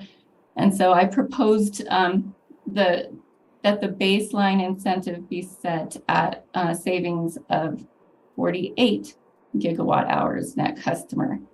However, after seeing SPS's rebuttal proposal, I will say that I am not opposed to that. They did make some movement in increasing the savings goal, but at the same time, the incentive amount also increases. But after listening to Mr. Schoenheider's explanation of why the cost effectiveness is declining, I think that setting it where SPS has proposed in its rebuttal is reasonable, and it accounts for risk to the utility of not earning an incentive. So staff at this time would support the proposed modification to SPS's original application of setting the incentive at 46 gigawatt hours? Yeah, so staff is not opposed to the rebuttal proposal. So you're not going to go as far as saying you support it, but you're not opposed to it? Not opposed, I'll say that. I think maybe I might prefer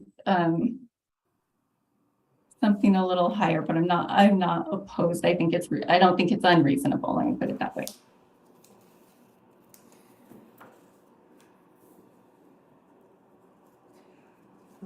I don't have anything further. Thank you, Mr.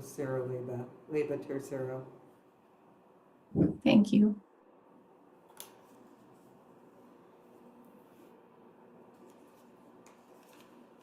I believe you're muted. Ms. Leyba Tercero, thank you.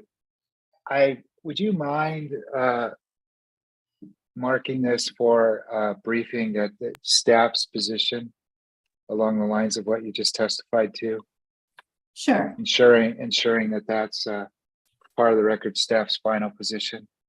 Yes. And it may be, sounds like, I don't know if it is, but it sounds like it could be, while staff would prefer your recommendation, staff is not opposed based on what it heard from Mr. Schoenheider and read in his testimony in rebuttal in terms of accepting the rebuttal proposal. I'm not sure. So just please clarify, and you don't have to do it now, but just, or if you can, if you want to do it now, but you can certainly wait to do it in staff's brief in chief to clarify the final position of staff on the SPS rebuttal proposal. Yes, we will do that. Thank you. And one thing I do have to ask about that's of a little concern is in the rebuttal. If you look at, do you have Mr. Stonehider's rebuttal testimony? Yes, I do. Could you please look at that attachment MRS-R1, which sets out the incentive mechanism and how Yes. it performs. I'm there. That estimated, that evaluated savings at 46 gigawatt hours. That's the baseline incentive, performance incentive of 5.95% for the threshold of 46 gigawatt hours. Do you have comparable figures for the other IOUs for EPE and their incentive if they have one, as well as for PNM? Do you know what their thresholds are? Off the top of my head, no, I don't. I would have to look that up. Could that be your homework It to could. provide there? Thank you. Could that'll be bench request 1 to staff so that we can have a comparison, because it's something that comes up with the commissioners. It's like, geez, that 5.95% threshold seems kind of high. For PNM, didn't we approve something else than that, or for EPE? And why can't we do that here? There may, who knows how that comes out. I'm just saying hypothetically. So the more information we have at our disposal to inform the commissioners, the better. So if you could please provide that as staff bench request 1, we greatly appreciate it. Just the current approved incentive mechanism for EPE and PNM. Okay, so not just the baseline, you want their. The whole, Okay. yeah, just yes, please. Because I assume they're, at least with regard to PNM, and I haven't done one of PNM's energy efficiency plan cases in a while. I'm assuming it's roughly similar with the different tranches and the staggered and increasing incentive that is capped out at a certain amount, but I don't know for certain. So we could certainly look it up, but it'd be helpful if staff could give us the definitive improved incentive mechanisms for the other 2 investor-owned utilities. Thank you. Yes, I will do that. Thank you. Ms. Pagacco, do you have any redirect? You know what, Mr. Hearing Examiner, no redirect necessary in this instance, but I thank you for asking. Thank you, sir. Ms. Lever-Ticero, thank you so much for your excellent testimony. As always, you are excused. Thank you. Thank you. Ms. Pagacco, would you please call the last witness to Yes, testify? I would call the only remaining witness in this case, staff witness Mamadou Ouattara. Please come on down, Mr. Ouattara. You'll be coming on down shortly.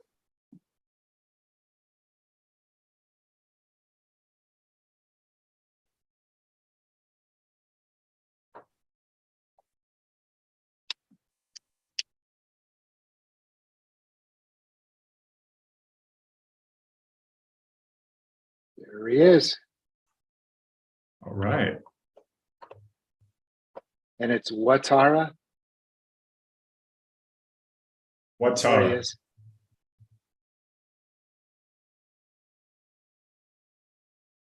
Hi, Mr. Ouattara.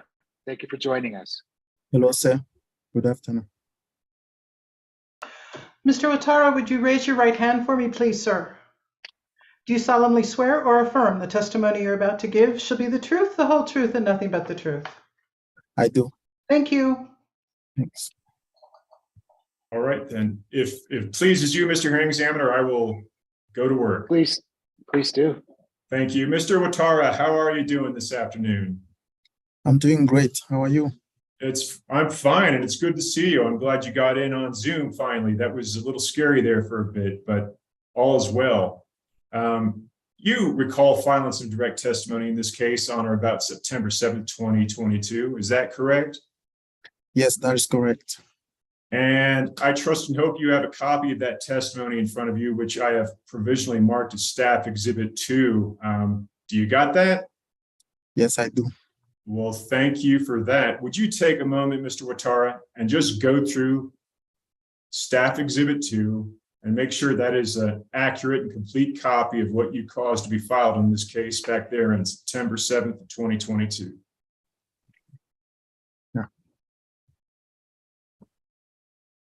It is an accurate copy of what I filed on September 7, 2022. Thanks. Very good. Thank you for that. You don't have any corrections to make to this pre-filed testimony. Is that correct? Yes, that is correct. Fantastic. And now I wonder if you were asked the same questions as what we see posed in your direct testimony today at this public hearing, would your answers be any different than what we see there in Staff Exhibit 2, or would you have some reason to change them now? My answers will be the same. Well, thank you for that, Mr. Watara. With that, Mr. Hearing Examiner, I would move for the admission of Mr. Watara's direct testimony, provisionally marked as Staff Exhibit 2, into the record of this proceeding. Is there any objection? Hearing none, Staff Exhibit 2 is admitted. And now I thank you again, Mr. Watara, but I'm going to pass you now to other folks in this case who might want to do some cross-examination. So that's their opportunity. Mr. Hearing Examiner, please take it away. Well, let's start with Mr. Pearsall. Any questions All for right. Mr. Watara? Thank you, Ms. Rikako. I have Sorry. no cross-examination.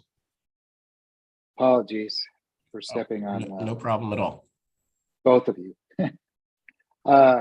Ms. Gedko?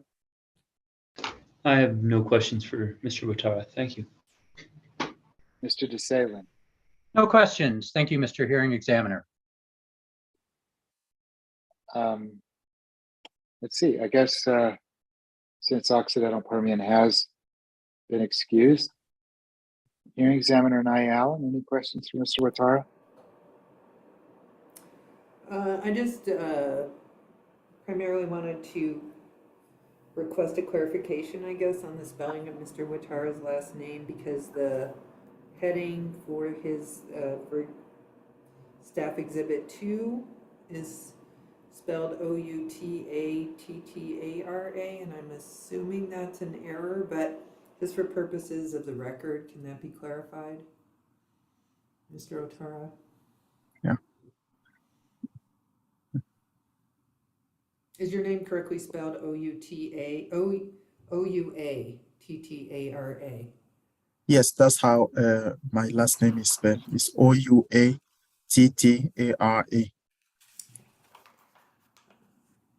So the header is misspelled on pages 1 through the rest of the document, the rest of the testimony. Oh.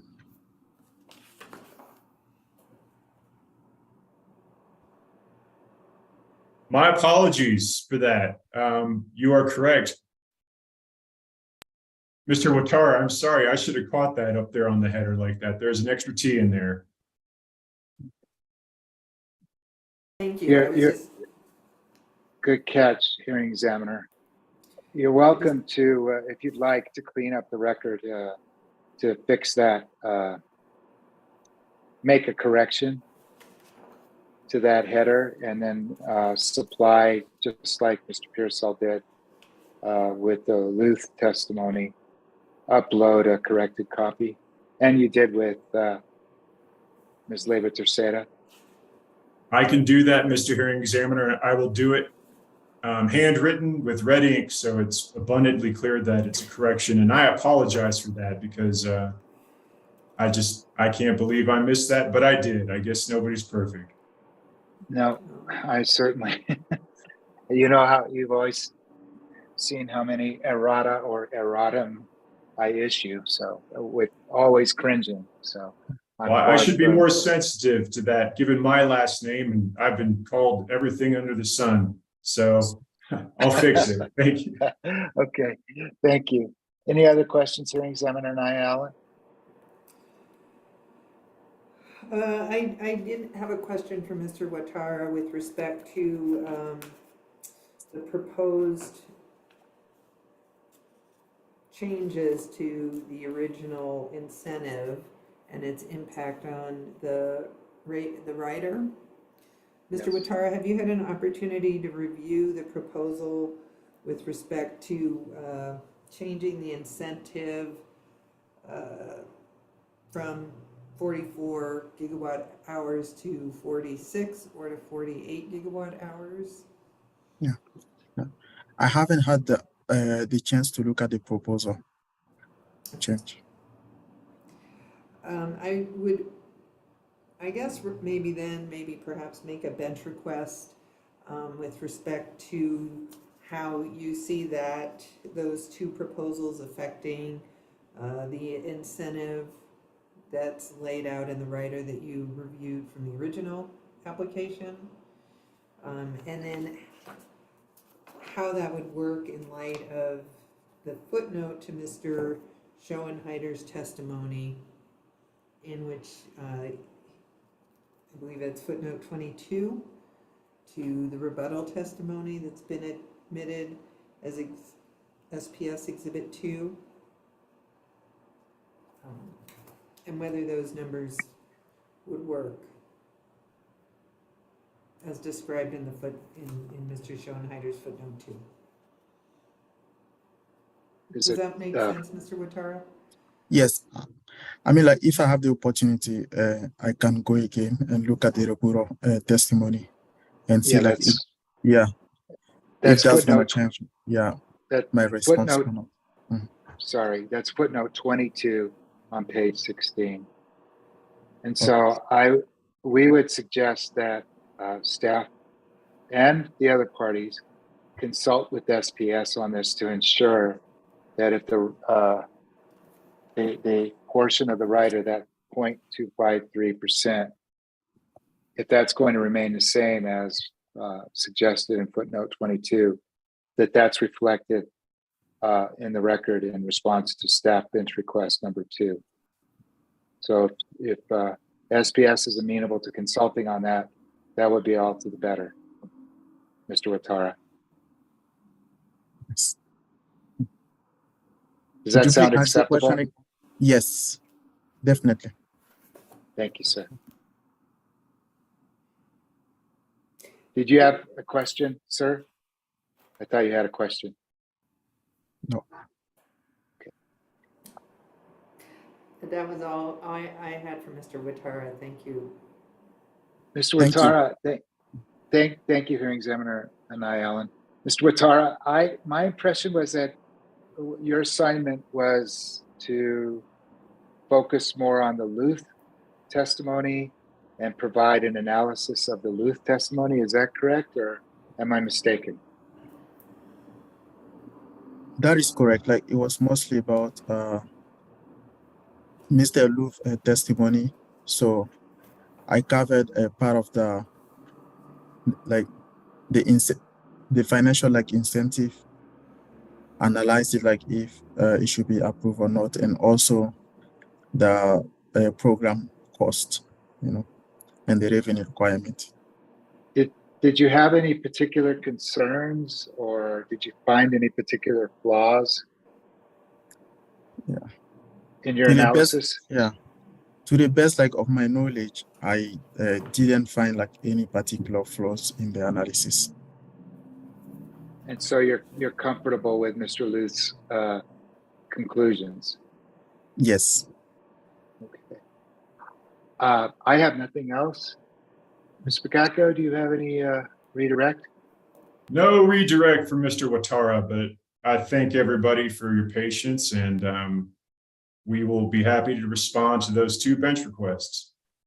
Mr. Watara, thank you, Ms. Pagacco. Mr. Watara, I found your speaking for myself, I found your testimony really solid and comprehensive in addressing what your assignment was. And so I thank you for your testimony and greatly appreciate it, sir. Thank you. Thank you, sir. You're excused.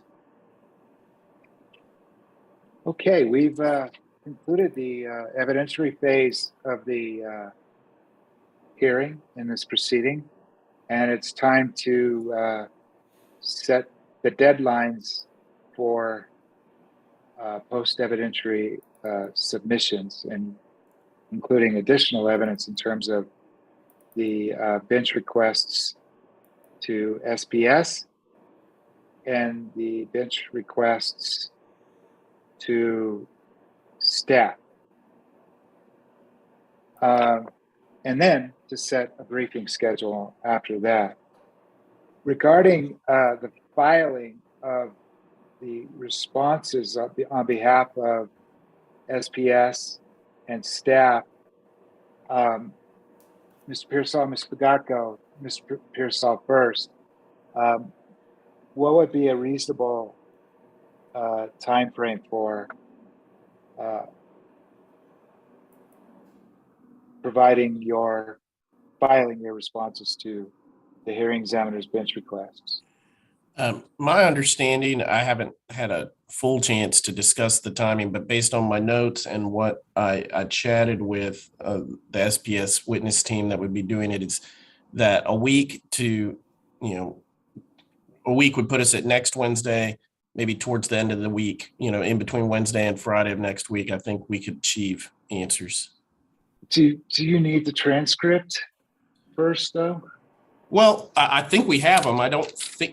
Obviously, if we wanted it perfect, but I think we have the notes of what you did. So, we could wait for the transcript. I don't know how long that will take.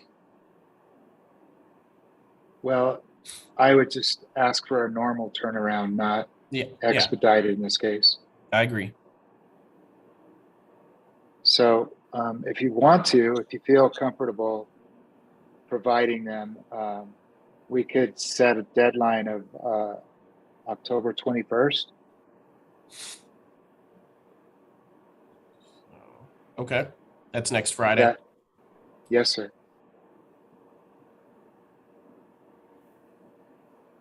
Is that okay? Yes.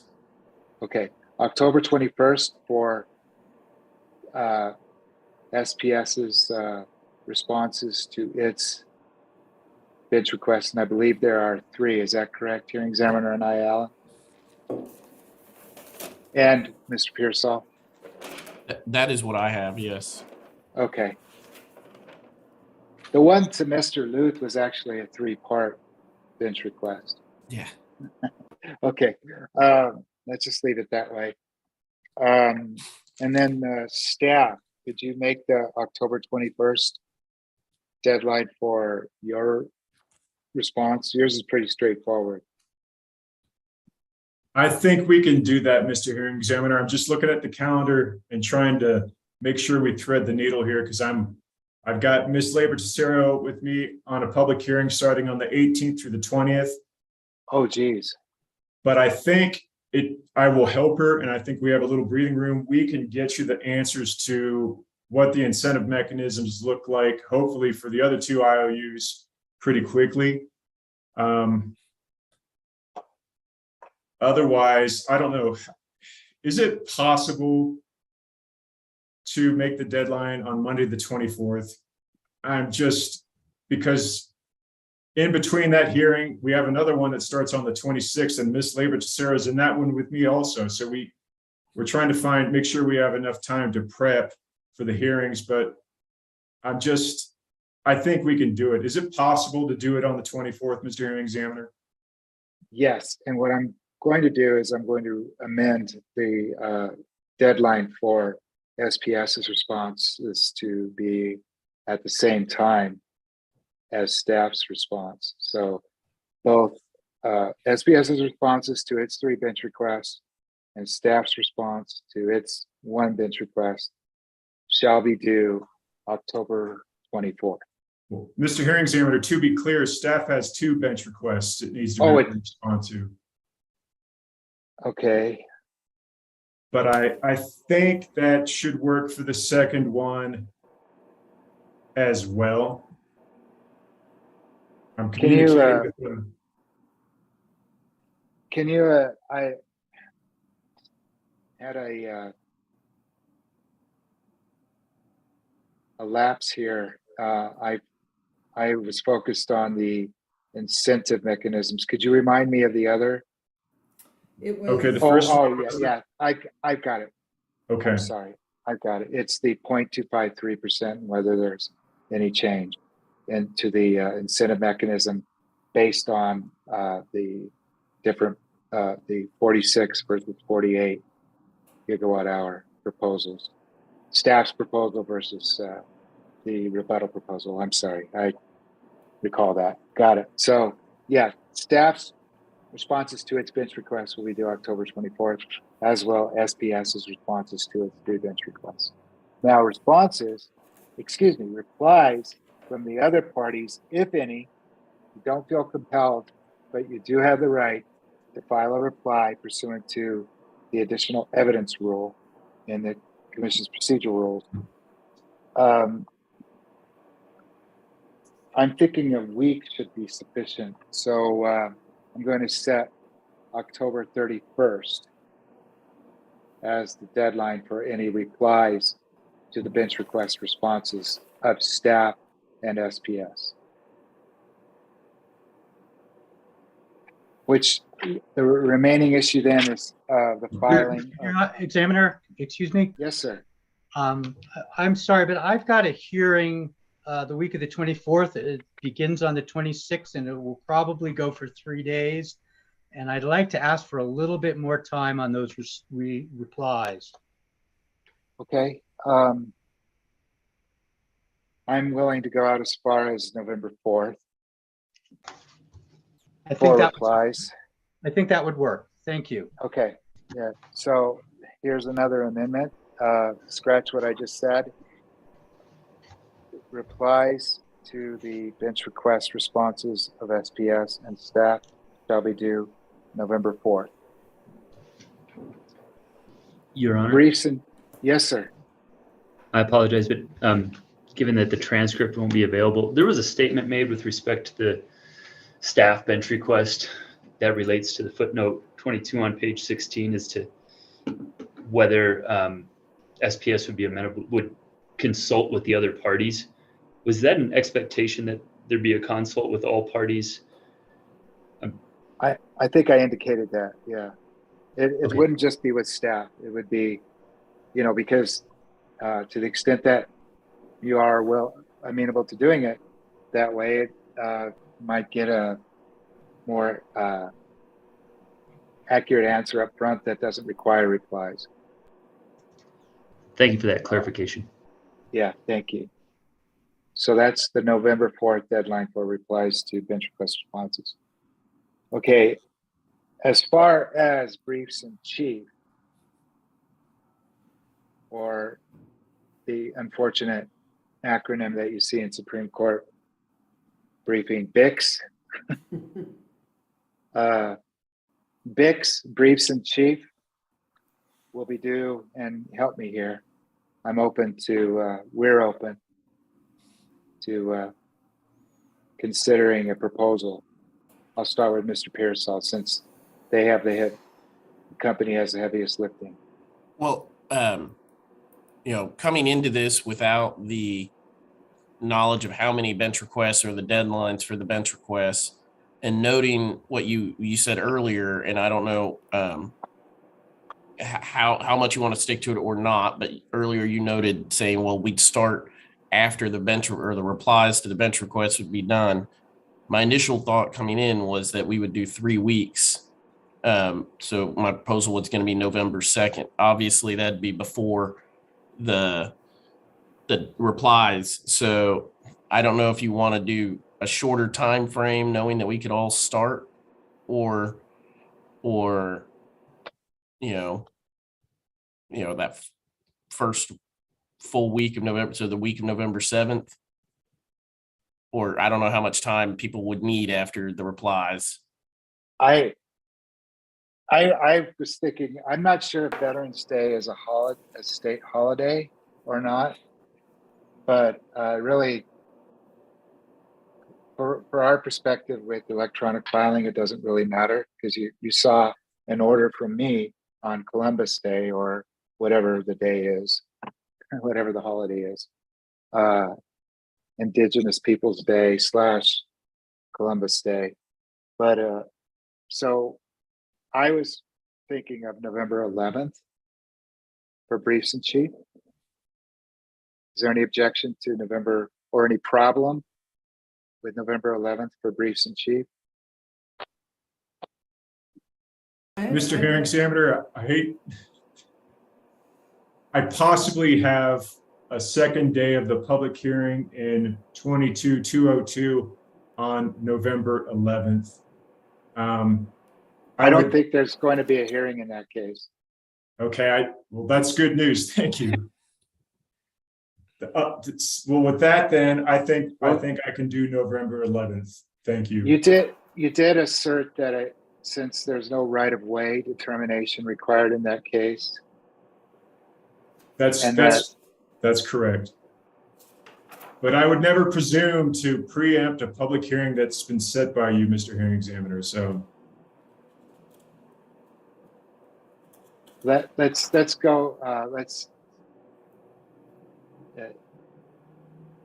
There has been precedent in the Corona cases to not hold a hearing in one instance. Is that right?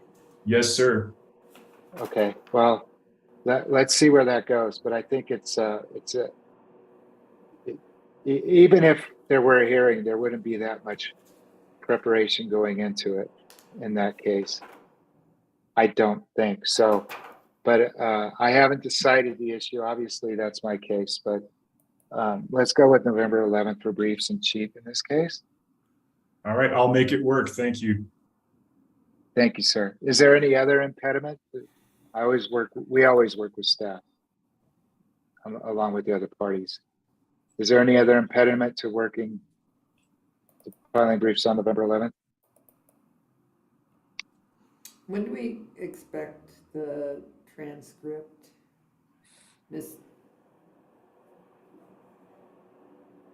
Normal delivery would be October 26th. I won't promise, but I will probably turn it in before that. Thank you. So that's certainly very reasonable in terms of setting the briefs in chief for November 11th. Let's just go with November 11th. I haven't heard anything from Ms. Bagacco to the contrary. Is that okay? Going once, twice? So November 11th for briefs in chief. Finally, could we have responses to the briefs in chief, responsive briefs filed by November 23rd, the day before Thanksgiving? That shouldn't be a problem.